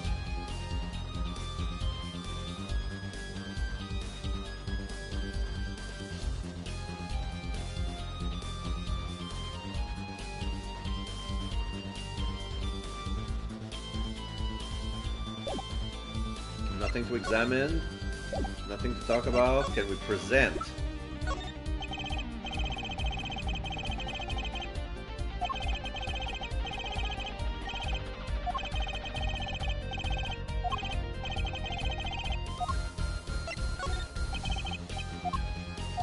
So yeah, he's not gonna talk because he's the enemy.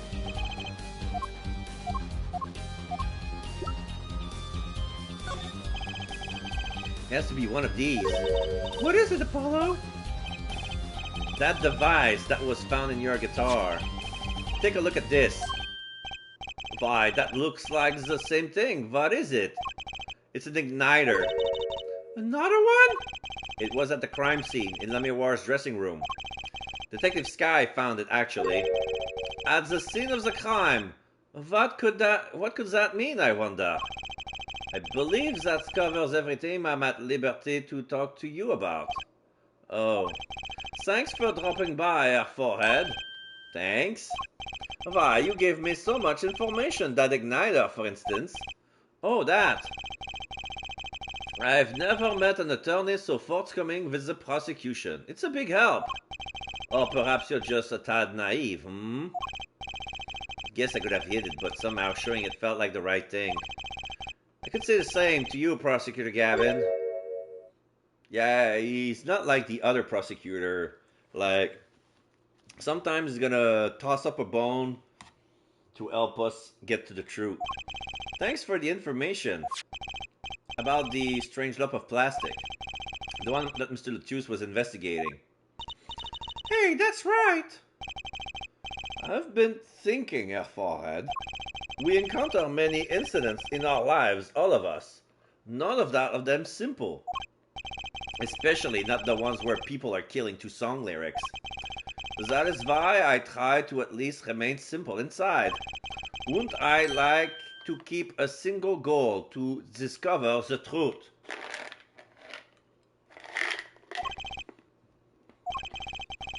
That's why I'd like to keep relations civil, yeah? That is all. I can live with that. Mr. Prosecutor? Fräulein? Can I ask you why you sing in a band? Ah, because I want women to turn and look when I walk down the street. That's pretty simple too. Now, if you'll excuse me, I've got work to do. Another time, perhaps. Okay, so we're done here.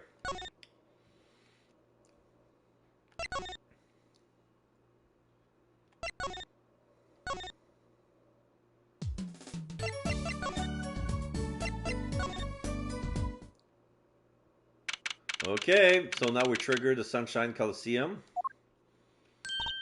Emma's here. Oh, it's you. You came at a good time. Hello there, Emma. What's up? Either of you know where La Miroir is? Well, I saw her in the backstage hallway a while ago. Yeah, that's strange. What's strange?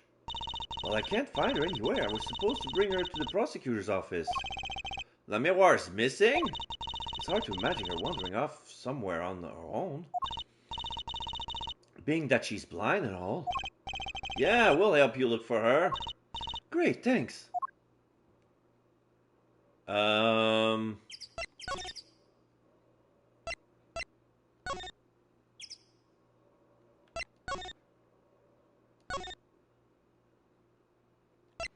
Not here. Oops.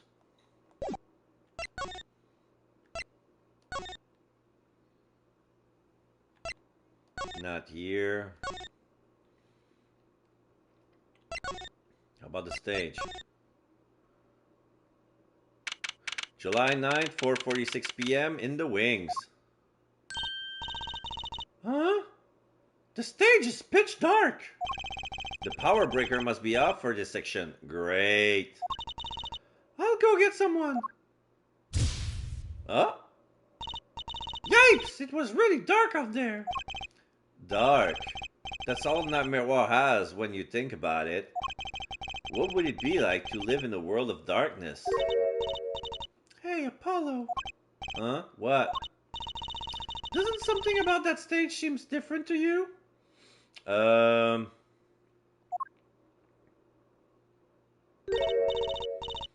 Like something has changed? Yeah. The guitar case. Changed. I can't put my finger on it, but it's bugging me. Now it's bugging me too. What she's talking about. Let's examine. This. Hey, that case! Wasn't that open before? Yeah, it was open before. I guess someone closed it. But wait, look! Where the case closes!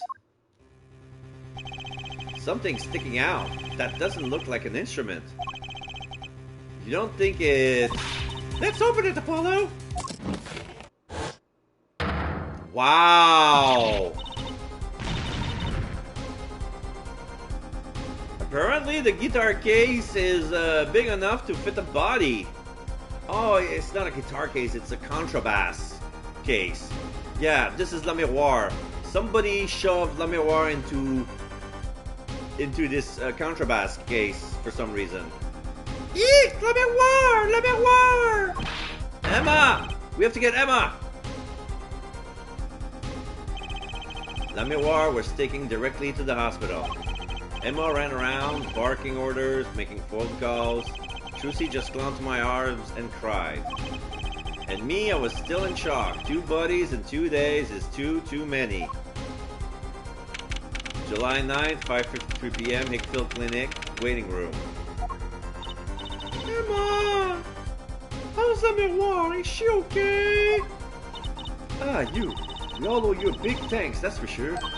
So, she's okay? Yes, she came to a short while ago. You found her before it was too late. That's good to hear. So, what happened? Someone attacked her. She was struck on the forehead. Oh. By who? We don't know. But they hit her on the forehead, right? That's right in front of her. How could she not see? Oh, wait. Never mind. Right. Would you like to see her now? Is that alright? She wants to thank you for saving her life. Le miroir!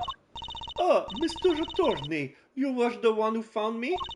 Thank you from the bottom of my heart. I'm just glad you're okay.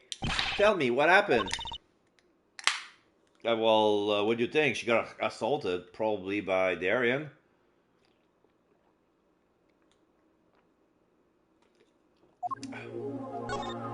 Attacked. It was after I spoke with you in front of the dressing room. I sensed someone approaching. I thought it might be someone coming to see me, but they said nothing. When I went to return to my dressing room, You were hit? I knew that very moment. I knew. The assailant was trying to kill me. No! It was lucky for me to be first blow did not knock me out.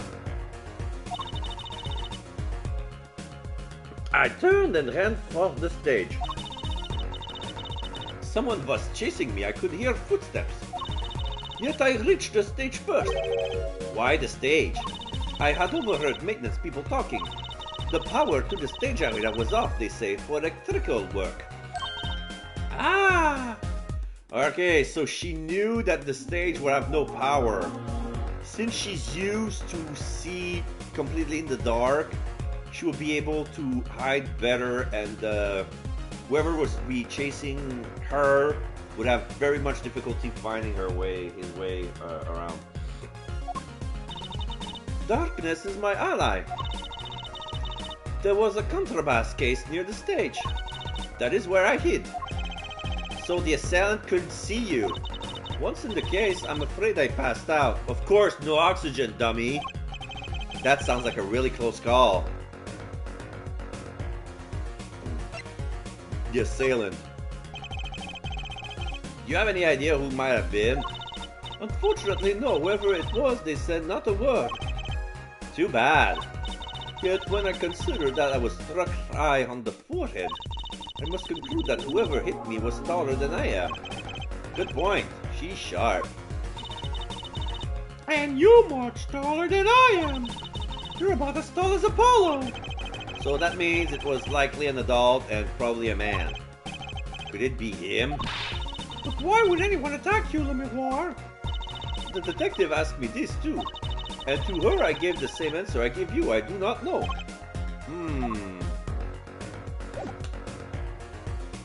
Okay, let's try to give her something. Let's see. Let me I wanted to ask you about this. Do you know what this is? The lump of plastic.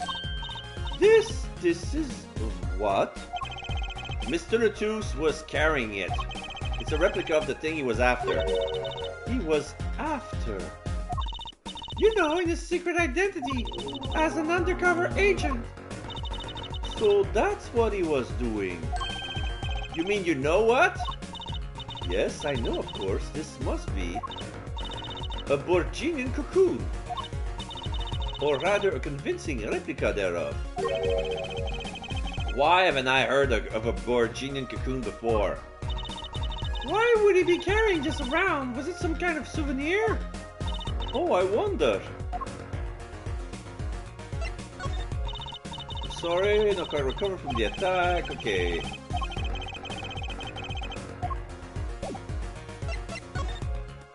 Borginian cocoon.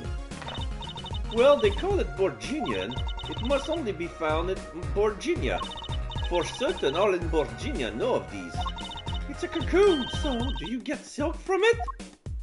I do not know the details, I am sorry to say. I thought she said all in Borginia knew of these.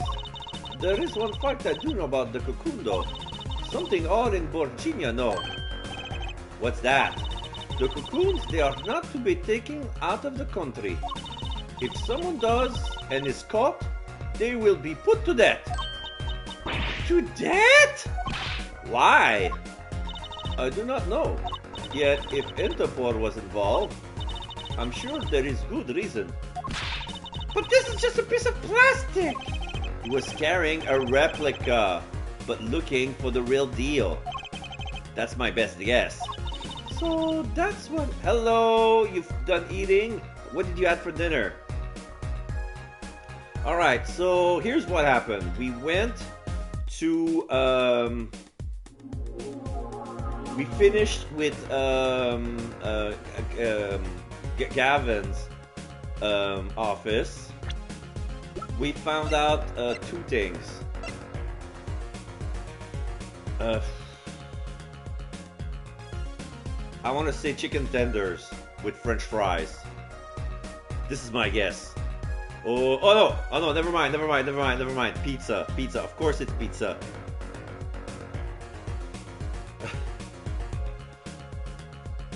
Napolitan pizza, tomato and cheese.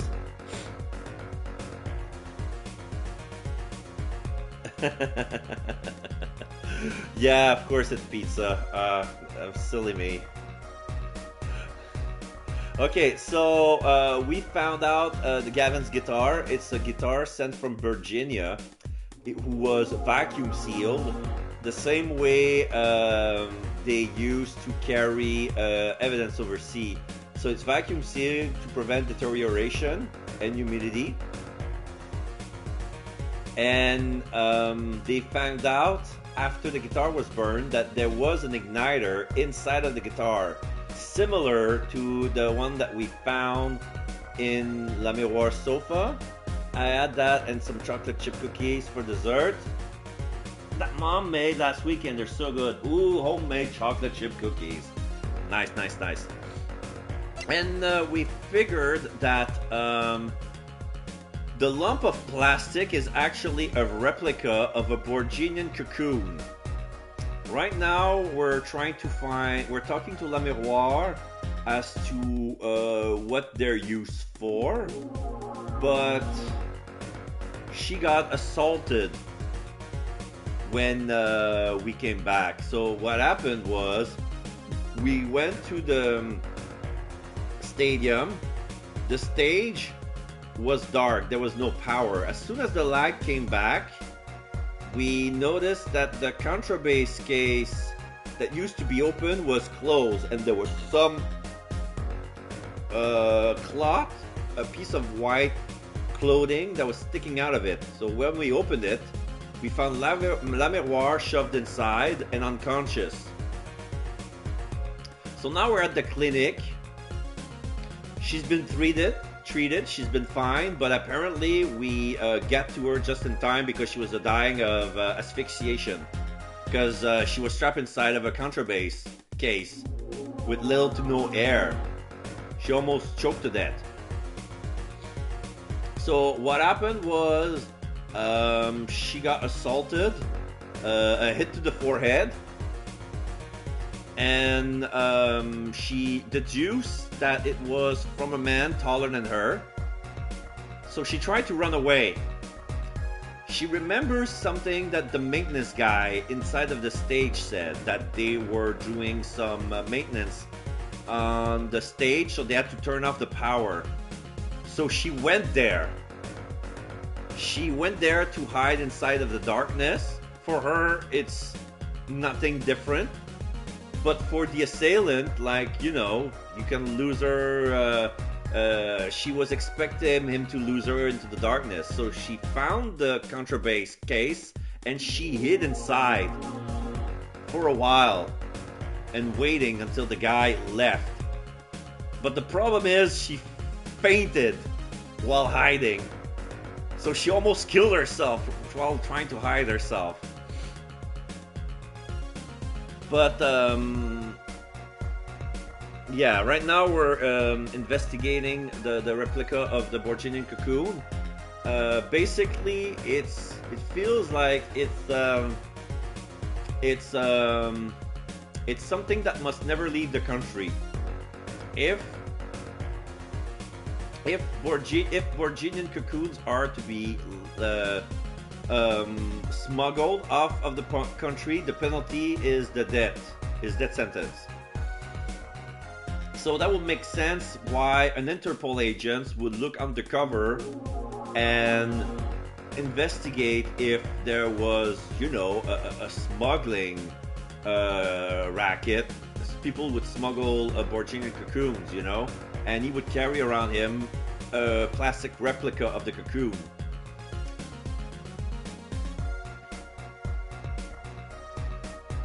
La Miroir, when she felt the cocoon in her hand, she felt like, okay, I know what this is, and it's a good replica. So basically, this is all that you missed. So, that's what he was up to?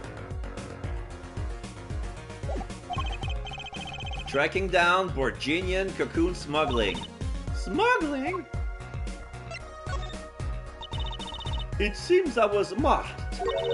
Marked? Life changed for me with the popularity of my songs. I began to travel around the world. Ah, so you could have brought those Virginian cocoons with you. On my trips, yes, that was probably the suspicion. And Mr. Lettuce was placed as an undercover agent to look into it. Virginia is a small, sheltered country. Not many of our people ventured into the world outside. Is that why they suspected you? But Mr. Lettuce wasn't a Borginian, was he? He was an Interpol agent, which means What, Apollo?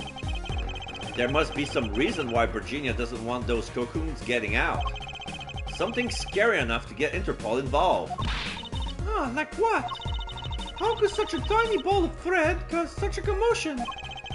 Cocoon smuggling. And Mr. Lettuce had La Miroir marked. It couldn't be her. Huh? There's one other person I need to talk to. Thank you for talking to us, La Miroir. It was the least I could do. Actually, I have another request. If it is within my power. I need an interpreter, someone who speaks Borginian. Hello? Would you come with us if you're well enough? I see. Yes, of course. I shall accompany you. Yes! Finally, we'll be able to have a conversation with Machi. La Miroir's gonna be with us and be the interpret. Great, great, great. Where are we going? Come on, Trucy, we're about to get to the bottom of this. Straight to the detention center, July 9th. Visitor's room must be close to the end of visitors' hours. Machi, we came to talk to you about the case. Machi? Exclamation mark. Could you interpret for us, La Miroir? Yes. Machi, I'd like to talk to you about when we first met. When we still thought you were blind. Click, click, dur, calidoo, calidoo, click, click, click, dur, calidoo. ... Now we know the truth. You can see, right? I was completely fooled myself. Machi, isn't there another secret you're hiding from us? Exclamation mark. He reacted. Wait, Mr. Attorney. What do you mean by secret? Machi ... What do I mean by secret? Well, yeah, the cocoon. Take that! If I'm not mistaken, you know something about this, don't you? Oh, he's grabbing his arms in panic. He's very scared. Hey, you got a reaction, a big one. Machi, you didn't. Trucy and I are trained to see people's uncertainty. Not that he would have needed any training to see that one. ... Mr. Attorney, please tell me what this is all about. La Miroir, please interpret. Very well. I know you know something about this by your reaction. If you won't tell me, I might have to give it to the prosecution and have them look into it. Exclamation mark, panic. ... Click, click, dark, I don't care, click, dark. He asked you to wait. Do not be so hasty. Machi. Click. Click, click, dark, do. Do you know everything? Yes, everything. Well, sort of. Have him tell us about it. Click, click, click, dark. Very well. The cocoon. What is this cocoon anyway? Click, click, dark, do. The cocoon, the silk, is a potent cure. A cure? It must cure some disease. Click, click, duck, a little click, click, duck. It's a cure for incuritis. My god. This is the lamest name for a disease ever. Incuritis. An infection that cannot be cured. And we have something that can cure the incurable. It's a cure for incuritis. It's like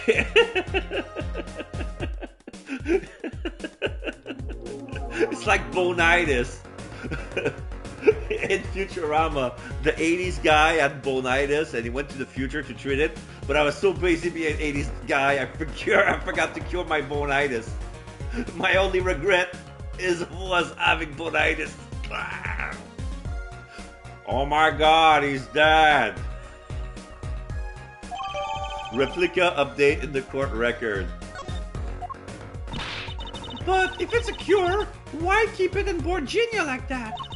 Just think of all the lives you could have saved by sharing the medicine. ...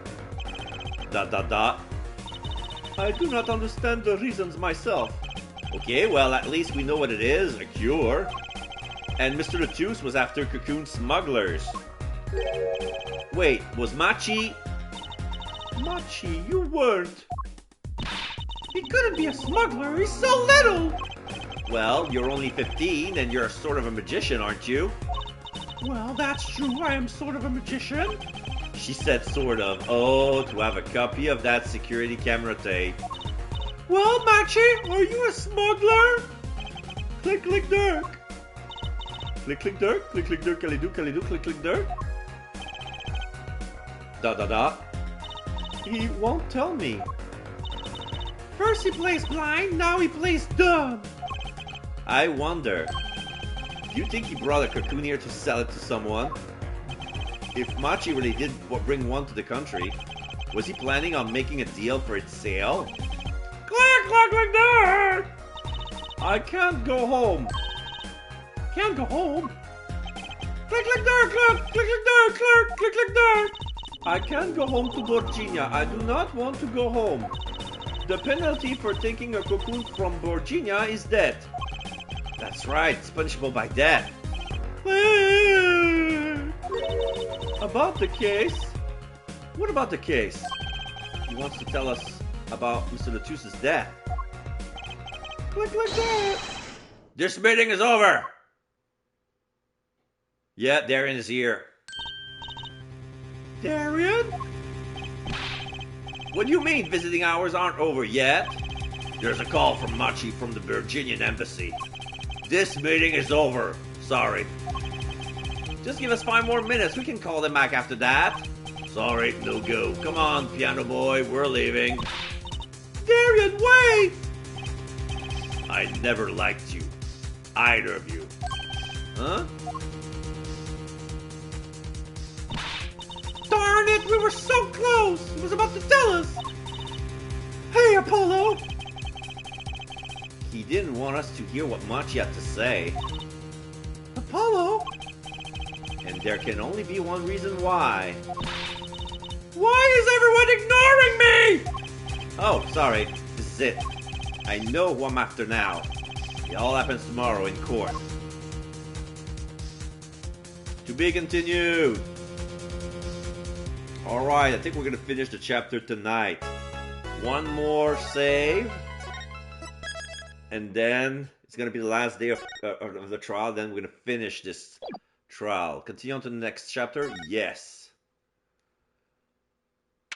July 10th, 9:49 a.m. District Court, Defendant Lobby number 2. Yeah, that was sus. Well, this is it. Today's the day it all goes down. And then there was yesterday. This meeting is over. Sorry. Just give us 5 more minutes. We can call them back after that. Sorry, no go. Come on, piano boy. We're leaving. Darian, wait! I never liked you. Either of you. Huh? Darn it, we were so close! He was about to tell us! Hey, Apollo. He didn't want us to hear what Machi had to say. And I think I know why. Time to bring down the little justice! Oh, bang! Eek! What was that?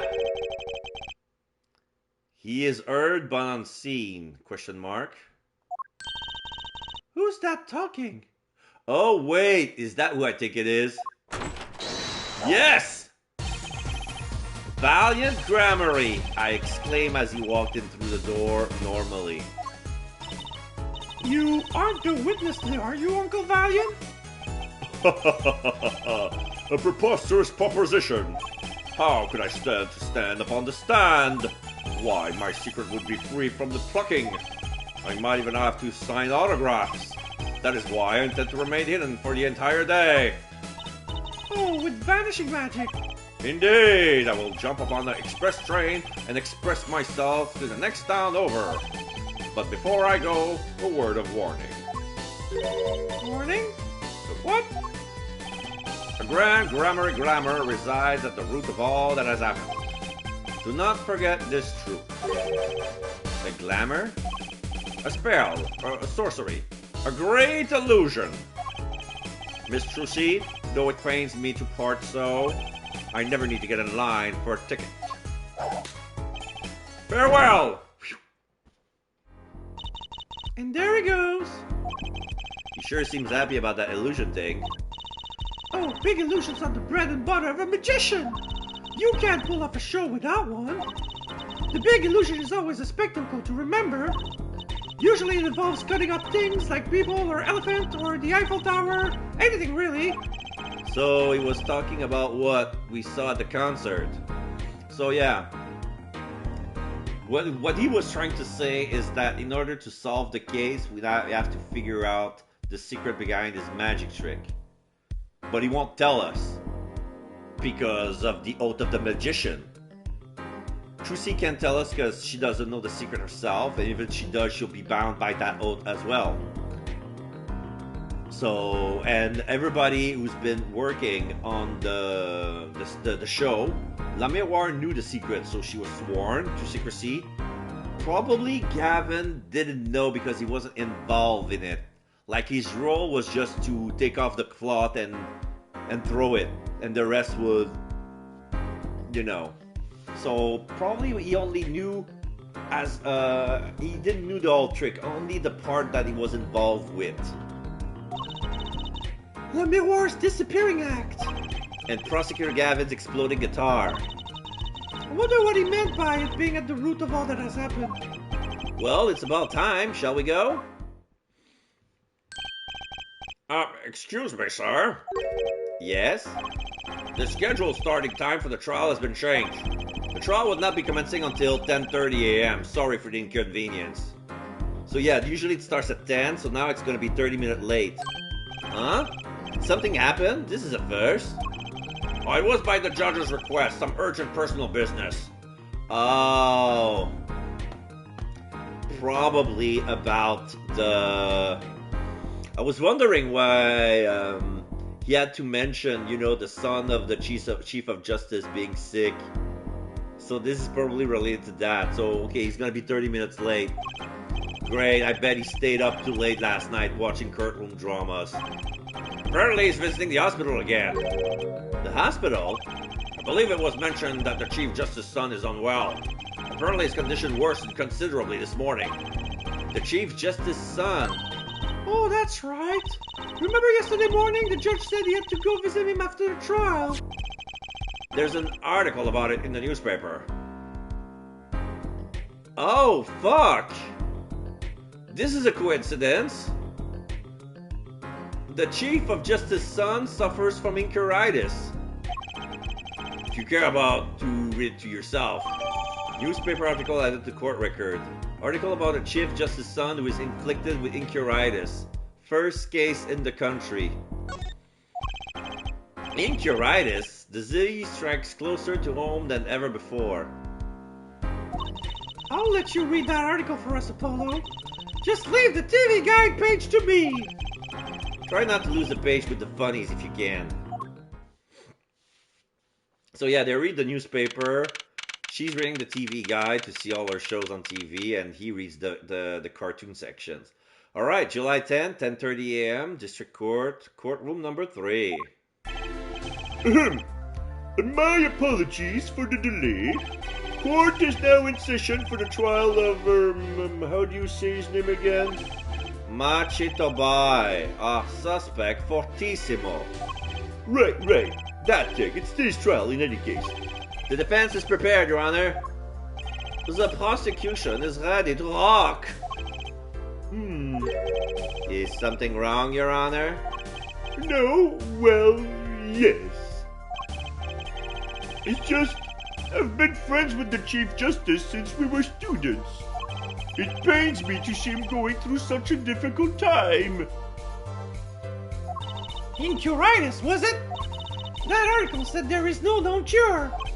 Herr Judge, let me say, with all honesty, I feel your pain.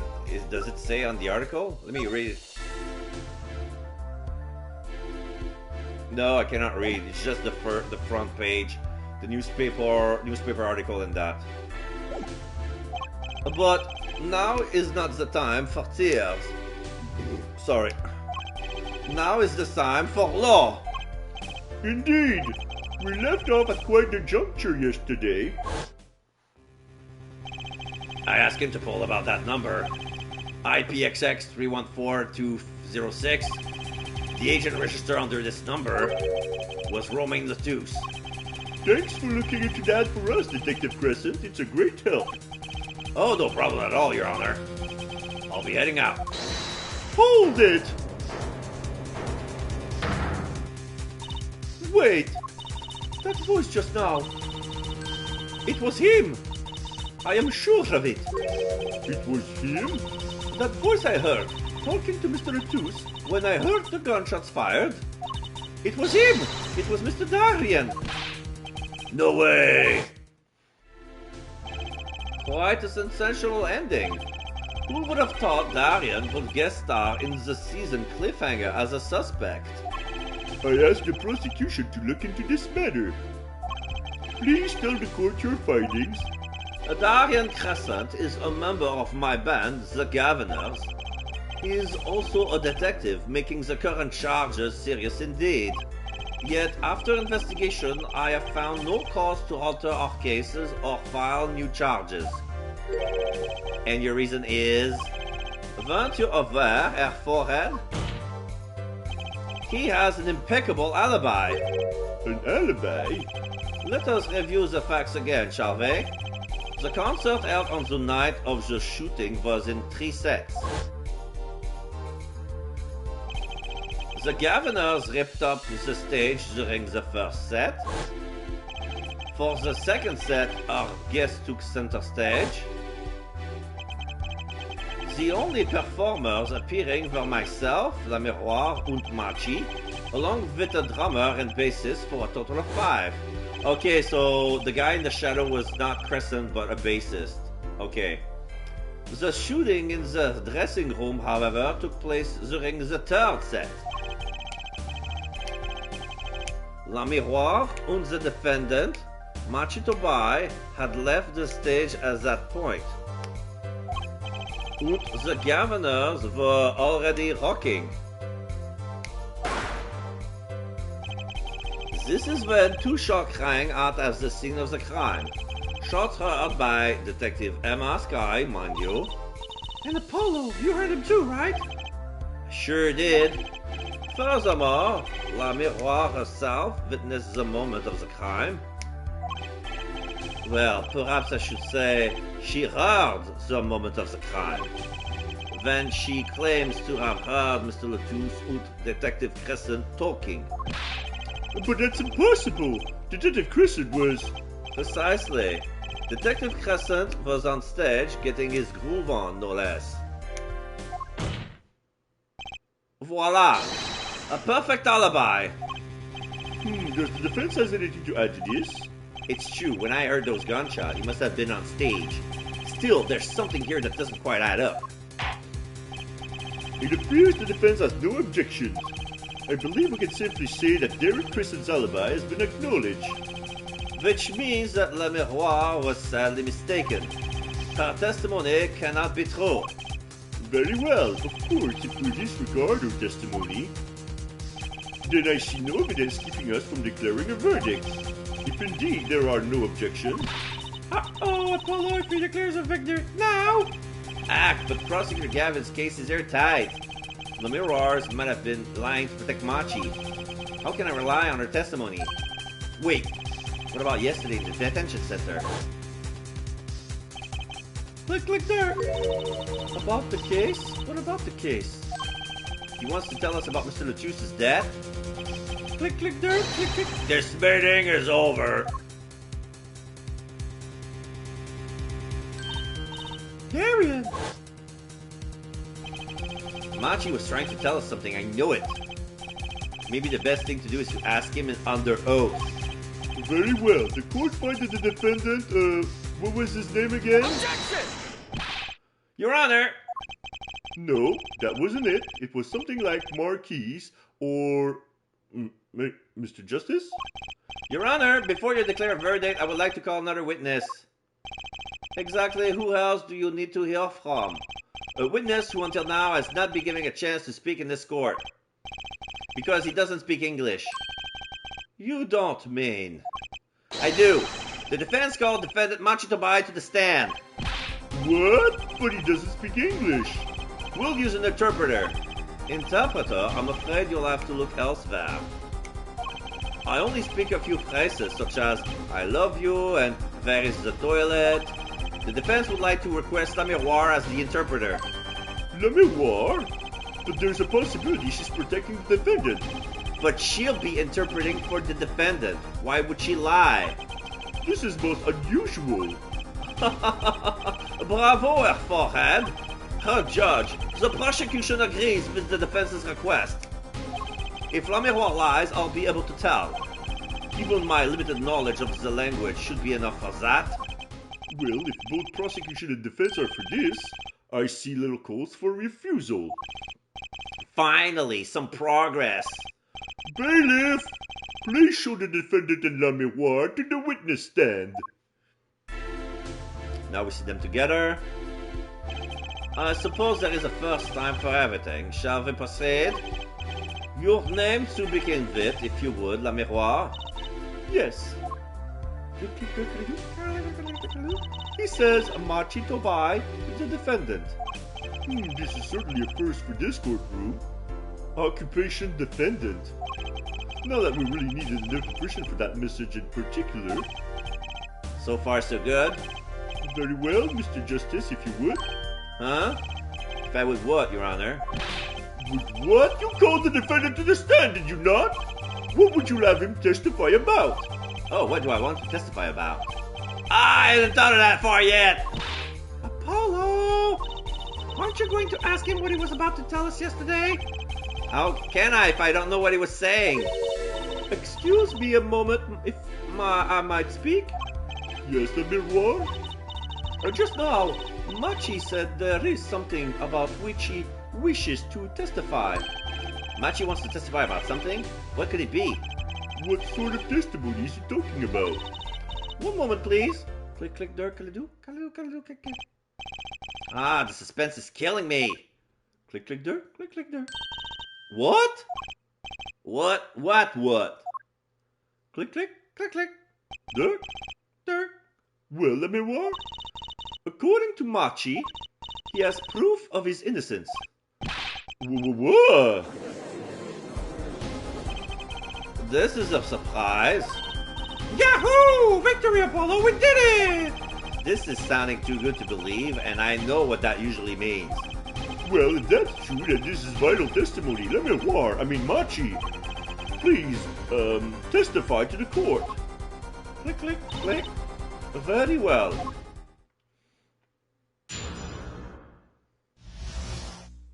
Proof of innocence. He says that word of Mr. Latuse's death came as a great shock. But if the killing truly followed the lyrics of my song, that is, he, could not have done it. He says that because the lyrics are in English, he does not understand them. I see. He wouldn't have understood the English lyrics to the song. That would prevent him from following them so closely. I wondered what he meant by proof. Why, he would only have to ask Le Miroir to know the meaning of that song. Le Miroir, did you ever explain the lyrics of that song to him? I did tell him generally what the song was about, but never in so much detail, and he never asked. Has my oft-repeated warning already fled that forehead? Le Miroir might be protecting the witness. Well, anyway, let us proceed with the cross-examination. Mr. Justice, if you would. Yes, Your Honor. Something's hidden in that testimony, I know it. I'll just have to trust my bracelet to tell me where. It worked yesterday, it'll work today. Cross-examination. Proof of innocence. Yeah. The bracelet is activating. Let's see. It says that word of Mr. Latou's death came as a great shock. Killing followed the lyrics of my song. Could not have done it. It says that because the lyrics are in English, he does not understand them. Okay, so I think that his says are inside his glasses because she's the one who speaks, but we have to look at Machi. Let's try from the beginning. Let's see here. He says that Monsieur Latou's death came at a great shock. So I have a feeling I have to look at his eyes. Yeah, I can see through his sunglasses now. He says that word of Mr. Latou's came at a great shock. Pass.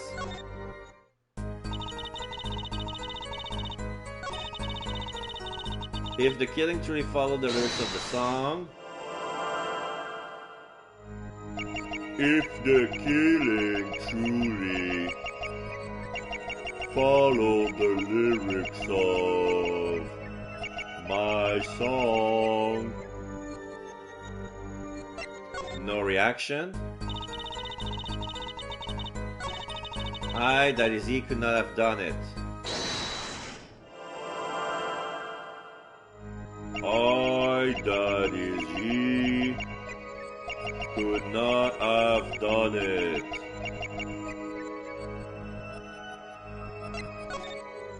No reaction. He says that because the lyrics are in English, he does not understand. Oh, okay, let's see. He says that because the lyrics are in English. Ah! He's moving his eyes. So that's his tail. He understands English, the fucker. Gotcha!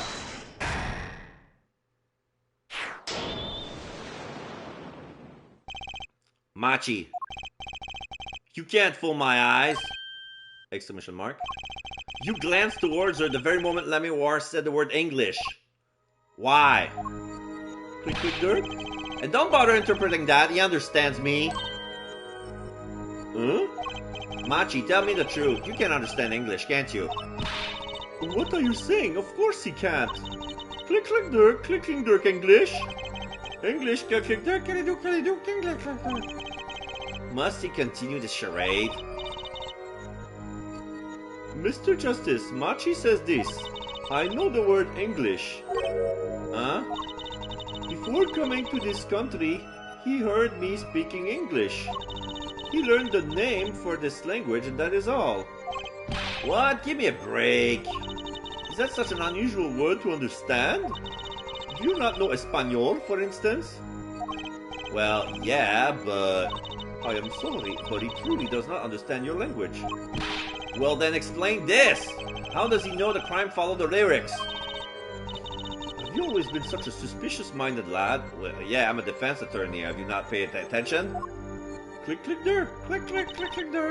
It is simple, so simple it hardly requires an explanation. He read about it in the newspaper. Which newspaper? The newspaper? The Borginian Daily Bugle, you can buy it in this country these days, you know. The Borginian Daily Bugle is not in English. They have already begun to report about this case in our homeland. I was right. What is wrong, Mr. Justice? Your eyes are quite fierce all of a sudden. Machi is lying.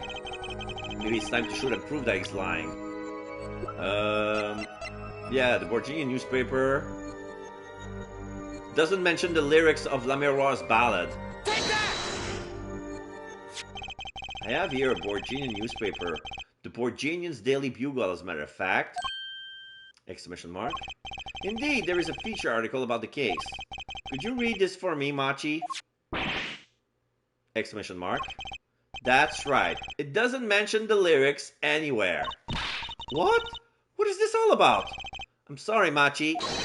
You couldn't have read about the lyrics in the Borginian newspaper. Click, click, da!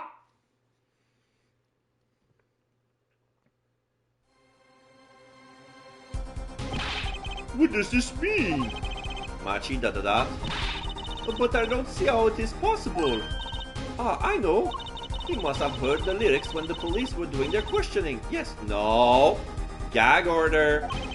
Not possible. The subject of the lyrics was not brought up in police questioning. I read the full report myself. So, the lyrics weren't in the newspaper, and the police didn't mention them. The only place you could have heard them was in this courtroom. In English, no less. Exclamation mark. The witness will explain herself, himself. Click, click, dirt, can I do? Click, click, dirt. Machi says, what did you say, click, click, dirt? Yes? It is true, I read the newspaper, but this is not where I learned of the lyrics. I was mistaken. Now I remember.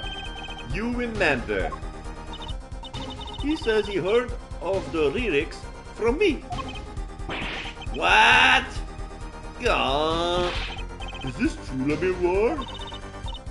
Yes, I'm afraid I've forgotten it myself. Then it looks like her forehead's been jumping to conclusions again. It seems so, yes. No. I was onto something. I knew it. I can't let this chance slip away. Time is an issue today. Mr. Justice, are you finished with the cross-examination? What are you going to do, Apollo? I'm going to keep on cross-examining. I'd better have an angle of attack. Or else.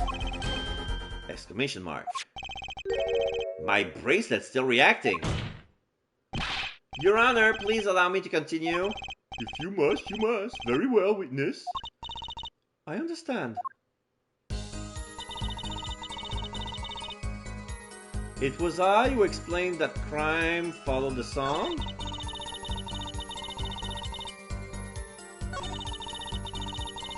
Okay, let's perceive this statement. It was I who explained that the crime followed the song. Okay, so no reaction. Okay, here again. Let's look elsewhere. It was...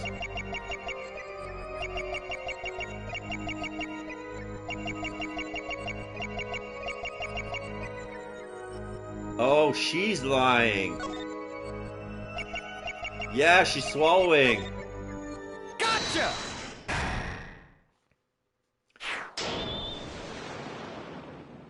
When she lies, she swallows her saliva. La Miroir, I'm currently cross-examining Machi. Why should you be uncertain? Me? Uncertain? Yes, you swallowed the very moment you told the court.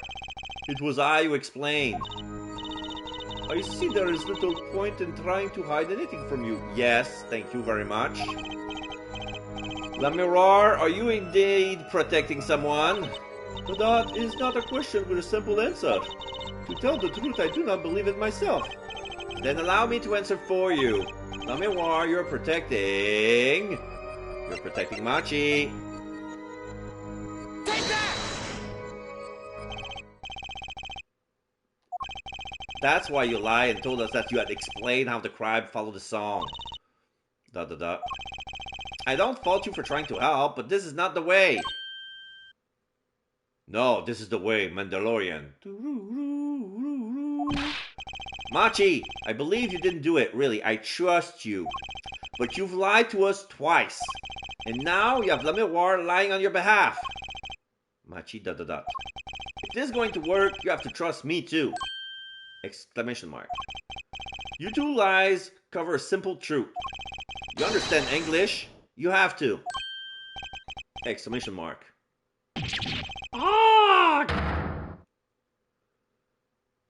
Last time he screams in Virginia, now he screams in English. Witness, is this true? Do you understand English? Yes, a little only. What? First he could see, now he can talk. And you did not know about this, Le Miroir? No, I did not. It is quite a surprise. How many secrets is this witness hiding? Lost. This is lost. Machi, could you tell us what really happened? No shooting. I did no shooting. Okay, now Le Miroir moved away from the stand because she's no longer needed. So you weren't in the dressing room when I heard these two gunshots, correct? ... Apparently, the answer to that question isn't simple either. I was in dressing room behind desk. Manager, he on the floor. Which would be after the shooting, right? Then there is voice. Voice or voices? Was it you and Emma, Apollo? So when Machi went into the dressing room, Mr. Latouche has already been shot. And then we came to the door. Funnel high up. I take off. Run away. Run away. So it was you who escaped through that air vent. As the prosecution has upheld all along, no less, the defendant has admitted to being at the scene. Might we take this as confession? Objection! No. He's clearly denied that he did it. I no shooting. Manager on floor. Already on floor. Objection! The victim has already been shot, you say. I find that hard to believe. The defendant understood the song lyrics. He was at the scene of the crime. This can only mean one thing. He is the shooter. Exclamation mark. Does the defendant have anything to say to this? I no shooting. I no shooting. He's climbed up, Apollo. Then let's ask Mr. Justice. Will you require any further testimony from the witness? Yes, please. Is that it? Is there nothing else I can get him to testify about? Wait, no, of course there is. What is this cocoon anyway? Look like dirt. The cocoon? The silk is a potent cure. A cure? Well, Machi, are you a smuggler? Click, click, dirt. Click, click, dirt, can I do? ... He won't tell me. That cocoon has to have something to do with this. Machi, please tell us the truth for your own sake. No, no more speak. No, to any of you. Plead the thief. I plead the thief. So much for your precious trust, Herr Forehead. Hey, you were the one who didn't believe him. Regardless, this brings us to an impasse. It does seem that the defense and defendant are at odds. I doubt we are likely to learn anything more of value should this continue. I see no other course but to declare a 5-minute recess. The defense will work things out with the defendant so that we might proceed.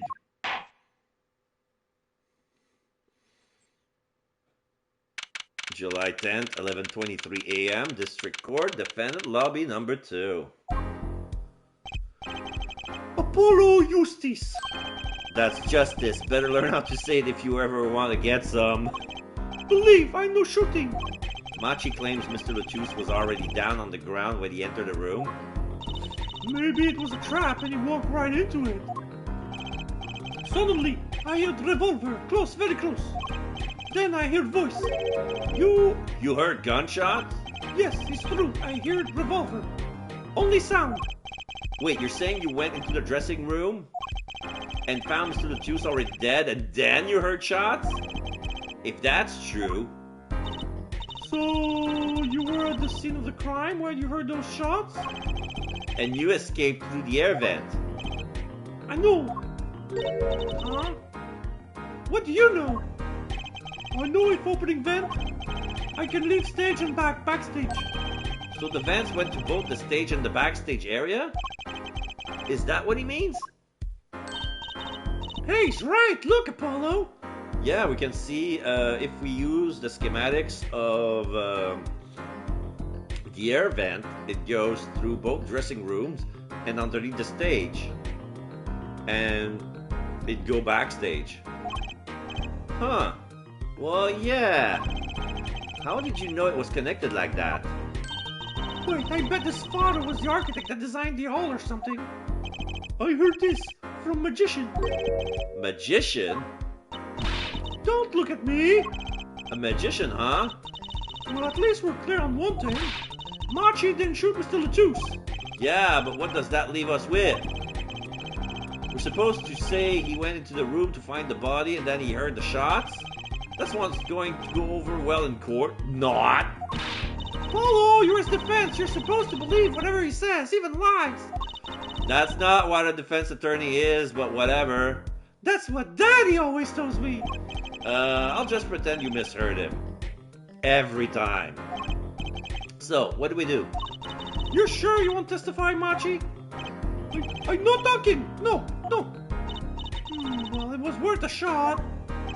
That cocoon. Click there. I can't go home. Can't go home. Click there. I can't go home to Virginia. I do not want to go home. The penalty for taking a cocoon from Virginia is death. That's right, it's punishable by death. Of course, he's scared. Oh well, I guess we'll just have to try a different approach. That's the spirit, Apollo. So what's your plan? If Machi won't testify about it, we'll have to get someone else to testify. Someone else? I think we're out of time. Let's get back in there. Right. July 10th, 11:28 a.m. District Court, courtroom number 3. Court is now back in session. Mr. Justice, have you sorted things out with the defendant? Yes, Your Honor. We had a good talk. Very well. So will he testify? Your Honor, the defendant will not testify. What? ... Shame. And here I thought this was your big chance to turn the case around. Actually, it is. The defense would like to approach this case from a different angle, Your Honor. A different angle? If Machi won't testify, then I know who will. I would like to cross-examine the witness in this case, La Miroir. La Miroir? Objection! What are you up to now? I thought we determined yesterday that La Miroir's testimony was insubstantial. There's nothing you can... La Miroir was taken to the hospital yesterday with injuries. What happened? She was assaulted, Your Honor. Assaulted? Someone wanted La Miroir dead. Thankfully, she was able to save herself. What? I've heard no such report. Prosecutor Gavin. Exclamation mark. Why would anyone be out to kill La Miroir? Can you think of a reason? Well, think of how she's known in our country. A singer from overseas who doesn't speak English, yeah? Yet someone tried to keep her mouth shut. Who could that have been? You don't think... I do. It was the same person who shot Mr. Lettuce. The killer was afraid of her, afraid of what she might say. The defense believes that something was hidden in their testimony yesterday. Something that the killer doesn't want getting out. So, am I to understand that this is what you're saying? Namely, that there is a nugget of truth in La Miroir's testimony? A nugget we have yet to uncover? Exactly. If Le Miroir was attacked, this has serious implication. Very well. There were some vague points in her testimony during yesterday's trial. Perhaps we did not inquire as deeply as we might have into some. The court will hear Le Miroir's testimony once more.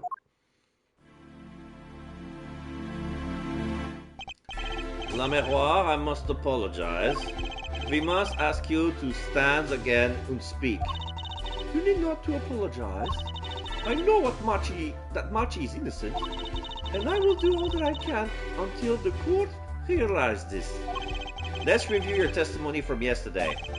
You told us you heard 2 gunshots and the shooter's voice through the window, and that the voice belonged to Darien Crescent, yes? That is correct. At which point I proved she could not be correct. She couldn't have heard any of those things. The small window at the scene was closed and was found to be quite soundproof. You will have nothing to say to that, Mr. Justice. Hello, Tyler. I'm doing well. This looks like it's the conclusion of episode 3. And this is one of my favorite parts in the game.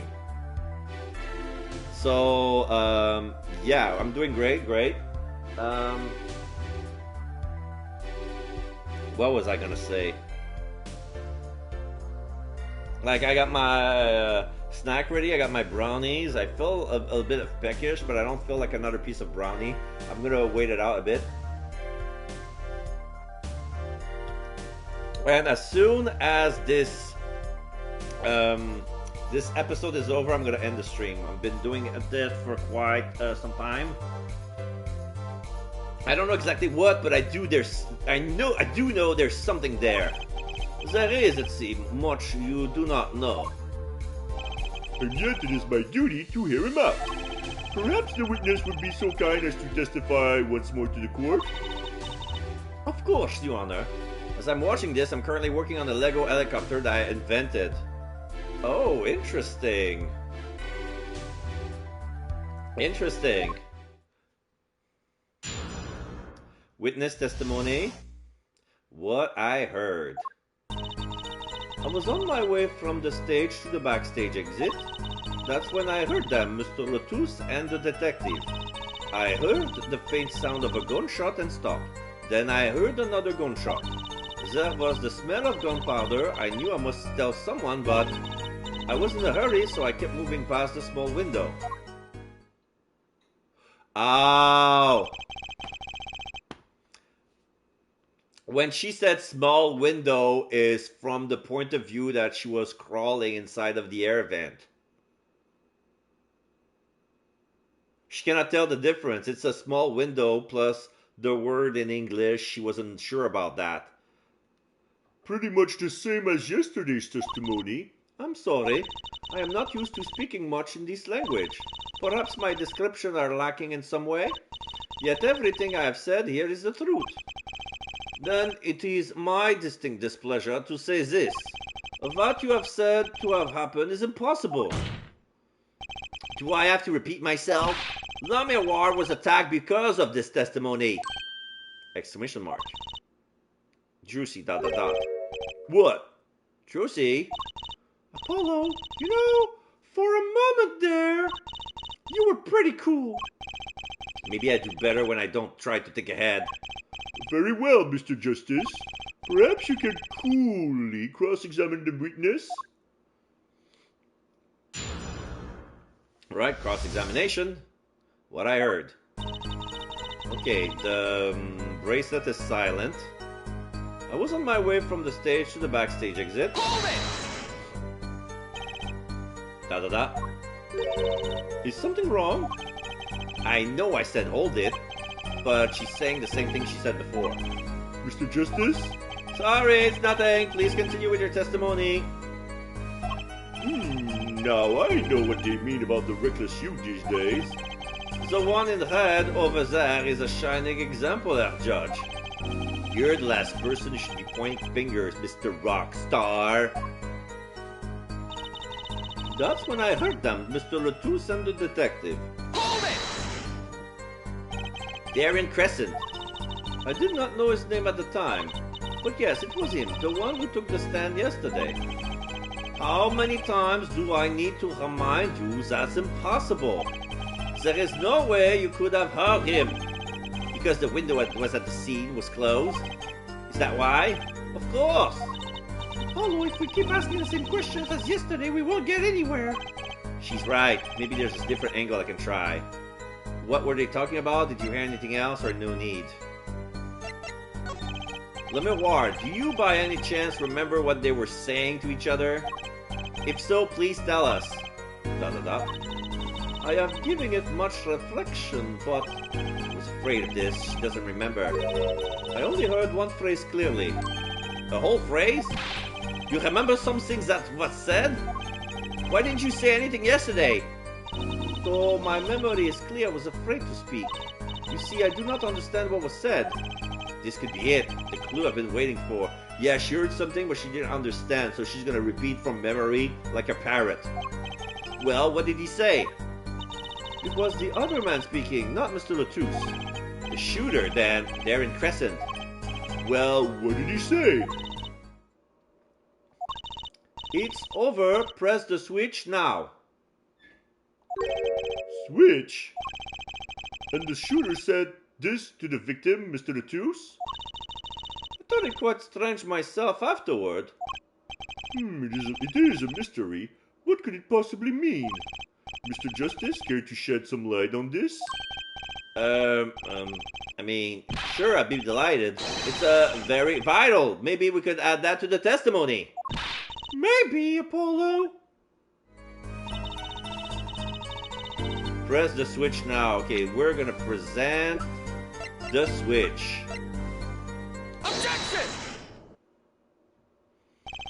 Press the switch. There's only one key that can unlock the mystery of those words. Oh? Yet there was nothing as the thing that could have called a switch, save the lights. True, there wasn't a switch at the scene, but it just so happened I have a switch right here. That certainly does look like a switch, doesn't it? The problem is, this was found not at the scene of the crime, but on the stage. The stage? Where the concert was held, yes. This was found hidden there, on the stage. Are you claiming that the voice Lemoir heard was someone commanding another to press the switch? It's a possibility. Objection! Oh, forehead, I would call that an impossibility. Why? It's hardly necessary for me to remind the court of the layout of the concert forum.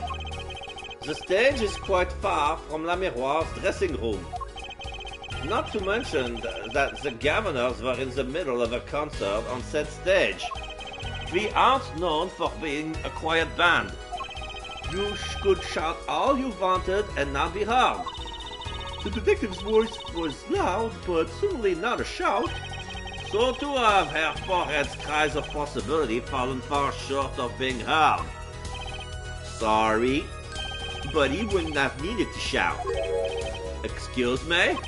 You heard what I said, or do you need me to shout it out for you? I would have been quite simple to be heard on the stage from that dressing room.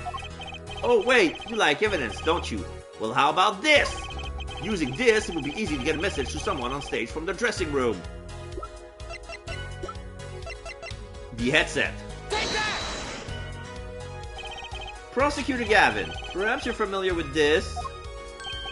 Why, that's... What is it? Is that some kind of newfangled phone they invented while I wasn't looking? No, Your Honor, this is a type of transmitter. A communications device. Communication device? From what I've heard, that night, everyone on stage was wearing one of these. Isn't that right, Prosecutor Gavin? Yeah, actually, they're for talking between band members. We all had one on. So you admit that if you were wearing one of these, talking from the backstage to the stage would be simple. Objection! True, but wait. Those send out an electronic signal. To avoid interference with the audio system, their range is quite limited. The miroir said it was about 30 feet, right? Look at this cross-section diagram of the concert forum. Ah, exactly. The walk from the stage to the backstage seems far, but the direct distance is less than 30 feet. Oh, that can't be! So when Le Miroir heard the shooter's voice, he could have been talking to someone on stage. Objection! Ah, you're claiming this is the switch in question? Why did it have to be on the stage at the time? It could be placed in a pocket and carried anywhere. Someone could have hid it on the stage after the fact. Hey, he's got a point. How do we know where it was when she heard the voice? When the shooter said, press the switch. Well, I guess we don't. An unfortunate situation. I'm afraid that until we know where the switch was, there's little point in debating it. Ugh. I was sure this was the way to go with this. What is this switch anyway? We don't even know what that basic fact. Wait a second. I do know what this switch is. And if you follow that train of logic to its incredible conclusion, it ends up in proof that completely changes case. What's up, Apollo? Apollo? We know about this switch, right? We know what it is. Oh, yeah? Well, think of it when it was used that day. Think of what happened. Well, Mr. Justice, if you have no further information to share concerning this switch... Your Honor, Yes, Mr. Justice? I have been remiss in not telling the court this before. I know what this switch is. Well, it seems the defense is set upon linking this switch to the case. Let's see your evidence of the link. What evidence do you have to explain what this switch is? Shall I link this to the igniter or to the burned guitar? I feel that if I present the guitar, I'm skipping a step. So I have to be to the point. It's connected to the igniter and the igniter found inside the guitar. 2 steps. Take that! Prosecutor Gavin, you remember this? Ah! That... That what? Is this another one of those newfangled phones? This is an igniter. I think we gotta submit the igniter on this one. Yeah, that's what I did. What phone does it... What phone looks like this anyway? It's an igniter, Your Honor. An igniter? You mean it's like a lighter? Yes, actually. You are saying this switch is a remote? I am.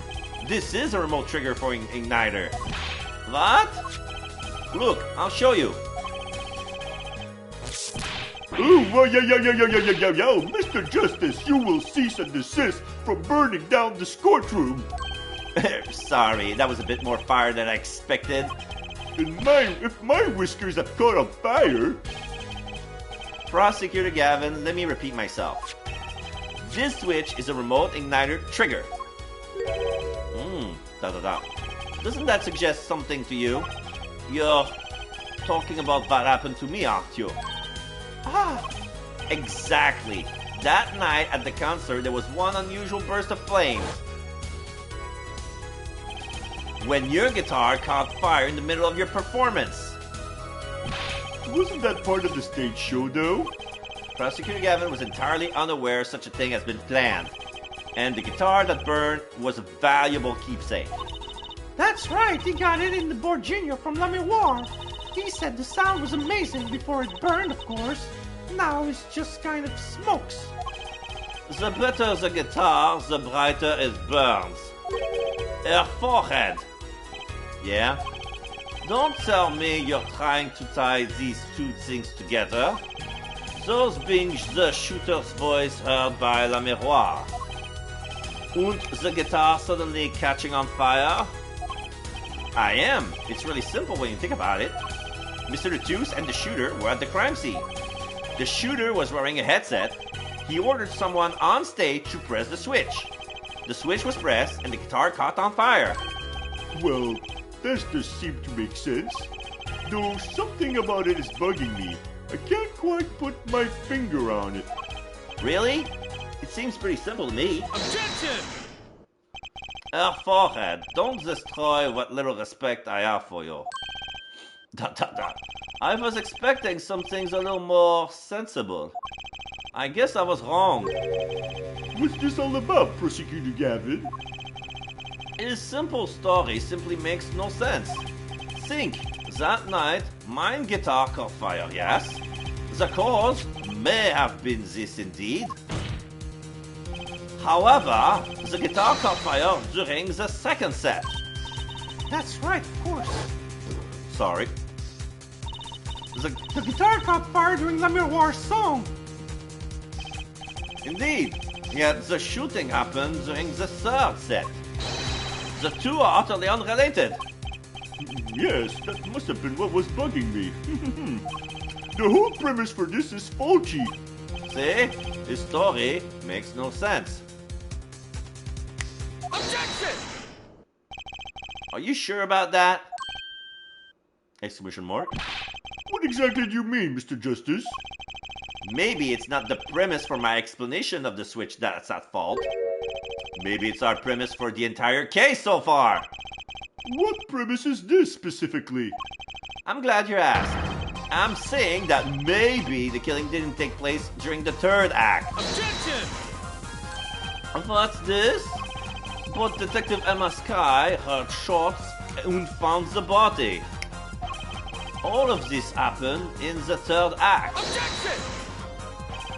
Gunshot rang out, and according to his testimony, Machi was in that dressing room at the time. Where are you going with this, Mr. Justice? Stay with me, Your Honor. He also told us in his testimony, namely that the victim has already been shot. We all heard gunshots, but no one saw the shooting. This is insane. Just before the shooting took place, the shooter was heard on his headset telling someone to press the switch. The next moment, Prosecutor Gavin's guitar burst into flame. We know that a remote trigger igniter was inside the guitar. From all these facts, we can draw only one conclusion. The crime did not take place during the third act, but during the ballad performance, the second act. What? Rubble, rubble, rubble, rubble, rubble. Order, order, order! That goes against the evidence. What does, Your Honor? This crime was carried out according to the lyrics of that song, yes? Yeah? He's right, look! The bullet is supposed to come after the fire. You're thinking about it the wrong way. Huh? Look. Why would the shooter craft the event of the day follow the lyrics anyway? It's an awful lot of trouble to go through, with little merit for the person doing it. Well, I'm sure whoever it was had some reason. Yes, they did. A reason that made it advantageous to follow their lyrics. You're saying the order was reversed on purpose? Reverse? Prosecutor Gavin? If the criminal followed the lyrics strictly, then yeah. The shooting would have had to come after the guitar burst into flame. Yet our forehead has raised another possibility. He's claiming that the bullet came not after, but just before the fire. Couldn't have put it better myself. We were only meant to think that the shooting came after the guitar burst into flame. That was the criminal's objective. The crime followed the lyrics to a point. That was the ruse. Why else would the killer risk discovery by moving the body?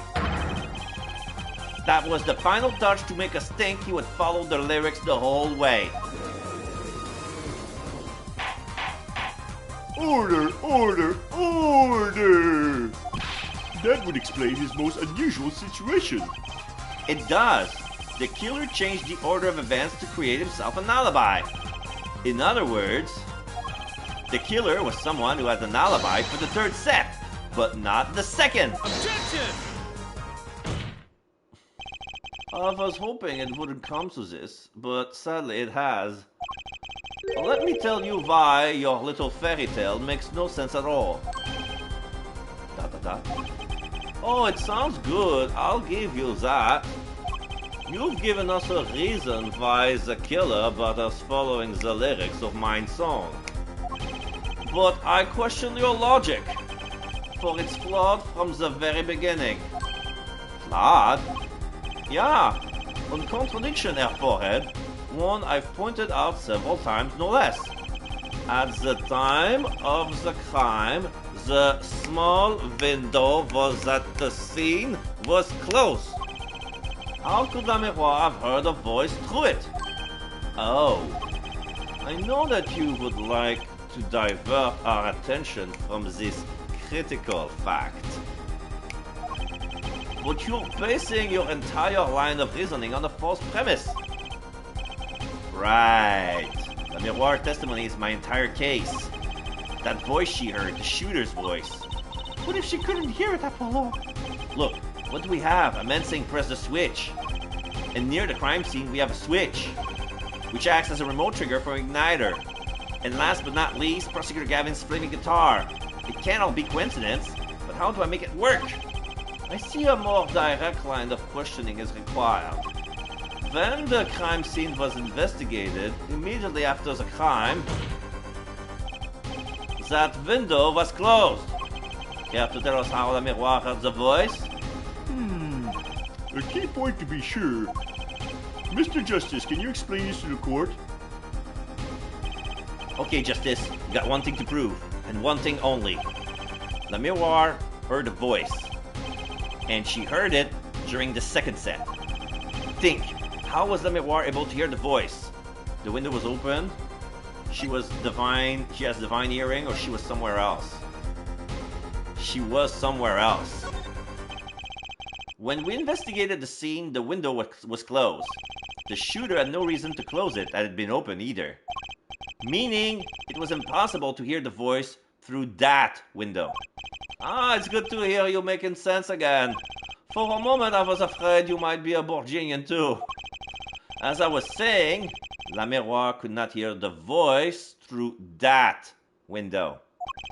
So there can be only one explanation. She heard the voice from another location entirely. What's this? You do amuse me so. And here I thought you and Good Sense were back on speaking terms. No, I'm afraid you and Good Sense speaks two entirely different languages. Shall I interpret for you, Herr Forehead?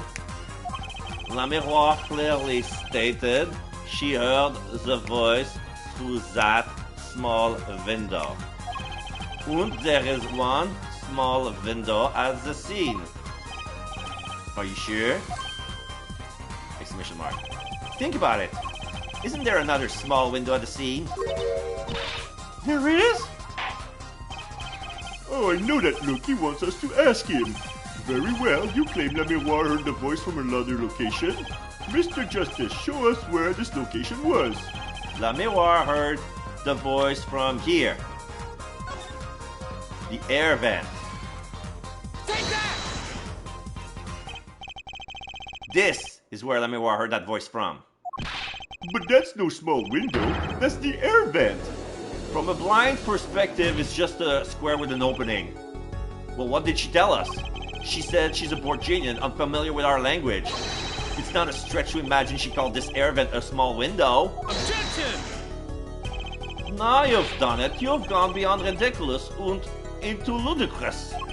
So La Miroir was up in the ventilation system listening to this man's voice. That's the only logical explanation, yeah. Logical? I do not think this word means what you think it means, Herr Forehead. Okay, what about it isn't logical? It hardly merits saying. Why would La Miroir be in the ventilation system? Hiding like a rat. No offense intended to her, of course. The explanation for that is simple, Prosecutor Gavin. Isn't it, La Miroir? Exclamation mark. You have been listening to our discussion here, yes? Yeah? I admit it's had me quite confused since yesterday. Yes, the small window was closed. But why should that mean that I could not hear through it? I feel that prosecutor might himself need an interpreter. Ah! The problem here is words. La Miroir, this small window through which you heard the voice, was it up high on the ceiling of the room? Not low on the wall? Yes, it was up on the ceiling. What? Order, order! I will have order! Witness, you will clarify this statement to the court. Are you in fact saying that you were up above the ceiling of the room? And that's where you heard the moment of the crime? Yes, in fact I was. I am sorry, I've never imagined it would become such an important point. Yeah, well, why the heck were you up there? She cannot say. I believe it's time for another testimony. I'm not sure, I can't. May I remind you this is a murder trial. We will hear your testimony. Tell us why you witnessed the crime from above the ceiling of that room. Please. ... Well, looks like I'm on the right track.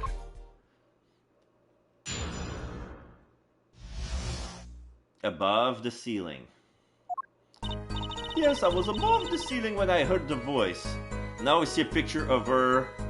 Okay, so the air vent is bigger than I imagined in my mind. I was expecting her to crawl, but right now she's only crouching. So yeah, the small big window is at her feet. And that's when she heard the sound from below. I was above the ceiling when I heard the voice. I had heard there was a small window there before.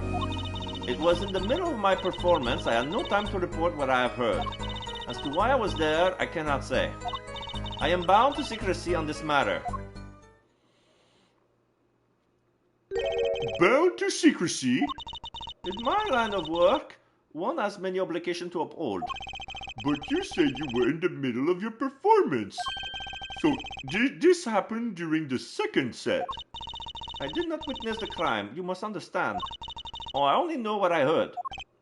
Yes, but you must tell us what you were doing in detail. That's what the cross-examination is for, yeah, Herr Forehead? Exclamation. Our mission in this course is to discern the truth. No obligation, no binding pact may hinder that mission. Very well. Mr. Justice, you may begin the cross-examination. What are you going to do, Apollo? I'm going to find out the truth. She was up above that ceiling for a reason. I just have to get it out of her.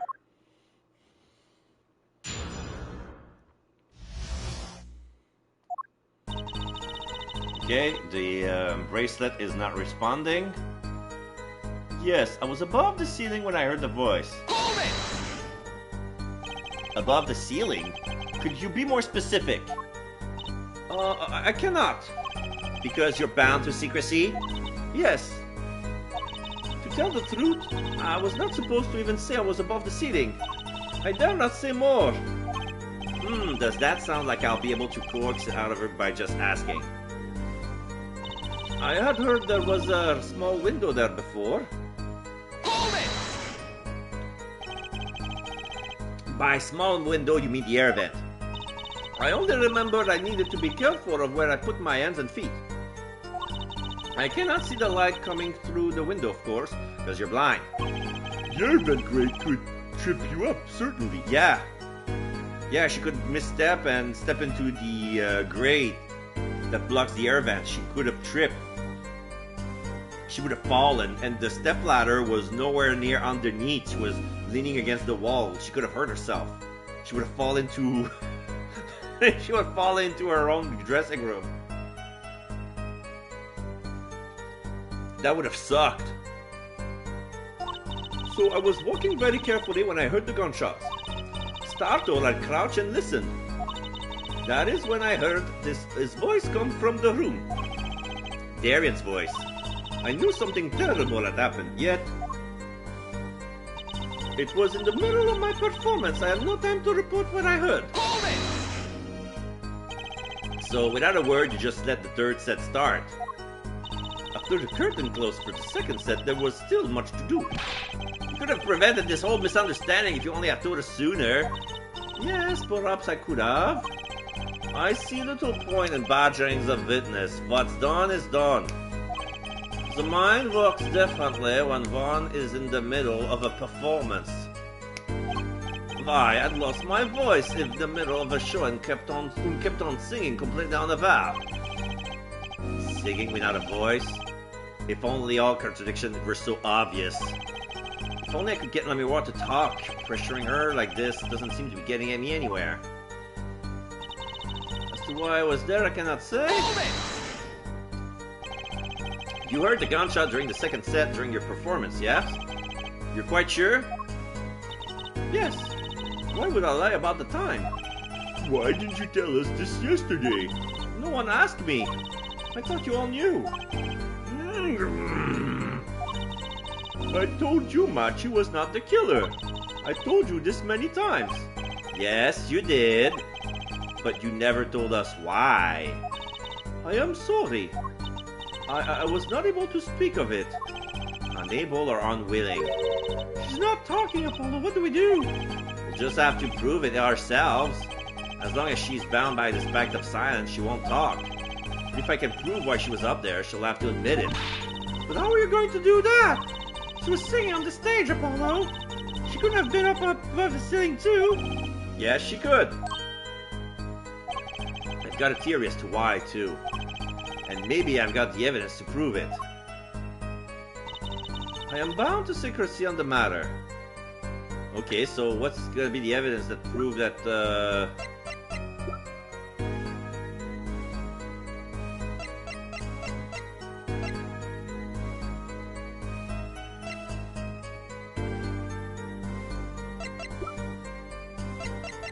I have nothing related to the magic show. Hold it! Exactly who bound you to secrecy?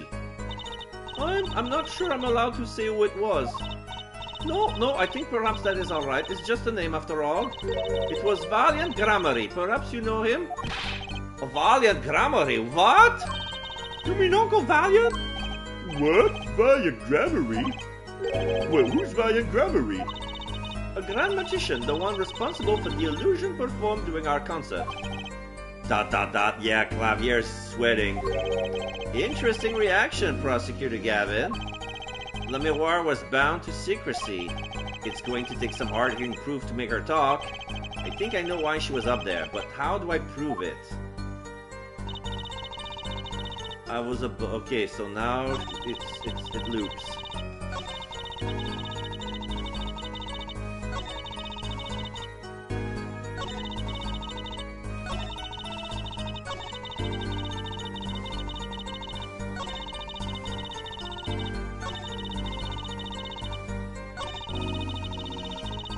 I don't know what to present it or where. I'm gonna save here. This is a toughie. Okay.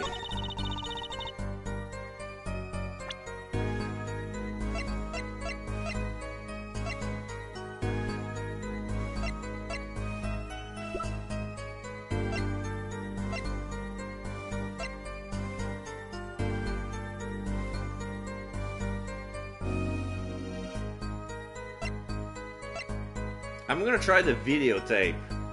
Objection! Oh, it worked! Lamiroir, truth be told, the reason of your presence above that ceiling is quite clear. Especially when you consider what happened during your performance. What happened? Yes, it's all right here on this video. It wraps itself around me. And know through the air I fly. Whoa, whoa.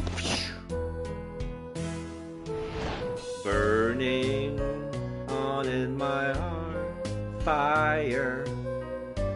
Burn my love always, all away. Like a bullet of love. Fire, take my life away, all away.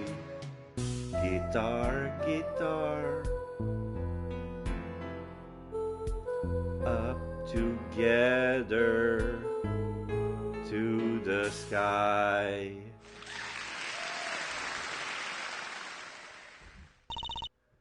Da da da. As we can see, the miroir was clearly not on stage for her entire performance. Though it saddens me to be so realistic, the miroir is incapable of actually vanishing, let alone teleportation. So the only explanation is that she was hidden from view.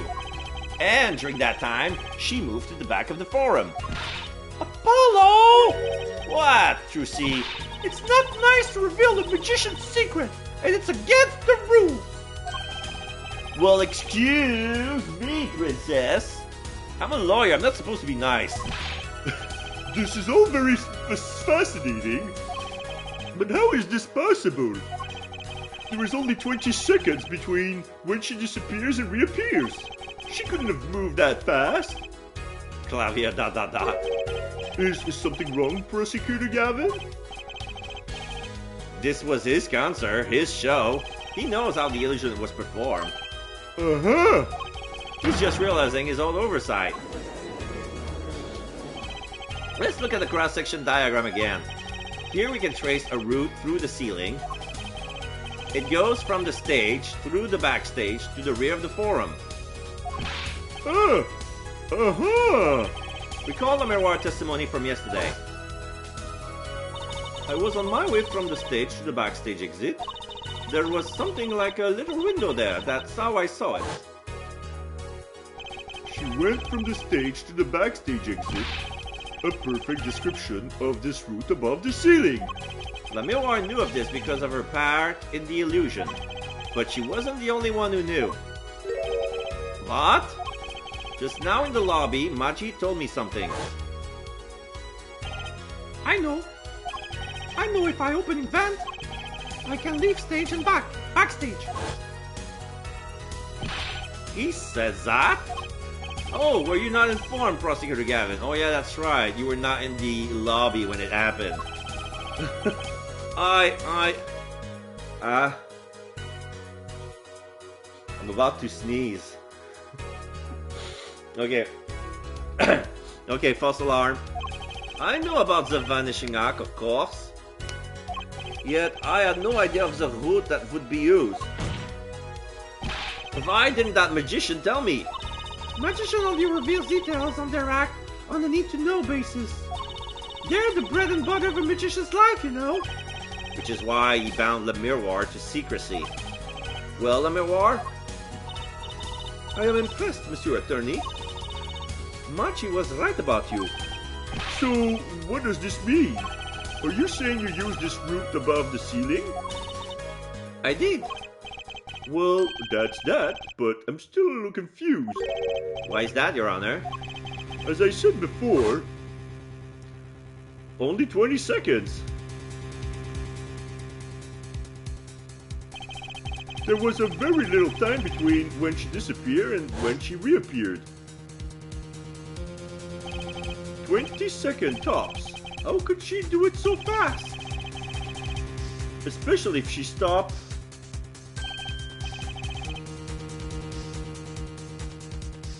She stopped to hear the shooter's voice. Oh! That was probably not... No, wait.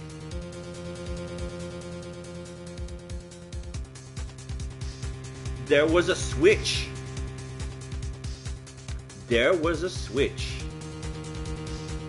But I have no idea when the switch was made. Probably I need to review the tape again. Let me check. Is this the section? Okay.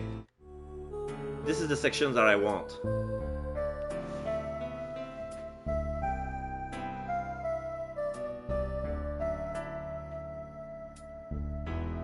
Okay.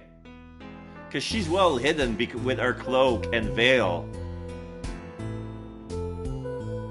Okay.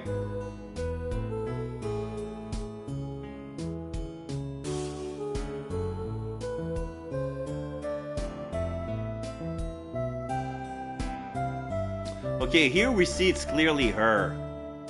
But what if it wasn't? It's probably a disguise. Ah, I see the trap door! I saw the trap door! But still 20 seconds. 6, 7, 8, 9, 10, 11, 12, 13, 14, 15, 16, 17, 18. Another trap door!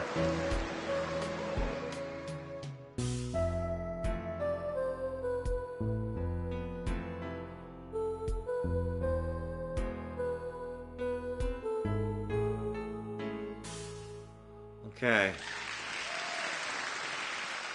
She doesn't... Okay, now it's repeating. Okay. Because I have the feeling that when the tower rises, it's no longer her. Maybe that's the reason why, like, either the first one was the fake, the body double, or the second one, but...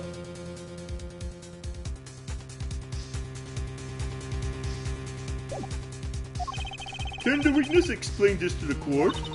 I cannot. Very well, Mr. Justice. Yeah? It's all up to you. Do you think? What thing, Your Honor? Well, you need to explain how Lemuel was able to teleport like she did. Or I'm throwing your case out with the bathwater. Why do I get picked on? Islamic War isn't going along with the program here. As I have stated before, I am not at liberty to speak of the illusion that night in detail. Then you'll just have to tell us what you can. We'll hear your testimony on this. Mr. Justice, it will be your job to wring the truth out of her. Yes, if you would, please. Right. I feel like a student before finals. Good luck, Apollo! Yeah. Witness testimony. The big illusion. I followed the route exactly as I was instructed. There's an emergency exit in the backstage where a stagehand waited. From there, one can enter the forum on the opposite side from the stage. The plan was for me to move there in 2 minutes. I was on my way when I heard the voice. Okay. So 2 minutes, so before the song started, so there was a body double at the beginning of the song, but at the end it was her.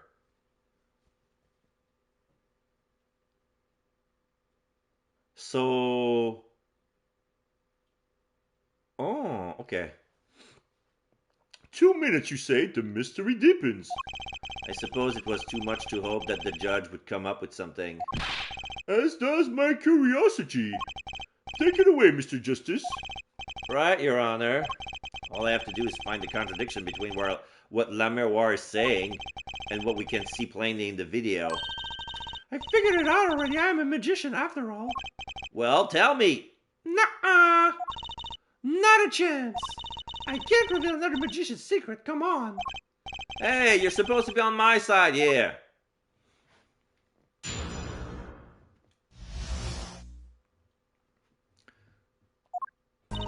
I followed the route exactly as I was instructed. Hold it! How did you proceed along this route? Oh, why, I walked. But you arrived behind the forum much too fast to have been walking. Tell the truth, La Miroir, you rode some kind of vehicle. What? A vehicle? What vehicle? Ah, what a novel idea. I like it. Hey, that's not a bad guess. Wrong, but not bad. Yeah, laugh at the dumb attorney. I don't mind. I'm sorry, but the girl is right. That vent was too small for vehicles. It was a tight fit, even I had to crouch as I walked. I cannot imagine a vehicle that would fit in such a small space.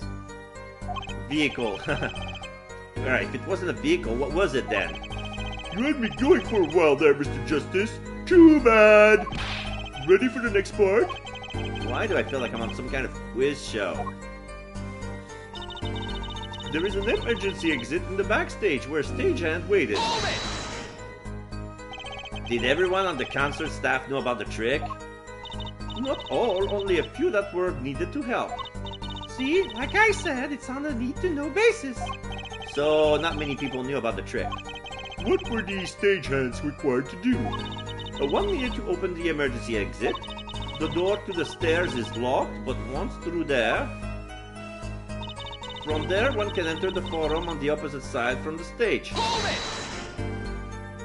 it! So, when you came back out, you were behind the audience. Yes, that is how it worked. Not a bad show if I do say so myself. That's Uncle Valiant for you, the old drummery touch. But on the video, you were only gone for 20 seconds. How is that possible? That's the part I don't get either. Yes, it would be hard to go so far in only 20 seconds. The plan was for me to move there in 2 minutes. Hold it! 2 minutes? Yes, it can be done in 1 minute if you are running. Running in that cramped dark tunnel above the ceiling. Haha, Mr. Attorney, have you forgotten? Dark or late, it makes no difference to me. Ah, yeah, that's true, but... So you're saying that on the night of the concert, you made the trip in 2 minutes? Yes, though I nearly didn't make it in time. You see, I stopped halfway. The award disappears on the video for 20 minutes. But she says she made the trip in 2. How? If you want my professional opinion, I'll bet the answer is right here in that video. Well, Mr. Justice, perhaps you have some evidence for us. Something that can explain the discrepancy between the video and her testimony? Ah! Evidence explained the discrepancy. Yeah. I'm gonna say, because I'm not sure.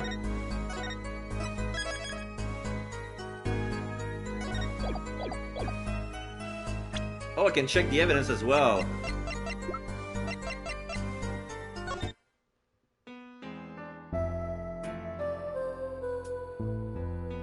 Okay.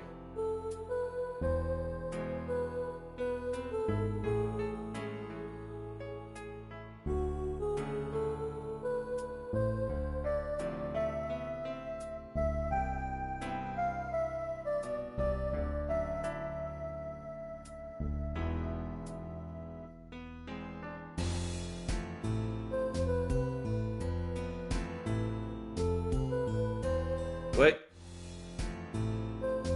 Ah! When she said pleasure, she missed her cue. Get it. Blind pizza guy, I need your ear for this. So far, her voice, dun down, down, down. That's her song. That's her singing. It fits with the song, except on this part right there. She was late on her cue.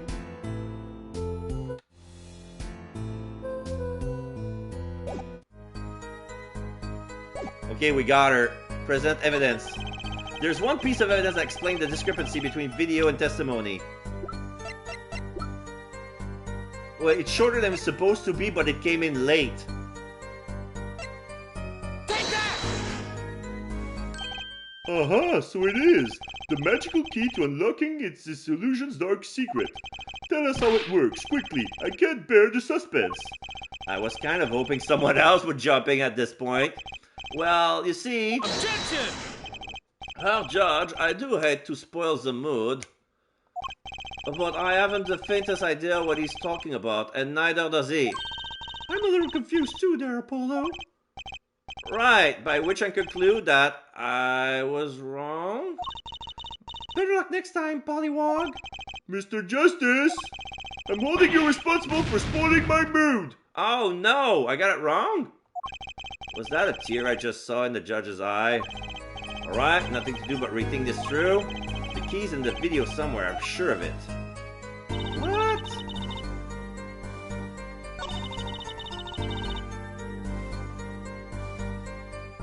I'm gonna reload.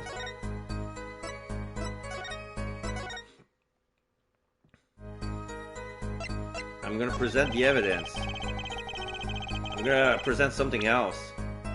Okay. Between video and testimony. The lyrics?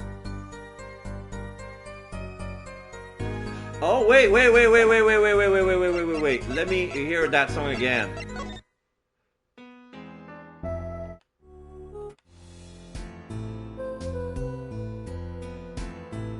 Ah! Okay, I was correct.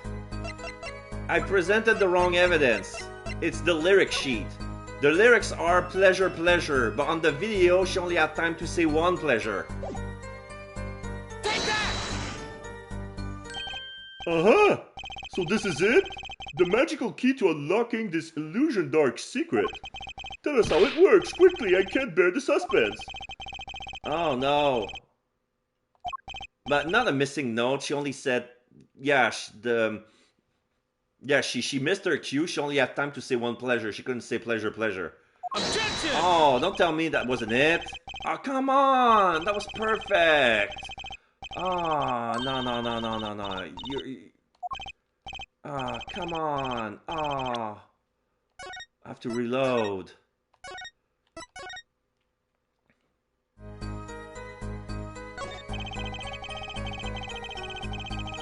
Between the video and the testimony. Let me check. I'm gonna scroll back.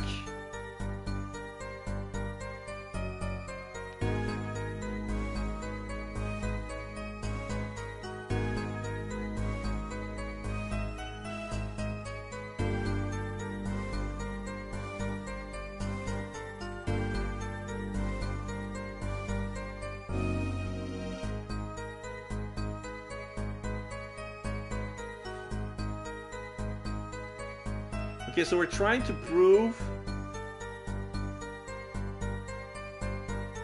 that she made the trip in 2 minutes, even though she disappeared for 20 seconds.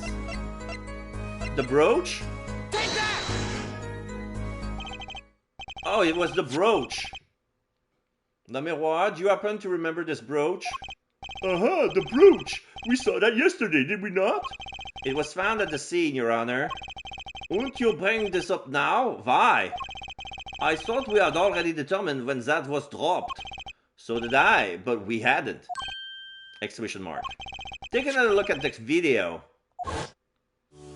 Ah, okay. So the discrepancy was that she had the gem, the brooch, when she was on stage, and then she disappeared and she came back, she didn't have the brooch on her. Here you can see she's wearing the brooch. So she is. Let's look a bit later. When she reappears, she doesn't have it anymore. She dropped it. She dropped it on her... Okay, so that was...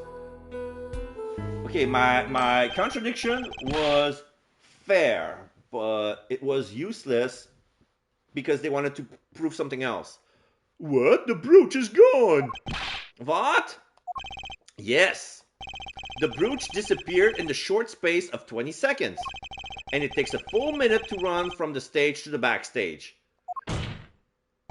Which means there can be only one explanation. The Le Miroir we see before the Vanishing Axe and the Le Miroir we see after are two different people! What? Yeah, I was distracted because I found a good contradiction in the video. But what they were going for was trying to explain how I said it before still. Like, I don't understand why I didn't pick the brooch earlier. It's like, yeah, the body double at the brooch. That's all. She didn't drop it, but the body double at the brooch. The brooch was found on the floor of the crime scene. And not just on the floor, but on the floor directly beneath the air vent. Not really. I call bullshit on this one. It would have fallen from an angle.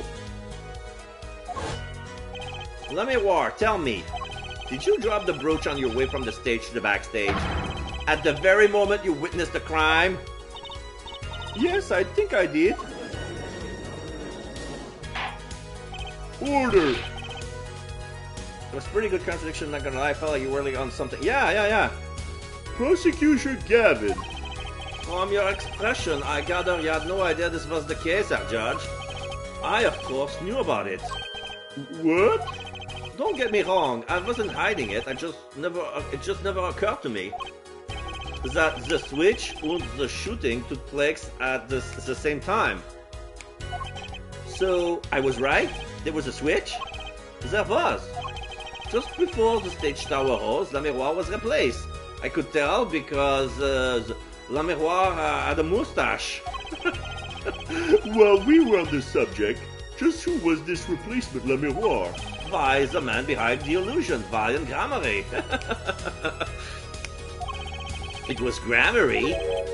That's quite the illusion, but I still don't get one thing. Yes? The switch happened before the tower rose, correct? So you weren't on the stage. That's right. But this fake La Miroir is still singing. And she's pretty good. That's true. That was her. She had a headset. She was singing while she was crawling.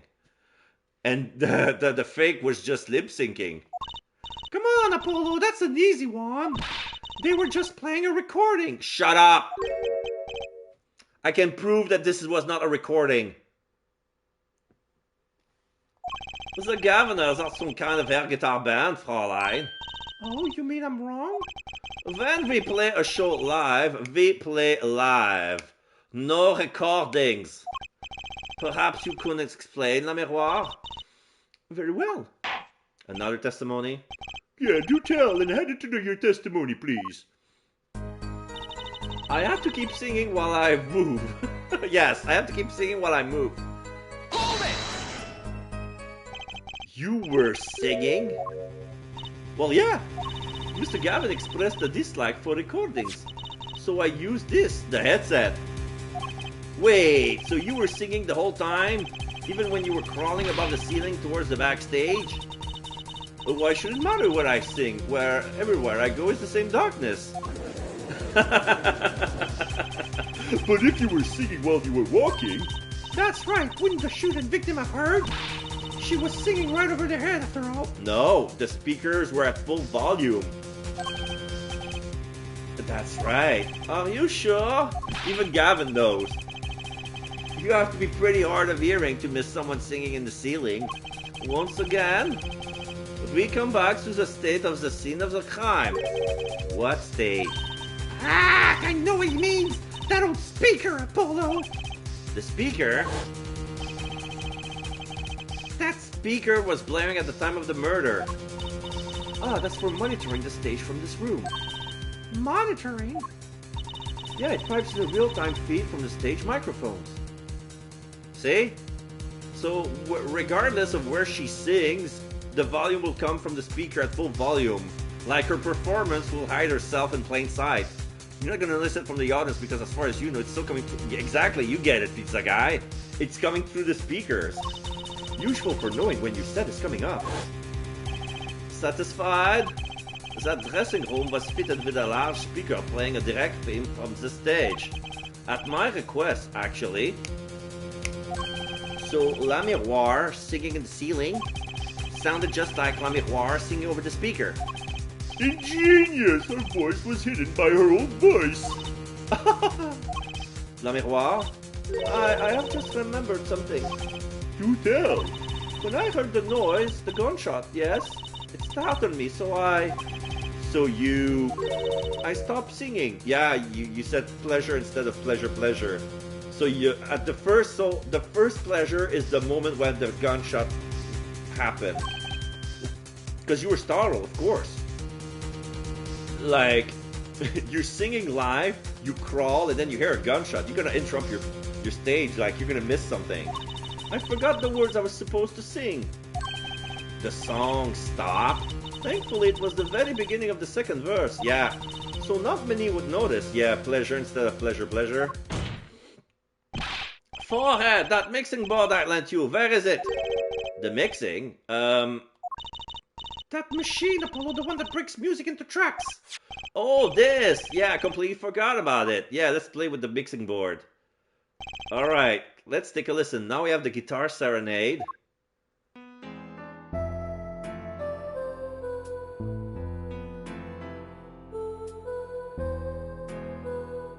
Okay, so now we see, yeah, can I pause? No. Yeah, I can pause. Okay, so the first track is still the mic, the singer. The second is still the second guitar, but Crescent is not there playing. The third is the bass. The fourth is the piano, and the fifth is the drums. So the second is dead because we don't need to hear the second guitar because it's not on stage. So I can hear from the first track, this is La Miroir singing. The third is the bass. The fourth is Machi playing the piano, and the fifth is the drummer.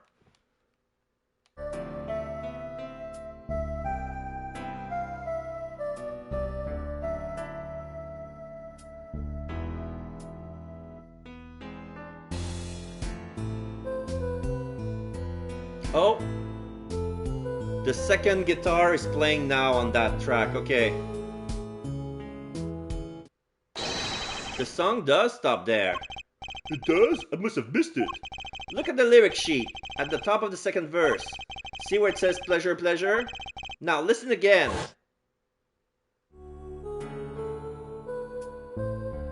Yeah, so this is where I got my contradiction that I found just now. The pleasure part.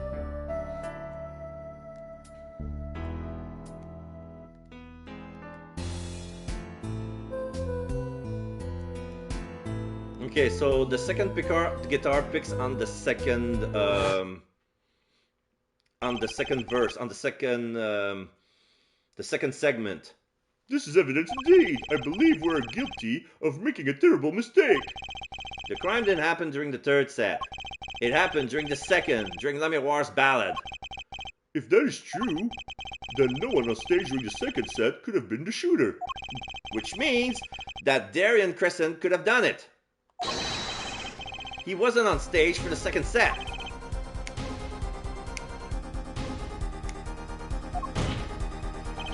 Well, Prosecutor Gavin, fascinating. I don't believe I've ever seen a trial turn around quite so thoroughly. Yet one problem remains. What's that, Prosecutor Gavin? Her forehead's theory does have a certain kind of logic to it. Yet it is entirely based upon La Miroir's testimony. Yes, is there a problem with this? Well, it's quite simple, though it pains me to say it. But if she's lying to protect the defendant? Objection! But you have no proof.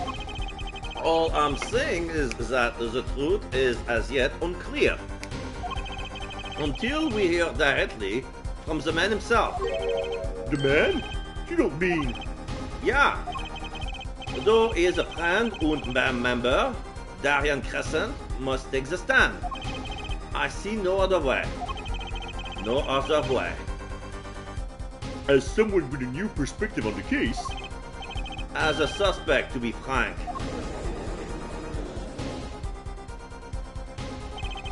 Finally, the rat's coming out of his hole. And I'm ready to catch him.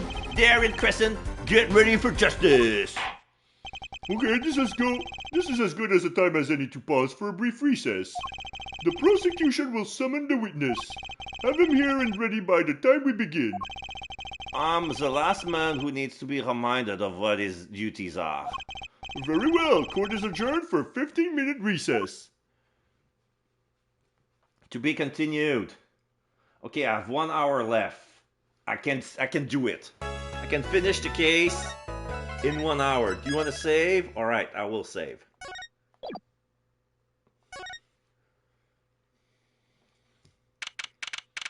July 10th, 1:40 p.m. District Court, Defendant Lobby number 2. Apollo, I can't believe it! It really happened during the second act? And right in the middle of La Miroir's performance? The reason why she was in the air vent, and that switch, and the flaming guitar, when you link it all together, that's what you end up with. Oh, question mark, I knew you had what it took. Phoenix! I knew you had what it took. Daddy! Mr. Wright, you believed in me? Well, not really, but... Huh? I just thought I'd make a cooler entrance and say, hiya. Why do I even bother hoping? Where have you been lately, Daddy? You haven't been coming to the office at all. Sorry about that, Trucy. I'm on a secret mission. Secret? You mean like you're undercover? Like Mr. Lettuce, only shorter and not as well dressed. Oh no, what if you're shot too, Daddy? Would I do such a thing? Would I do a thing like that to you? Anyway, I'm off for a while again. Huh? You're leaving? Oh, one thing before I go. What? Good luck. Right. Phoenix ... Apollo ... Is that all you came to say? I think you have things pretty much under control. You'll get Machi Tobai off the hook, no doubt. Yeah, but you're after that detective, aren't you? Darren Crescent. It won't be easy proving he did it. Especially not under the current court system. The current court system? What did Prosecutor Gavin say during the trial? Your case is based on one fragile assumption. Namely, that our diva divine is telling the truth. What about all the proof? The brooch and the switch? A piece of jewelry and a lyrical blunder. There are plenty of other ways to explain these things. The flaming guitar, too. All because you lack definitive proof of their connection to the case. But... Yeah, because with the current court's judicial system, evidence is everything. And the only way you can win a case is with decisive evidence. And right now, all we got are circumstantial evidence, based on the assumption that La Miroir was telling the truth the whole way, yet she had a motive to lie, to perjure, you know? So I guess this is what Phoenix tries to fight. He wants to reform the judicial system, and that's pretty much why he's always away. I think he has a plan to turn the old judicial system on its head. Like the ultimate turnabout, if you will. If the sultry songstress is lying, your case melts like butter in the frying pan, leaving behind the faintly singed scent of failure. So what do I do? Like I said, good luck. And be aware that it will be impossible to prove his guilt by conventional methods. Ugh! Oh, that reminds me. I have something to give you from our detective friend. Detective Sky? Emma? Let's see, this bag of snacks here was meant for me, so not the snackoos. Here it is! Some sort of, what's that?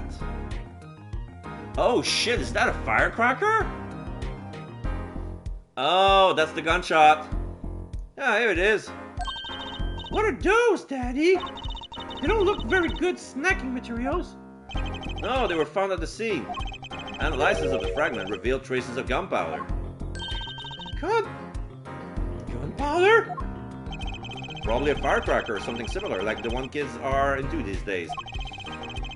These fragments were found under the sofa at the scene of the crime, actually. Oh! So that's why there were two igniter. One that burned inside the guitar and the other that was hidden inside the sofa to simulate the gunshot. Under the sofa? Hey, Apollo! That's where we found that little device thingy. Right, this. Well, finally some evidence that makes sense. Burned fragment added to the court record. That's all from me, I suppose. So if you have a cracker that's really spicy and you don't know that it's going to be really spicy until the end, it's automatically a firecracker?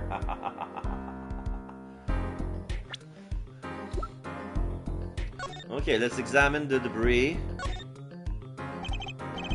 Yeah, it's one of those small dynamite sticks that produce a loud noise. So you think this was some kind of firecracker? Yeah, or one of those noisemaker like you shoot off on New Year's. Did you know that in China they use firecracker on New Year's to scare off evil? So it's kind of the same thing. Really? I had no idea. Well, did you know that? Did you notice? It takes more than 500 peanuts to make a 12-ounce jar of peanut butter. I purchased quite a lot of those things in my day. Yeah, at least my useless fact has something to do with the evidence.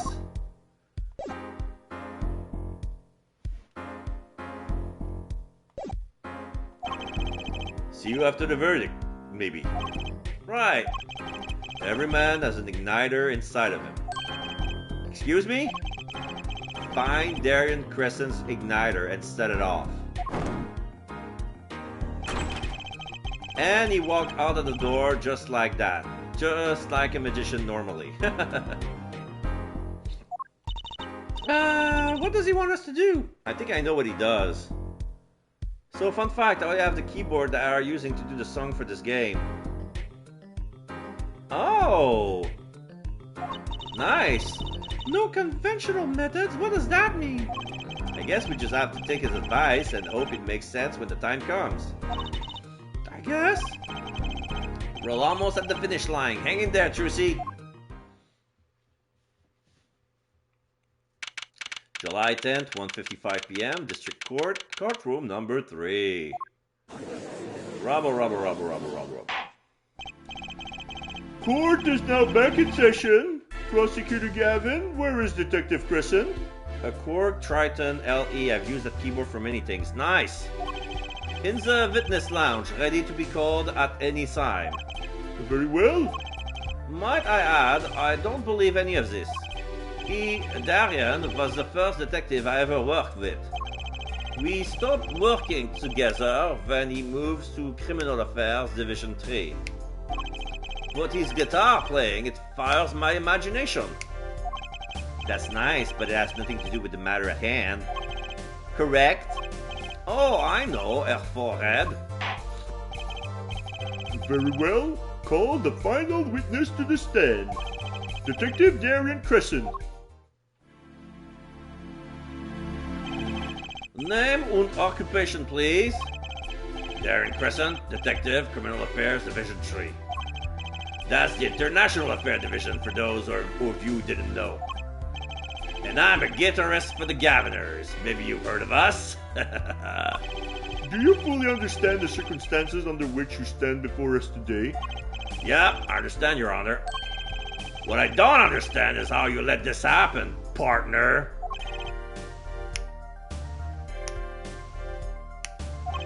You gave me your word I wouldn't be standing here. The situation's changed, Darian. And don't call me partner. Call me Aibo, like the Japanese. Not so much for old friends. I see what you're doing, Darian. You're pressing the prosecution. Your Honor, if we could begin the trial. Yes, it's high time that we did. Let's hear your testimony. You may begin with your response to La Miroir's testimony. If in fact you have anything to say about it. Oh, I got plenty to say. Lying must be a national pastime in Virginia. And wherever you're from, Mr. Justice. Ha! ... Conventional methods are out the window, huh? Here goes nothing. Witness testimony. Darian's rebuttal. The diva's lying, plain and simple. She's got nothing to back up her story. In the first place, she's never heard my voice. She forgot the words because she heard gunshots, as if. Didn't Detective Emma Sky heard those gunshots during the third set anyway? The shooting took place when I was on stage, man. So you claim La Miroir's testimony was a lie? Hey, don't get me wrong, I dig what she's doing, trying to protect that kid. And she's got the court-eating vague statement out of her hands just because she's blind. You got too far, Darian. Look, all I'm saying is, you've got a reliable witness. Why not listen to the detective? Detective Sky? I see. Mr. Justice, you may begin the cross-examination. He didn't waste any time finding our weak spot. I can't do this with La Miroir's testimony alone. I'll have to find some other way to prove when the shooting took place.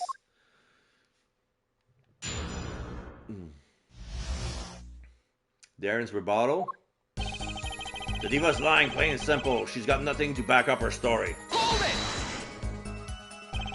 You don't have any proof she was lying. Oh yeah, kid? You saying I lied? No, I'm just saying, Apollo, glare back at him. Give him your angry face. I couldn't help it. I flinched by reflex. Detective Crescent. Yeah? What do you want? Nothing. Apollo, chin up. Back straight. You're wilting. This guy's hard as nails. He makes Walkie look downright cooperative. Look, there's no way that Eva remembers my voice. In the first place, she's never heard my voice. Hold it! You never talked to her even though you were playing in the same concert? Not a word, as far as I can recall. But weren't there a planning session or something? Gavin took care of all of that himself. Darian wasn't involved in any of the meeting with her. As if you can just go around remembering everyone's voice like that anyway. Only an idiot would believe that. You ass.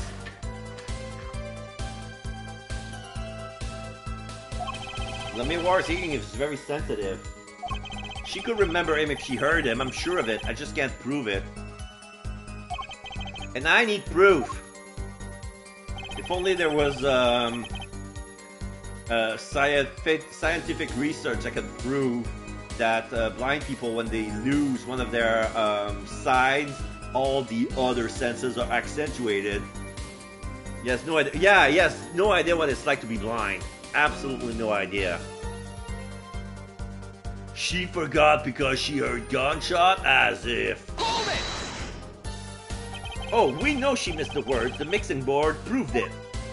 Oh yeah, that was a mistake, but blaming it on gunshot is just a lame excuse.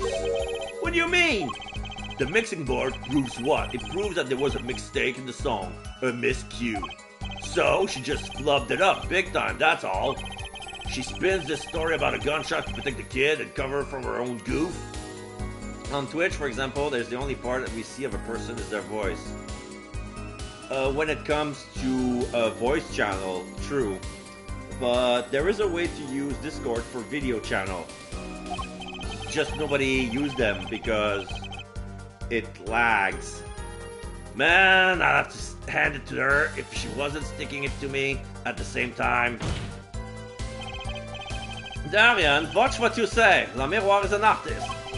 She just flubbed it up. There's no small accusation for a performer of her caliber. She got to you alright, I can see it in your eyes. I've used your video before, I'm just not very good at holding the camera.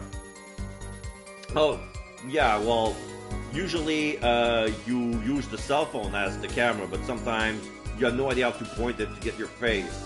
Sometimes you have to use a stand for the cam. I know that with my camera, I can clip it on the screen of my computer. I don't have to hold the camera at all. I tell you, most of her stuff is so pretentious, it's way over my head. Adjusting his hair. Exactly, so that's the problem. That's why I don't use the video a lot, but I've done it before. Oh, okay. Interesting. Yeah. I'm detecting a rift in the Governor's ranks. Anyway, she's too close to the defendant. Her testimony can't be trusted. If you ask me, I would go with Detective Sky's story at the drop of a pick. Didn't Detective Emma Sky hear those gunshots during the third set anyway? Hold it! I can present the... Actually, I was here too. So I hear. Which means you heard them too, right? The gunshots? Well, yeah, we heard gunshots. Neither I nor Emma actually saw the shooting, mind you. I guess you and La Miroir got the same excuse then. We know one thing for certain here. There were gunshot-like sounds that emanated from that room during the third set. What we must determine is whether those sounds were actually gunshots. Machi heard them too. Remember he said he ran off to the air duct when he heard them? So, how do we figure out just what those gunshots during the third set were? Okay, so I have to go back. We're gonna present the firecracker in the sofa. Objection! Yep. Some things were found at the crime scene after yesterday's trial. What things? The first was this small device, the igniter. Oh, that's the remote triggered igniter. Correct. And one more thing. What are those? The remains of something burnt? Not another guitar, I hope. Traces of gunpowder were found on these fragments. We have a report that it was something like a firecracker. Eh? How did Gavin know about this? Well, it was Emma Sky who found it. She made a report, duh. She handed it to Gavin, but for some reason he decided not to present it to the court. But why? What? You think Detective Sky works for you? I think for Twitch, though, as far as streaming goes under this new account, I plan on doing a VTuber model eventually. So this way people can still see me while I'm playing the game, but I won't have to worry about trying to use a camera. Yeah? Well, I think this is my idea as well. As soon as I have a new, computer, I wanted to hire somebody to make myself a 3D avatar. But there's always like people who are friends of content creators that I follow, who I'm friends with, who tries to go to my Discord and propose themselves their work, but you know, it's people I don't know. Yeah. I received a report this morning before coming here. That's when I made my decision, actually. What decision is this, Prosecutor Gavin? I registered Darian as a witness in today's trial, just in case. ... This raises another possibility.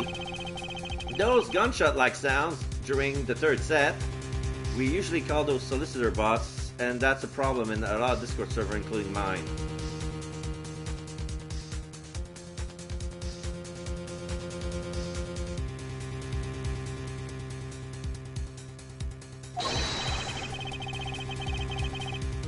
Those gunshot-like sounds during the third set could have been two firecracker rigged to go off by remote control.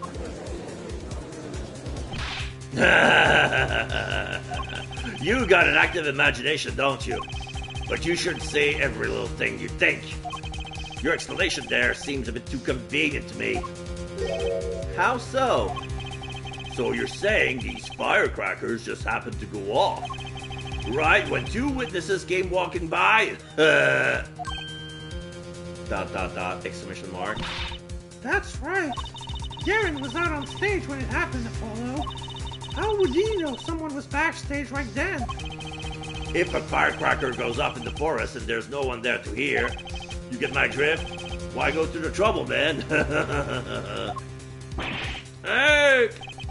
How do I explain this? He may not look it, but Darian is a gifted detective. Show any weakness, and he's sure to find it. He may not look it, partner. Gee, thanks, man. That reminds me. I happened to pass through that very hallway several times that day myself. And I saw something odd there just before the third set. Something odd? Yeah, the headset that was left on the floor. In front of the dressing room. Oh, so that's how Darian knew there was people in... So yeah, he put the headset on the floor, so if he hear people speak, they could just trigger the firecracker, so that's how he knew. A headset, the kind all of the band and staff member were wearing. That's right! We picked this up in front of the door to that dressing room. What if that headset wasn't dropped, but place. Und what it is was turned on. You could hear what was going on in that hallway, even if you were on stage. Oh! The miscue on the third set, that was him. He missed, yeah. Gavin scolded him for missing a cue. He did that because he was too busy pressing a switch while it happened. That little Whose side are you on, Gavin? Listen to me, Darian. There are no sides in the court of law. Which is why I now turn to you, Forehead. I have a question for you. Huh? For me? The igniter and the burnt fragments that were found at the scene of the crime, it's certainly a possibility that they were part of a ruse to fake the sounds of gunshots. Throw the headset from the hallway into the mix and you could fabricate an alibi. But we're still no closer to proving anything. Those gunshots might have been real or fake, we can't say. You've raised up the possibility that the shots heard during the third set were faked. Now you need to prove the other half of the case. The other half? Look, I'll just tell him. ... exclamation mark.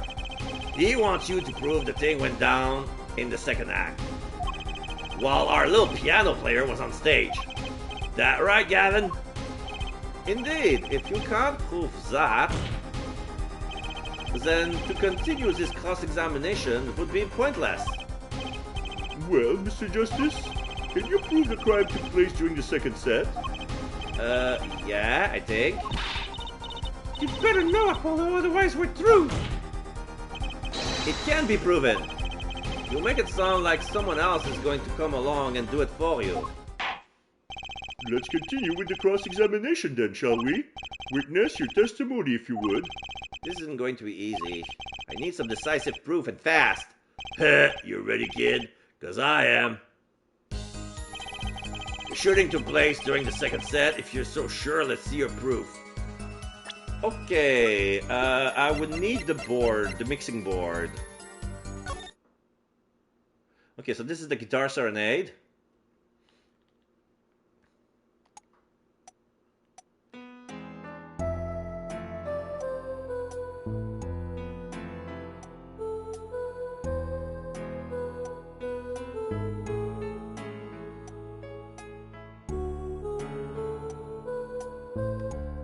I want to isolate the second guitar,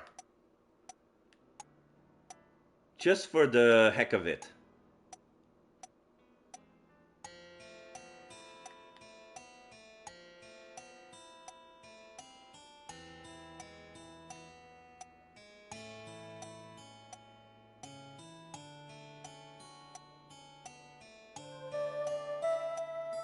No, not conclusive.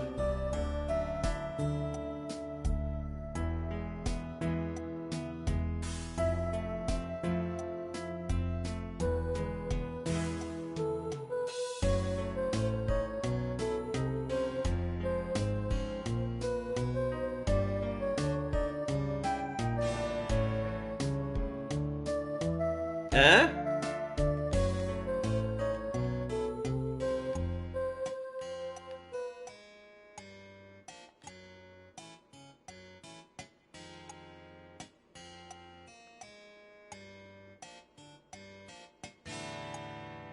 Ah, you heard that, right?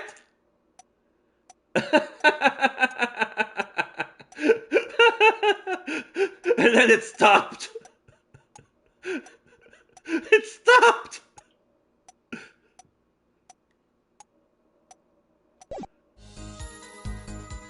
Okay, I'm gonna present it. Objection! It seems there was a clear proof left behind. Right here in the Miroir song. Her song? What exactly is this, device thingy?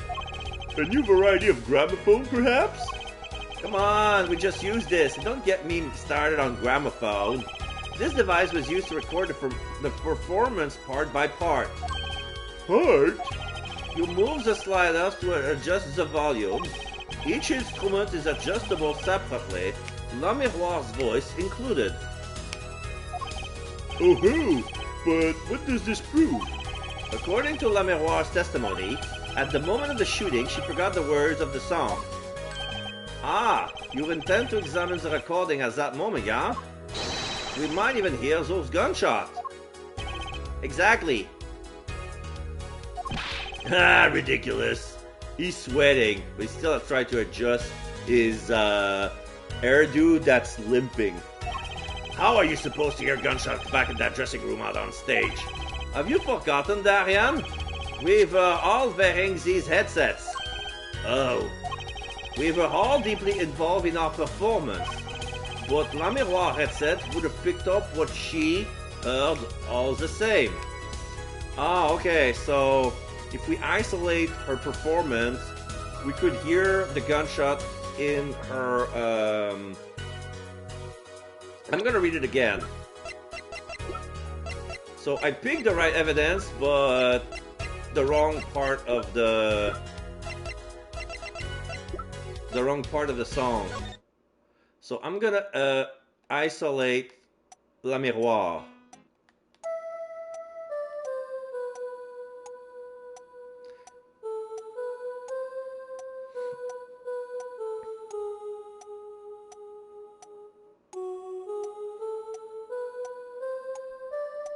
I'm gonna turn the metronome off.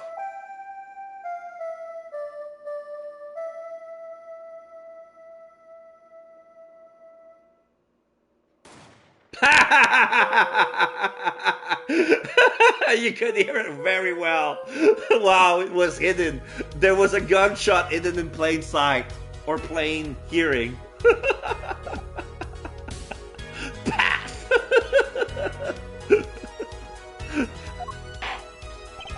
Then let's get to analyze that recording right now.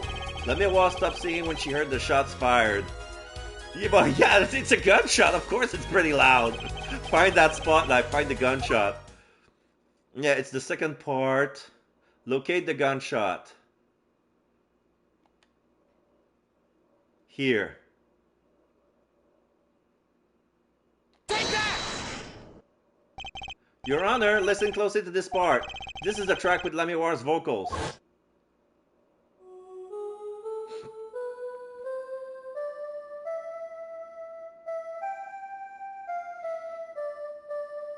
Here it comes. 3, 2, 1.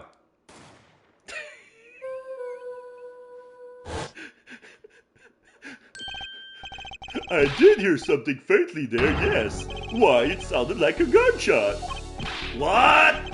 This has to be some kind of mistake. Yeah, the hairdo is limping and we can barely see his eye. I believe a case has been made. Gunshots were heard during the second set, which means La Miroir's testimony was true. Grah! Rubble, rubble, rubble, rubble. Order. So, she was telling the truth about what she heard? It was the other man speaking, not Mr. Latouche. Well, what did she say? It's over, press the switch, now! Just after that, there was a gunshot, and then the guitar caught on fire. Detective Crescent, you weren't on stage during the second set. You could have done it. But why did we only heard one gunshot on the recording? Weren't 2 bullets fired from this weapon? La Miroir was moving through the air vent, Your Honor. She must not have been close enough for her mic to catch the first shot. But then, as she passed over the dressing room, the gun fired again, and Mr. Latouche's life was taken. Well, Detective Crescent? Limp hairdo. Ah, once again, I'm reminded of something. Question mark. Our performance that day. Your performance? Things the mixing board jogged my memory. Yeah, the missing cue. You were there too, Her Forehead. What is it? What it is with today? Problem after problem. Achtung! My hog won't start, my guitar case is busted, my guitar's been burnt to a crisp, and to top it all off, someone's dead. And then there was that performance just now. What was that all about? This part is off. Which is that? Second guitar. It was you, Darian. I thought it strange at the time. How could you miss such a simple cue? I know you, I know how you play. You are better than that. Yeah, well, You what? And Prosecutor Gavin, what are you getting at? I'm talking about the murder weapon, Mr. Latouse's 45 caliber hand cannon. As we have learned, even the shooter doesn't go unscarred with a revolver that size. The kickback is enough to dislocate your shoulder if you're an amateur. Ah, okay, so they're saying that the recoil put a strain on his shoulder, and that's why he missed the cue, because he was working with a strained shoulder. Wait, you mean his playing was affected because he hurt himself shooting that revolver? Ah, you're forgetting something. Yes, Detective Person? I am a trained police officer, you know. I have firearms training, and plenty of it. I'm no amateur. The standard sidearm issued to police officer is a 38 caliber weapon. A much tamer beast. Also, the murder weapon belonged to the victim, Mr. Latousse.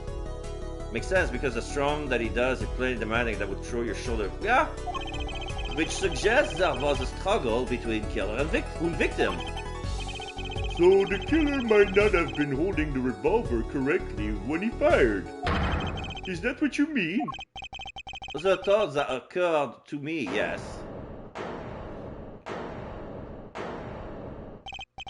Well, does the witness have anything to say to this? I call bullshit. Detective Crescent! What I want to ask is what Mr. Sleeves rolled up really for action has to say. Hey, you, attorney! Me? Exactly which piece of your evidence is decisive again? You got a little noise on the tape that could be anything. And you have an alleged guitar cue miss due to a 45 caliber kickback. I weep for this case, Gavin, I really do. ... You can line up your little weak pieces of evidence all you want. I didn't shoot that manager. And that's the obvious truth. The witness has a point. The defense arguments, while persuasive, are not decisive. I believe we should hear what the witness has to say in response to the case so far. Your testimony, please, Detective Crescent. Tell us your reason why you couldn't have done it.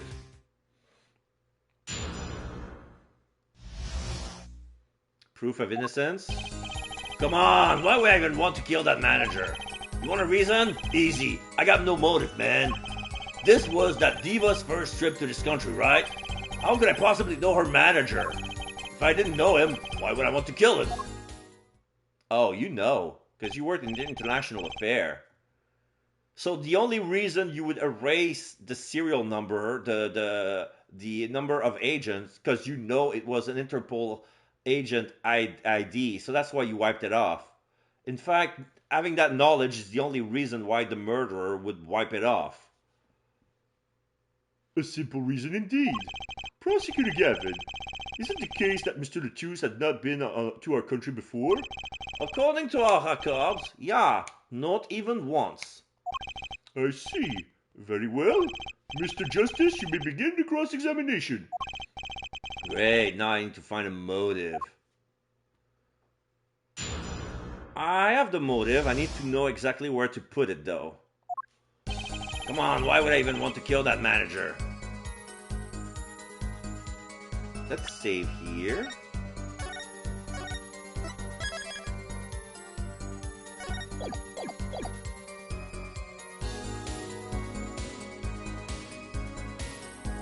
If this doesn't work, I'm gonna press the newspaper article. No, wait.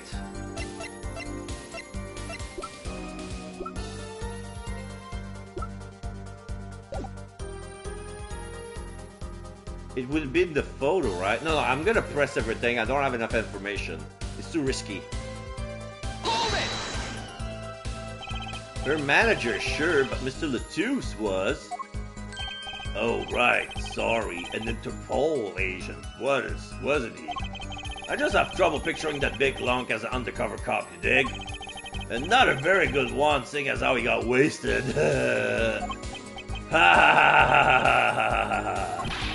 That's gold, dog. Not that it matters either way. See, I had no reason to kill the man, whatever he was. You want a reason? Easy. I've got no motive, man. Hold it! But that's the same for Machi. No motive was proven for him. Come on, he traveled around the world with that old fart. He had plenty of time to come up with a motive of his own. More than I just sure did. I mean, think about it. This was that diva's first trip to this country, right? Darian, you're a detective with international affairs. Yeah, what of it? Even if this was Mr. Latouche's first trip to this country, you still could have met him prior to the concert. Huh. Or don't you take any international trip in international affairs? That's right. Well, Detective Crescent? Oh, that's your game, isn't it? Guess I'd better confess then. Confess? Yeah, it's a bit of an embarrassment, but I've never been sent overseas. What? But you're an international. I know. Me and Plains got a difference of opinion. We don't like each other much. Gavin, my condolences, our forehead, but he's telling the truth. He's never set foot outside the country. I can guarantee it. As it turns out, my division has plenty of work to do locally as well. Ah, it's so unfair. How could I possibly know our manager? Hold it! So you didn't fraternize with him at all during the concert? Fraternize? I don't think we exchanged a single word. As if anyone would want to talk about that old Eastern blockhead. Now the ladies, that's a different matter altogether. So you see, if I didn't know him, why would I want to kill him?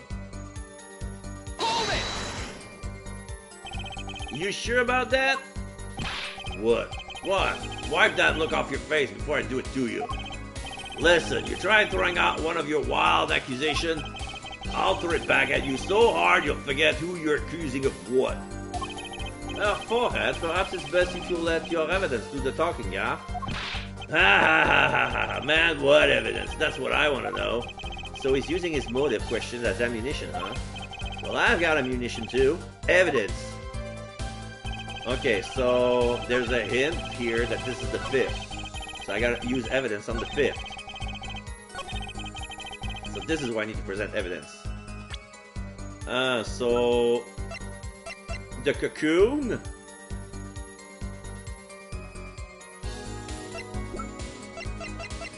The picture or the newspaper article? This is where I'm stumped.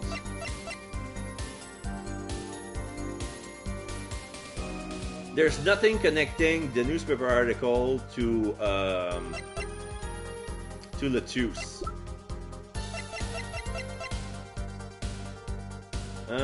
Let's try the crime photo first. Objection!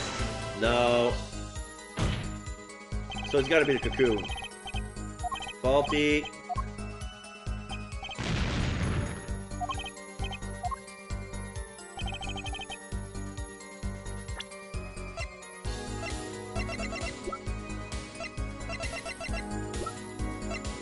Objection!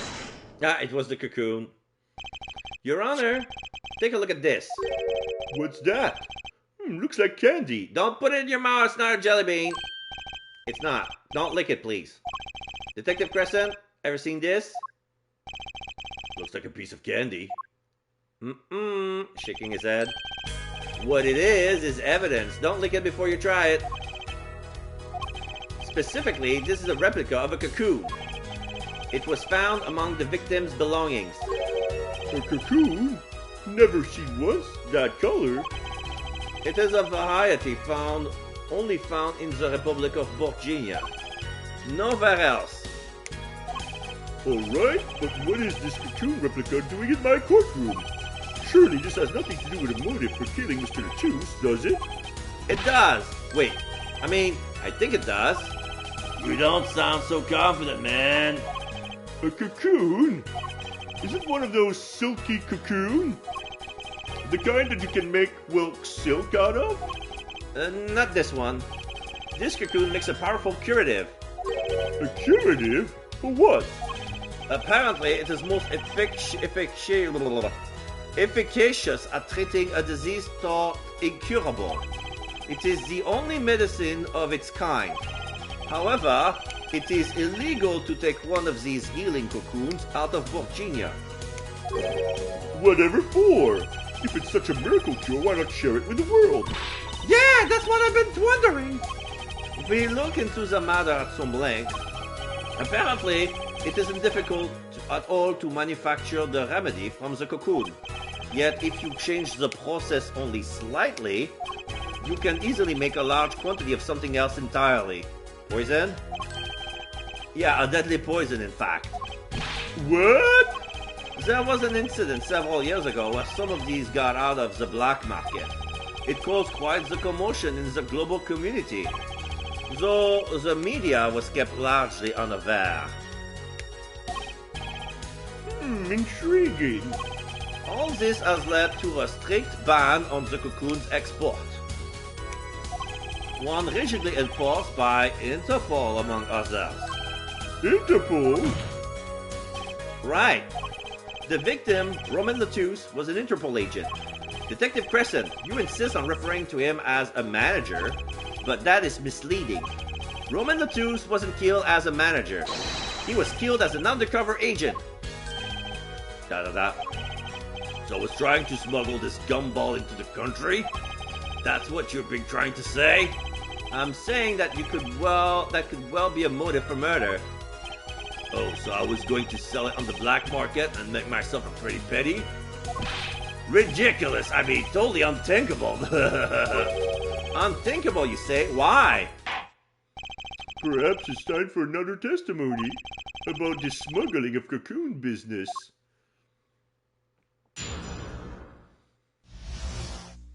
Cocoon smuggling. International affair got a memo about these cocoons. Interpol's hot and bothered about them. Can't sell them on the black market, too dangerous. Yeah, cocoon smuggling ain't exactly lucrative anymore. Man, I'm in international affairs, I know the deal. Indeed. Interpol wanted these cocoons bad enough to send Mr. Lettuce undercover. You kids think up the craziest things. But no way am I going to risk life and limb just to get my hands on some dirty cocoon money. Not the most noble of statement, but duly noted. Also the fact that he's a rock star as well, so I don't think he did it for money. He was already well paid as being a rock star. He doesn't need money. According to reports, these cocoons top Interpol's list. Selling them to an underground organization would be risky. Very well. You may begin the cross-examination. This is the only motive I got. He was up to something. I'm going to find out what.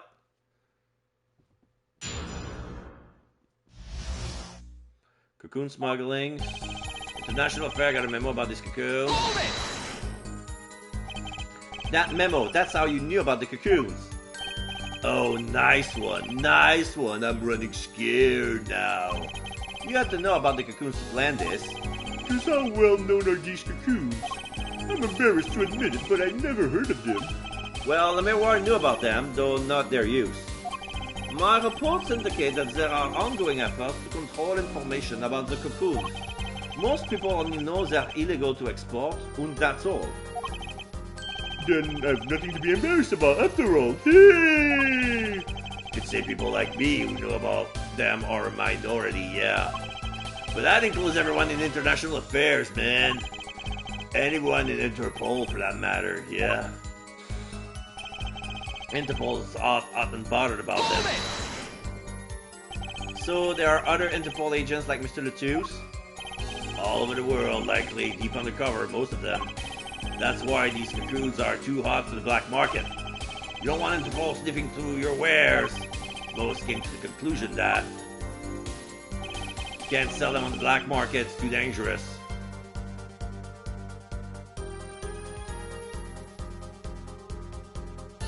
But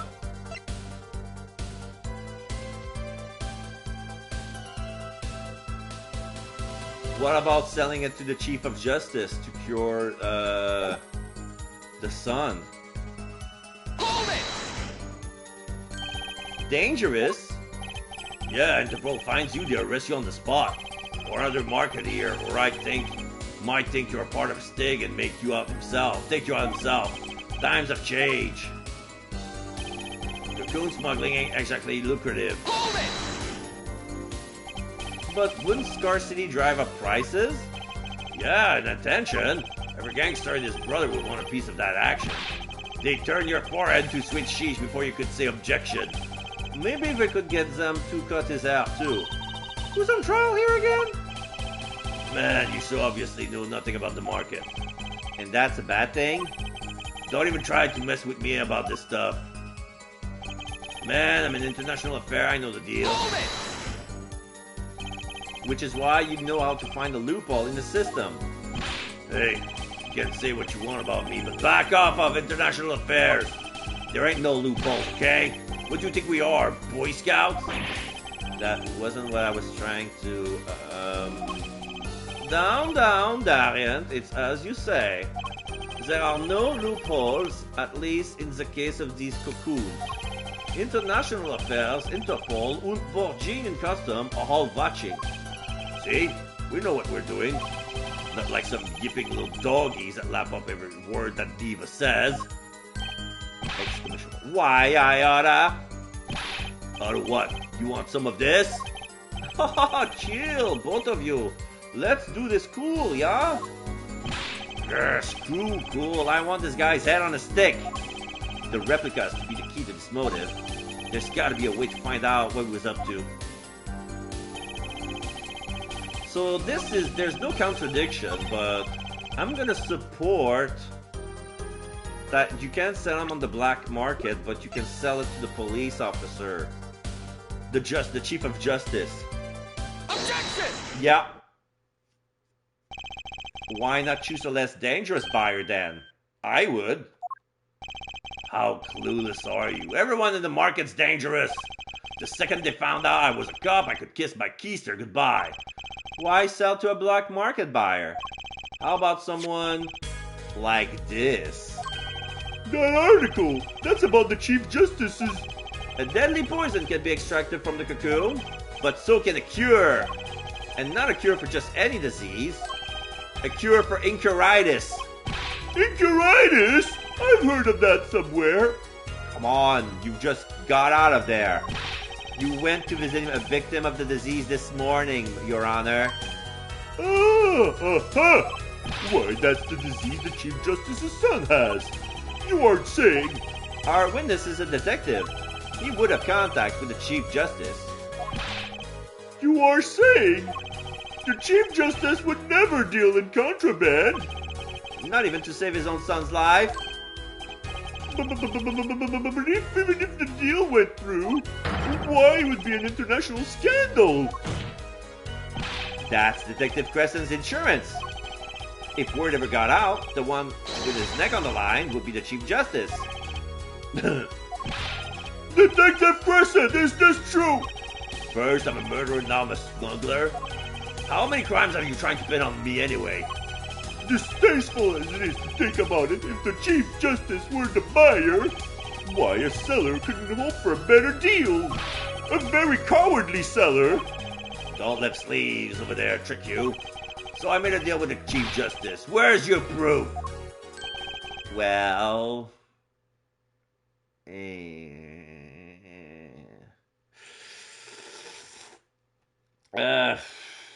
Machi testified. I guess this is the only thing.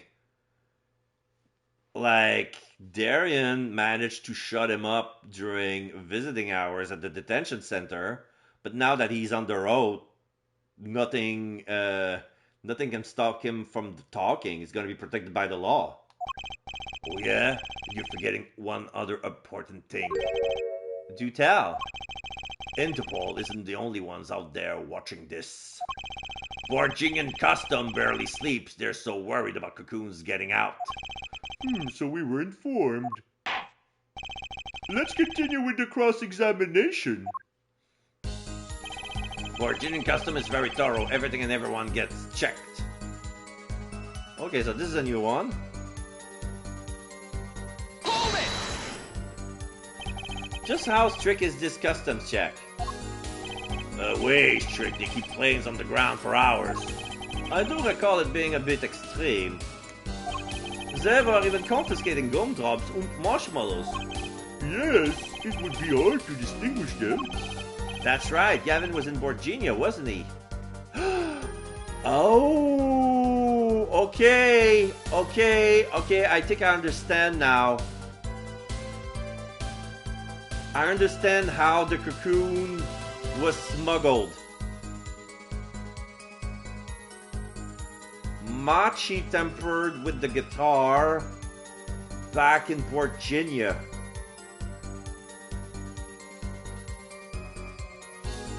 Everything makes sense.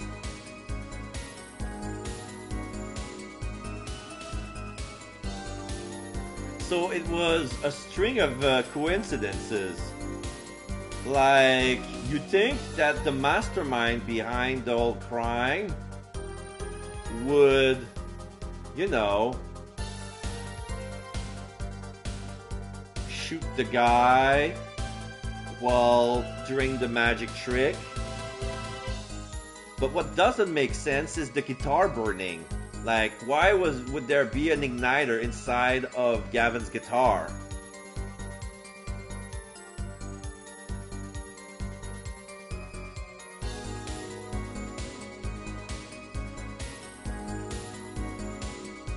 So if Crescent was the one pulling the switch,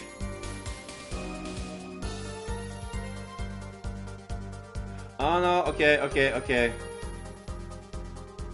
I get it now. Crescent is in on it with Machi. He found Lettuce and he said to Machi, press the switch. The switch was made to destroy the contraband, which was inside Gavin's guitar. So it happened during the second set.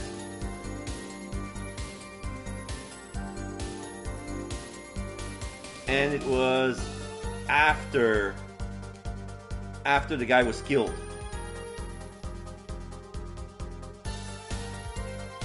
Yeah, it makes sense. Now I need to press the evidence in the right order. Gavin was in Virginia, wasn't he? I remember setting off the metal detector several times. I had to practically strip naked to walk through.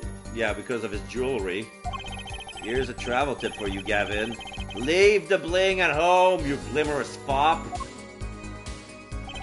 Cocoon possession will get you arrested on the spot and then sentenced to death. Hold it! That's pretty extreme. Virginia has this rep as an idyllic, laid-back place. Truth is, they're beyond hardcore with security. The Republic of Virginia is a peaceful, pleasant country. So this level of security shows us how truly concerned they are about these cocoons. That's the situation.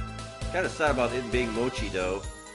Well, yeah, it was blackmail into doing it, but yeah, if he talks, Crescent go down. Hey man, if there was a way to get Cocoon out of there, I'd sure like to know.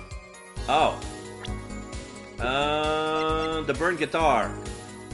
Oh, wait. I'm gonna save here.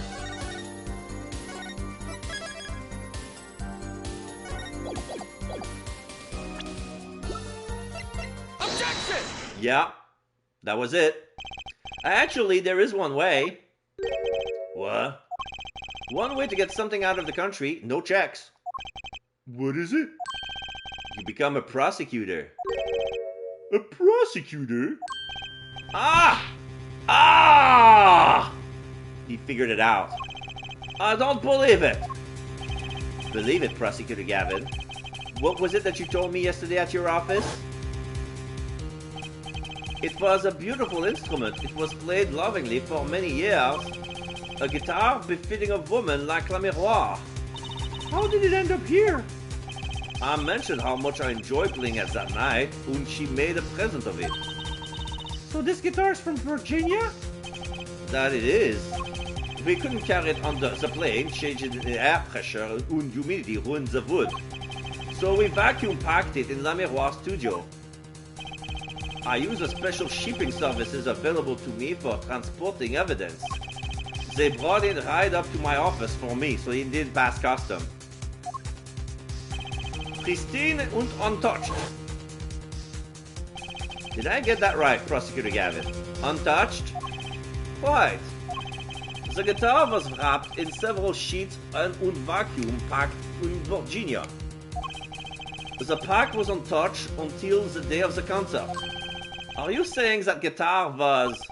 With cocoons this small, it would have been very easy to use your guitar as a mule to smuggle a cocoon out of Virginia.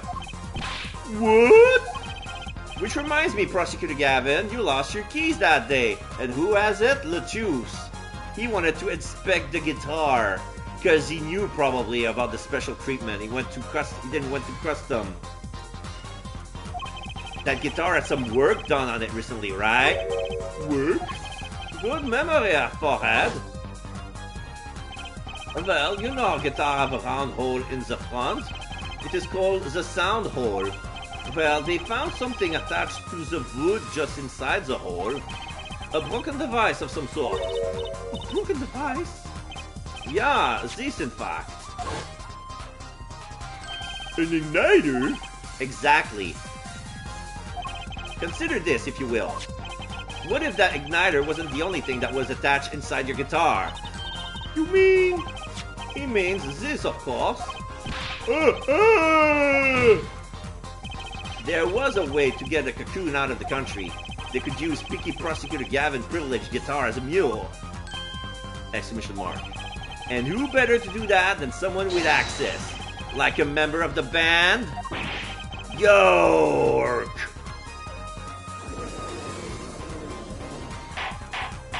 Order, order, order! So the igniter? Was placed in there for a clear reason, it seems. It was a safety precaution. A precaution? Ah, her forehead. At last, it all comes together. Every strange thing that happened that day. Care to review? Maestro, the gentle sounds of La Miroir's ballad, if you please. First, mine keys were stolen, a harmless misdemeanor, which forced me to break the locks on my guitar case. The key was stolen to retrieve the cocoon from the guitar. I see. But things didn't go so well. The smuggler wasn't counting on the guitar being wrapped. Only a member of the band could get near that case. Unwrapping the guitar would raise too many suspicions. Then the concert began, right about this time. A very large problem presented itself to the smuggler. What's that? Well, the guitar was on stage. Mr. Lettuce. Mr. Lettuce, an undercover agent, was onto something. He would have known about the guitar. He would only have to check the shipping records. So, Mr. Lettuce tried to examine the guitar himself. If the cocoon were confiscated then, the gig would be up. The only thing left for the smuggler to do was to get rid of the whole lot. It's over, press the switch now! The guitar would burst into flames and the cocoon was lost. And then... Mr. Lettuce died, with La Miroir there to witness it. There's your case. ... Judge ... Trucy ... Darian. Brilliant, man.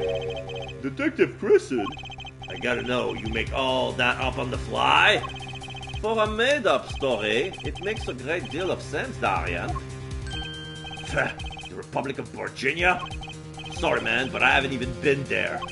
True, you haven't. Ha! Let's see you make up a story for that, kid. How did I hide the cocoon in the first place, huh? It's not as hard to imagine. You had help, or Borjing an accomplice. That's all. That you had an accomplice was clear from the start. The voice Lamenoir heard proves it. It's over, press the switch now.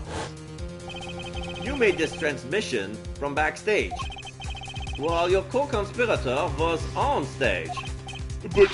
But who was it? This is it, the coup de grace. And for once, I know what I'm doing. There's only one person who could have helped him. Let's hear what Mr. Justice has to say then. But be warned, with a great accusation comes great responsibility. Make up your answer on the fly, as it were, and you will be harshly penalized. Okay, double penalty, okay. Are you ready, Mr. Justice?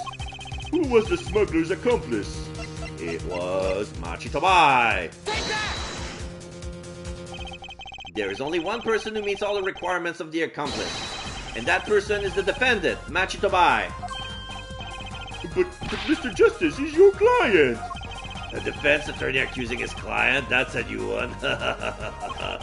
I assure you, no one is more unhappy about this than I am. But I am here to defend him in the murder of Mr. Latouche.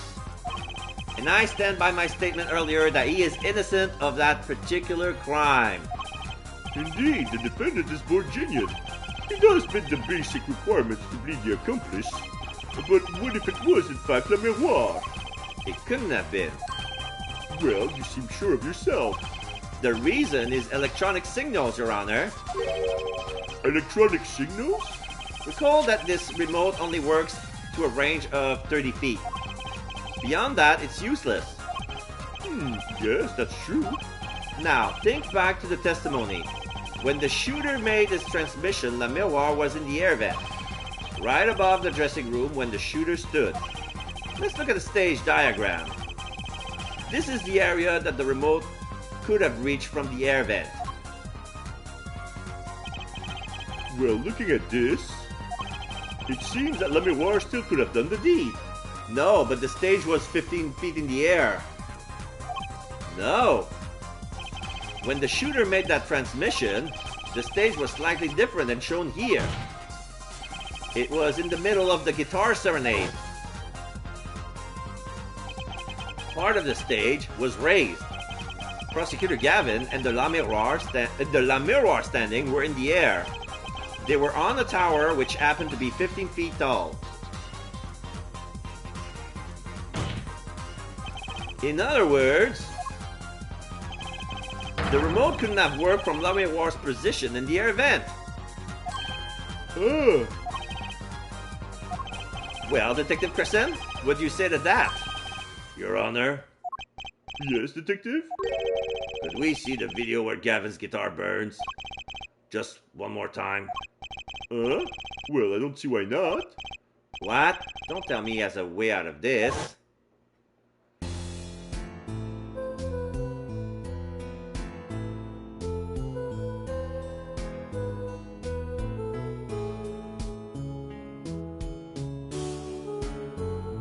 This is where we see the ignition.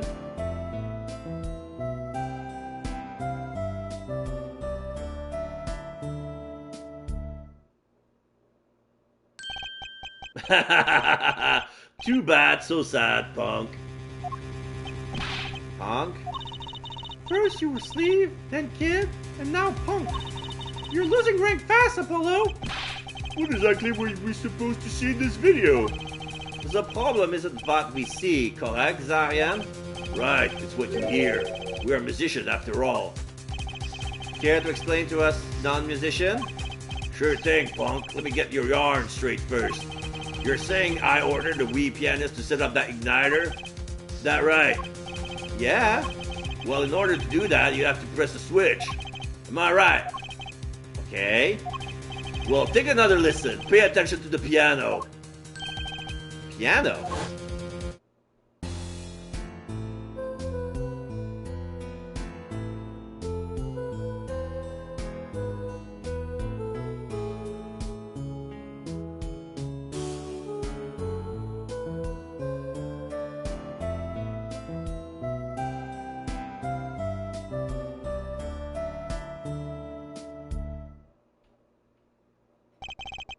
What seems to be the problem there?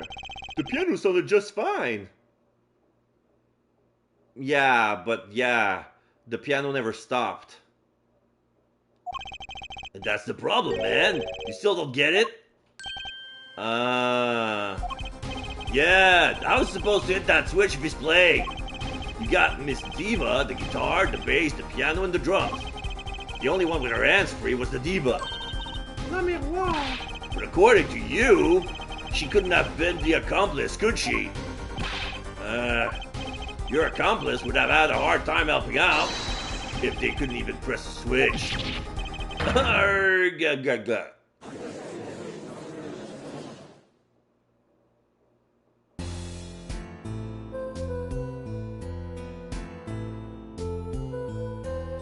I need to isolate the piano to see if the notes that he's playing is manageable with one hand.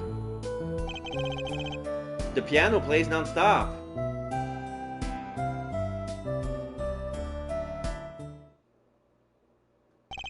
He couldn't have pressed that switch. Well, Mr. Justice, the piano does seem to be playing when the guitar catches fire.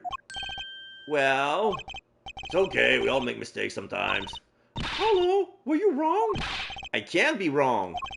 Everything makes perfect sense. Okay, let me check the track again just to be sure. So, the burning happened on the section 2. I'm gonna lower everything except the piano. There is actually a rest in between the piano comes in and when it doesn't, so he could use the other hand during that resting, yeah.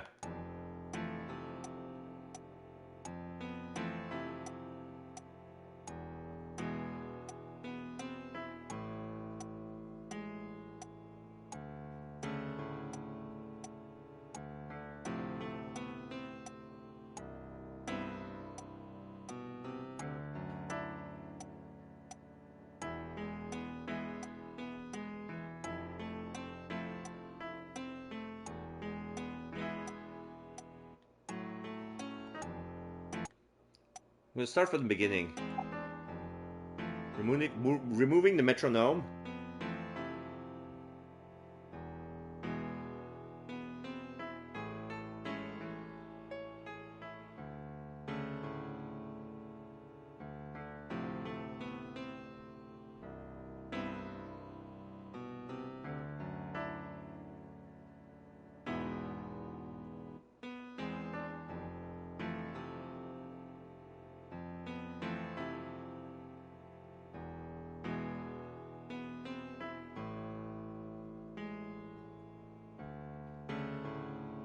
Wait.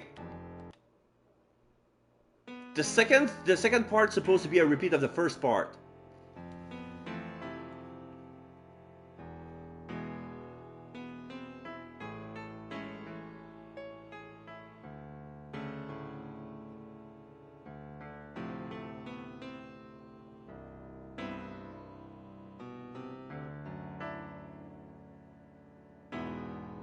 Second part.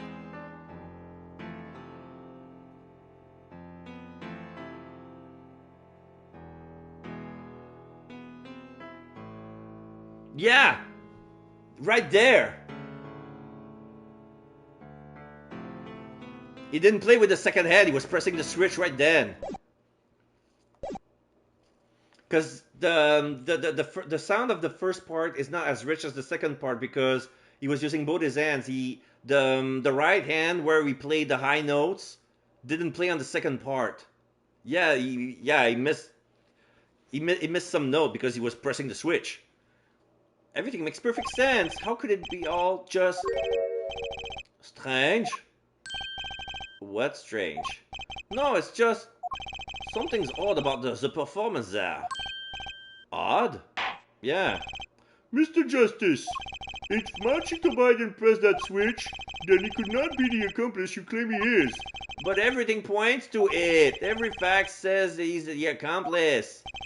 You got the facts wrong, man. Here's some facts for you.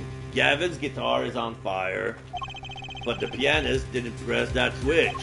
In other words, your story's full of holes. Mr. Justice, let's hear your final opinion on this matter now. Was the defendant Machito Biden the accomplice? Your answer will reflect on everything you've said here. Give it some thought. Apollo, if Machi's not the accomplice, then our whole case is ruined. I know that. It has to be him. He was the only one who could have helped the smuggler. He had to press that switch. Well, you better find a way to prove it. What do I do? What do I do? There has to be something that doesn't fit. Something odd. Something odd. Wait a second. What? You thought of something? What was Gavin saying just now? Strange. What's strange? No, it's just something's odd about the performance there. It's not much to go on, but it's all I've got. What exactly did he hear that was odd? You come up with something, Mr. Justice? May I remind you that everything rests on this. Can you prove Machitobai pressed that switch? Let's hear your final answer. Can you prove that Machitobai pressed that switch? I can prove it. I don't know if you call this proof per se, but I can prove it was possible. Then, as prosecutor, it falls to me to ask you to show us evidence supporting this. Forehead, you're sure about this? Accept it. There's no evidence, man.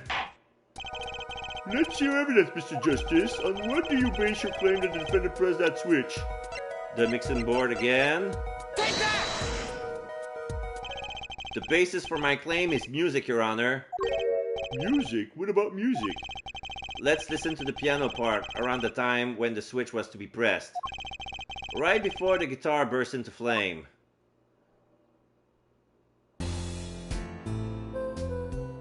So everybody, so now we're isolating the piano.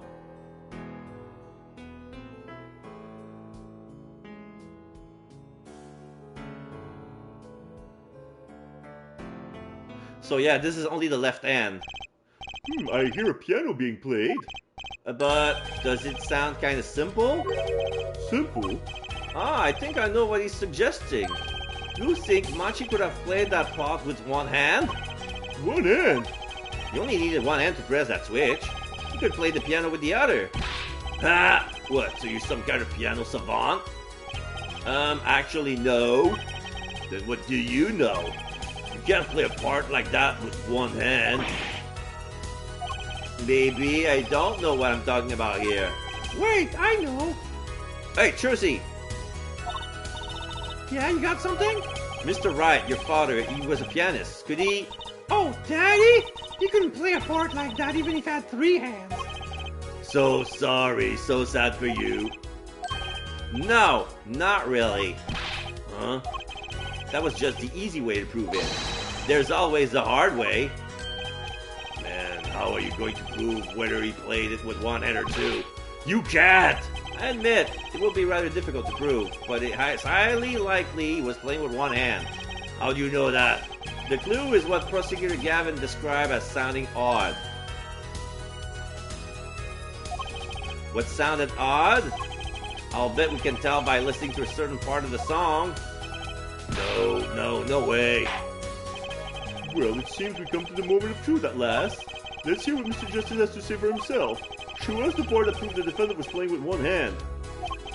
Right before the guitar burst into flame. Machi was definitely playing one hand just before the guitar caught fire, and one section of the song proves it. Prove that he played one-handed. So it's gonna be on the on the second section.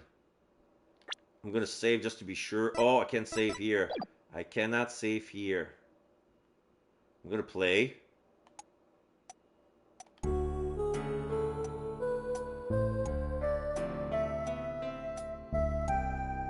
It has to be this.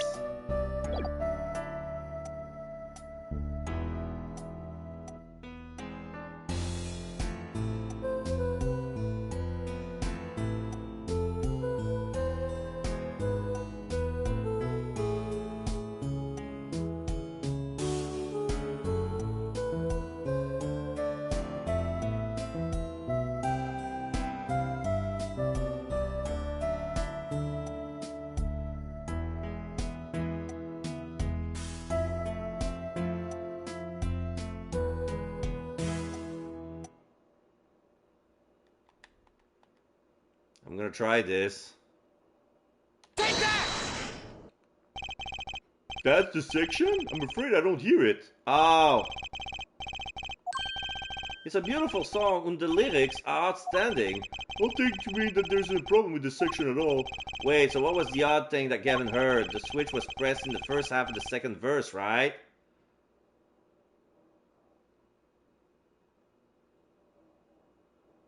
The first half of the second verse? Yeah, that's what I said. Huh? I know, I just need to find a place to compare to that. Oh! I need to compare. Okay. I didn't get a penalty. I need to compare with the first.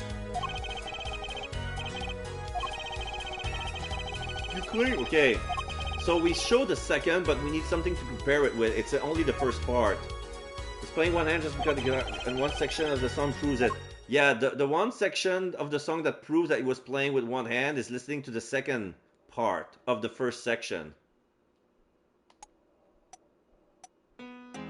Take that! Prosecutor Gavin, I'm sure you realize by now just what it was that sounded odd to you. It's a repeat, yeah. As I'm sure you've realized it yourself, our forehead. Realize what? I'll demonstrate. Let's listen to the part in question again, shall we? Pay particular attention to but a fleeting melody phrase.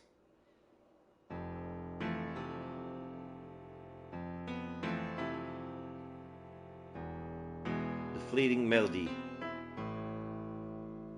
Dong.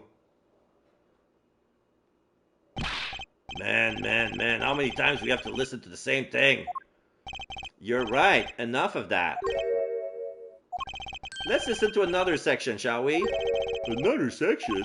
The guitar bursts into flame at the end of the second verse. Let's listen to the same spot in the first verse. Pay attention to the "Oh, that night in your embrace." Sugar, sugar. Oh, that night in your embrace. Dun dun dun. The dun dun dun wasn't in the second verse. Ah, play verse 2 again.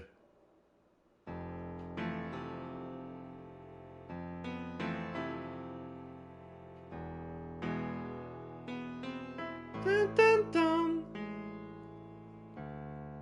There, did you hear that? They feel the same, true, but they're clearly very different. What? Well put, Your Honor. The phrase in verse 2 is quite simple, but the same phrase in verse 1 has high and low notes. You would have to use two hands to play that for sure. What's that prove? I would think you'd know that by now. This is why I'm dealing with amateurs, man. So the two verses at different arrangement happens all the time. Not this time, Darian. There's no point in changing an arrangement if you can't hear it clearly. And that wasn't the point. I had them play specifically so that the piano would stay in the background. Oh. That was what I noticed. Why should the same phrase sound slightly different, I ask myself. Now ask yourself why Machi changed how he played, and there's only one answer. He needed a free hand in order to press a switch. Nork. Order! I believe this ties all the facts together. Well, Prosecutor Gavin? Yeah, quite. Though, personally, this comes as a terrible disappointment. What? No comeback? I can't believe it. I finally did it. I shut him up. Very well. Barring an objection from the prosecution, I will now state the court's opinion on this matter.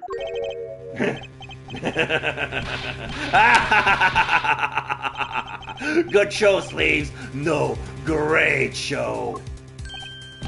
It's not over? I don't like it when he looks so happy. You tell him, Gavin. Tell him what's so disappointing.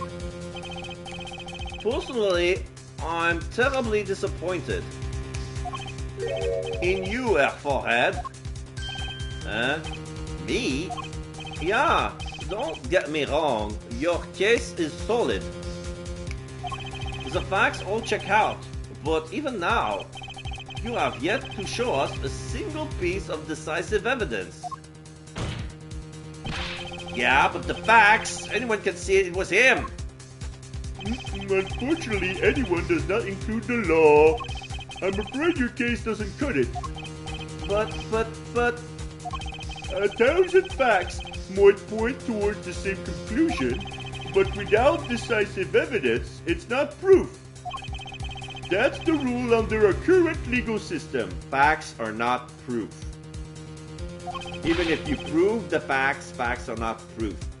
I don't believe it! It does not seem as though the defense has any more evidence to present.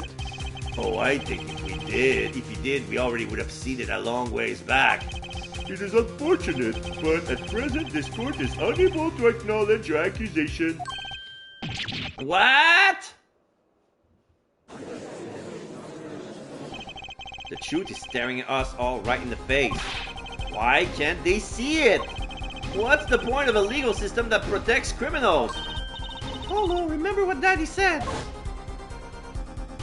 It won't be easy proving he did it, especially not under the current court system. So what do I do? Like I said, good luck. And be aware that it will be impossible to prove his guilt by conventional methods. Ugh! Every man has an igniter inside of him. Find Darren Crescent's igniter and set it off. I wonder what he meant by every man's igniter. I think he just meant a weak spot, no? The kind of thing that a single spark could turn into a wildfire of emotion. I won't be able to press him further by conventional means. You've got to find a weak spot in this guy. Something fatal. So, can I get back to work now or what? It may look like I got a lot of time on my hands, but I got no more time to play pretend with this dead-weight attorney. Well, Mr. Justice, we've come this far without decisive evidence. This witness won't be coming back to the stands once we let him go. It's fine. You don't need him anymore. Every man has an igniter. Huh? Didn't you say the better the guitar, the brighter it burns, Prosecutor Gavin? Ah, yeah. Good guitars are kept dry, is why. That provides the best sound. Even a small spark could cause irreparable damage. Your plan has an igniter in it too, Detective.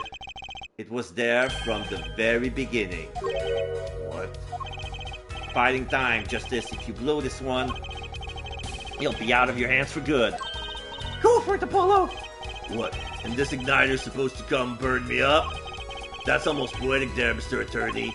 All the better. I'm rather fond of poetry. And I intend to hear this one through to the very end. Exclamation mark. Herr Forehead, you are accusing this man, Darren Crescent, of 2 crimes. The murder of Mr. Latouche and the smuggling of a Borginian cocoon. This is your last chance to prove your case. This trial has already run out for far too long. Mr. Justice, this will be my last warning. The moment this igniter of yours turns out to be a dud, it's the moment this cross-examination ends. Understood? Yes, Your Honor. Then let's have it. Show us the basis for these accusations against Darren Crescent. Okay, this is really my last chance. The key that will take apart Darren Crescent plan is... Evidence? No, a witness. Call a witness. Your igniter isn't a piece of evidence. So what is? It is true that I couldn't show decisive evidence, but perhaps what I needed to prove my case was something else. You mean a witness? Proving his guilt is a tall order, but I've got just the person to do it. Very well, Mr. Justice. Who is this person who can prove Darren Crescent's guilt? Machito Bai. The one person who can prove Darren Crescent's guilt is the defendant, Machito Bai. Your client again? Machito Bai was an accomplice to the cocoon smuggling plot. Without him, Darren Crescent could not have gotten the cocoon. Furthermore, he can easily prove that the one who plotted to smuggle that cocoon is the real criminal in this case.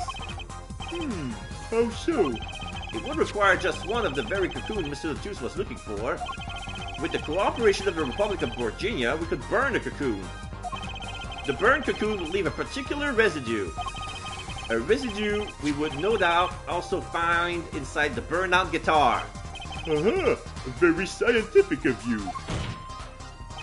Thus, if Machito buys acknowledges agreement with Darien Crescent concerning the attempted smuggling of a Virginian cocoon, the case is solved.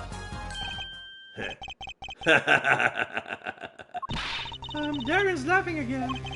Your unrelenting passion is remarkable. You really want to get me, don't you? Too bad you'll never be able to. Why not?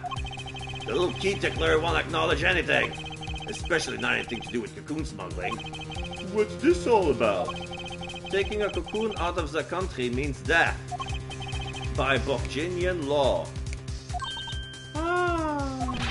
Yeah, see? If our pianist really was a smuggler, then testifying about it would be suicide. Believe me, he's not talking. But you're wrong, Detective Crescent. What? It's the other way around. If Machi doesn't admit to smuggling here, he's in deep trouble. How? Look, if Machi admits to smuggling here, then he'll be tried in our court by our laws. You don't get the death penalty for smuggling in our country. The victim in this case was an undercover Interpol agent. I'm sure that news has already reached Virginia. And they'll likely broadcast our dealings in courts today, including the part about the Virginian cocoon. Yeah,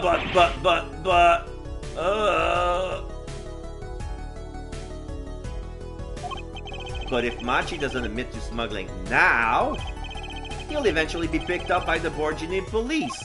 And it's not like he's in any danger in our court. We're not going to find him guilty of murder here, not now. Yeah, but you can't do this. You can't accuse me. Maybe the law doesn't allow it, but who's going to think you're really innocent after hearing this trial? The same goes for Machi Tobai. The cocoon smuggling, your entire plan, Machi Tobai knows everything. There's only one way out of it for him, and that's to acknowledge his own crime. The crime of cocoon smuggling. Adjusting his hair again. Don't worry there. I'll get you out of the country. I'll set you up someplace. A hidden mansion, real nice. You want a house made of cookies? A house made of pianos? Come on. Adjust his hair again. Please! Don't talk! He's moving his hair left and right like a hurricane. Don't talk! He's very panicking. This is a breakdown. Now his hair is all ruffled and limp.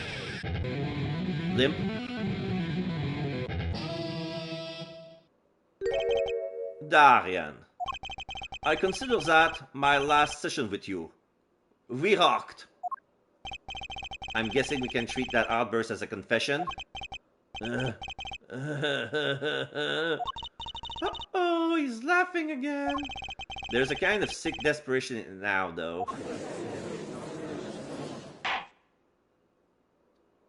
Fade to black. Fade in.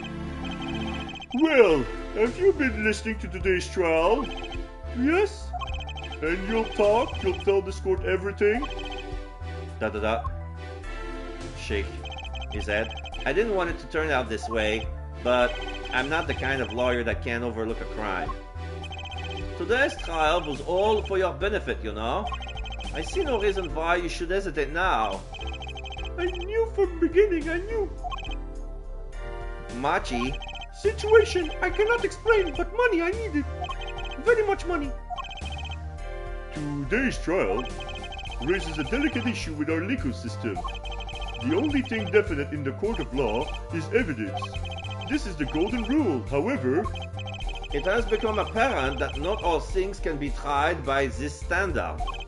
Should another case of this sort surface, we may have to consider an alternate system by which to administer justice. Something with a jury, maybe? Just throwing it out there. Anyway, Mr. Machitobai, Yes? I promise you will receive a fair trial by the laws of our country. And with regards to the current charges for the murder of Mr. Latouche, this court is prepared to announce a verdict. He takes out his sunglasses, he has beautiful blue eyes, and he smiles. I thank you. I only lie, but you see truth. You find truth. Yes, that's our job. Very well. This court finds the defendant, Machitobai, not guilty! Confetti!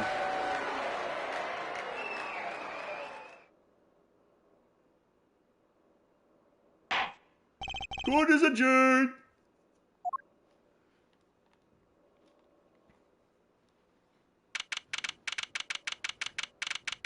July 10th, 4:42 p.m., District Court, Defendant Lobby number 2. I wonder what will happen to Machi. Well, he did smuggle a cocoon out of Virginia.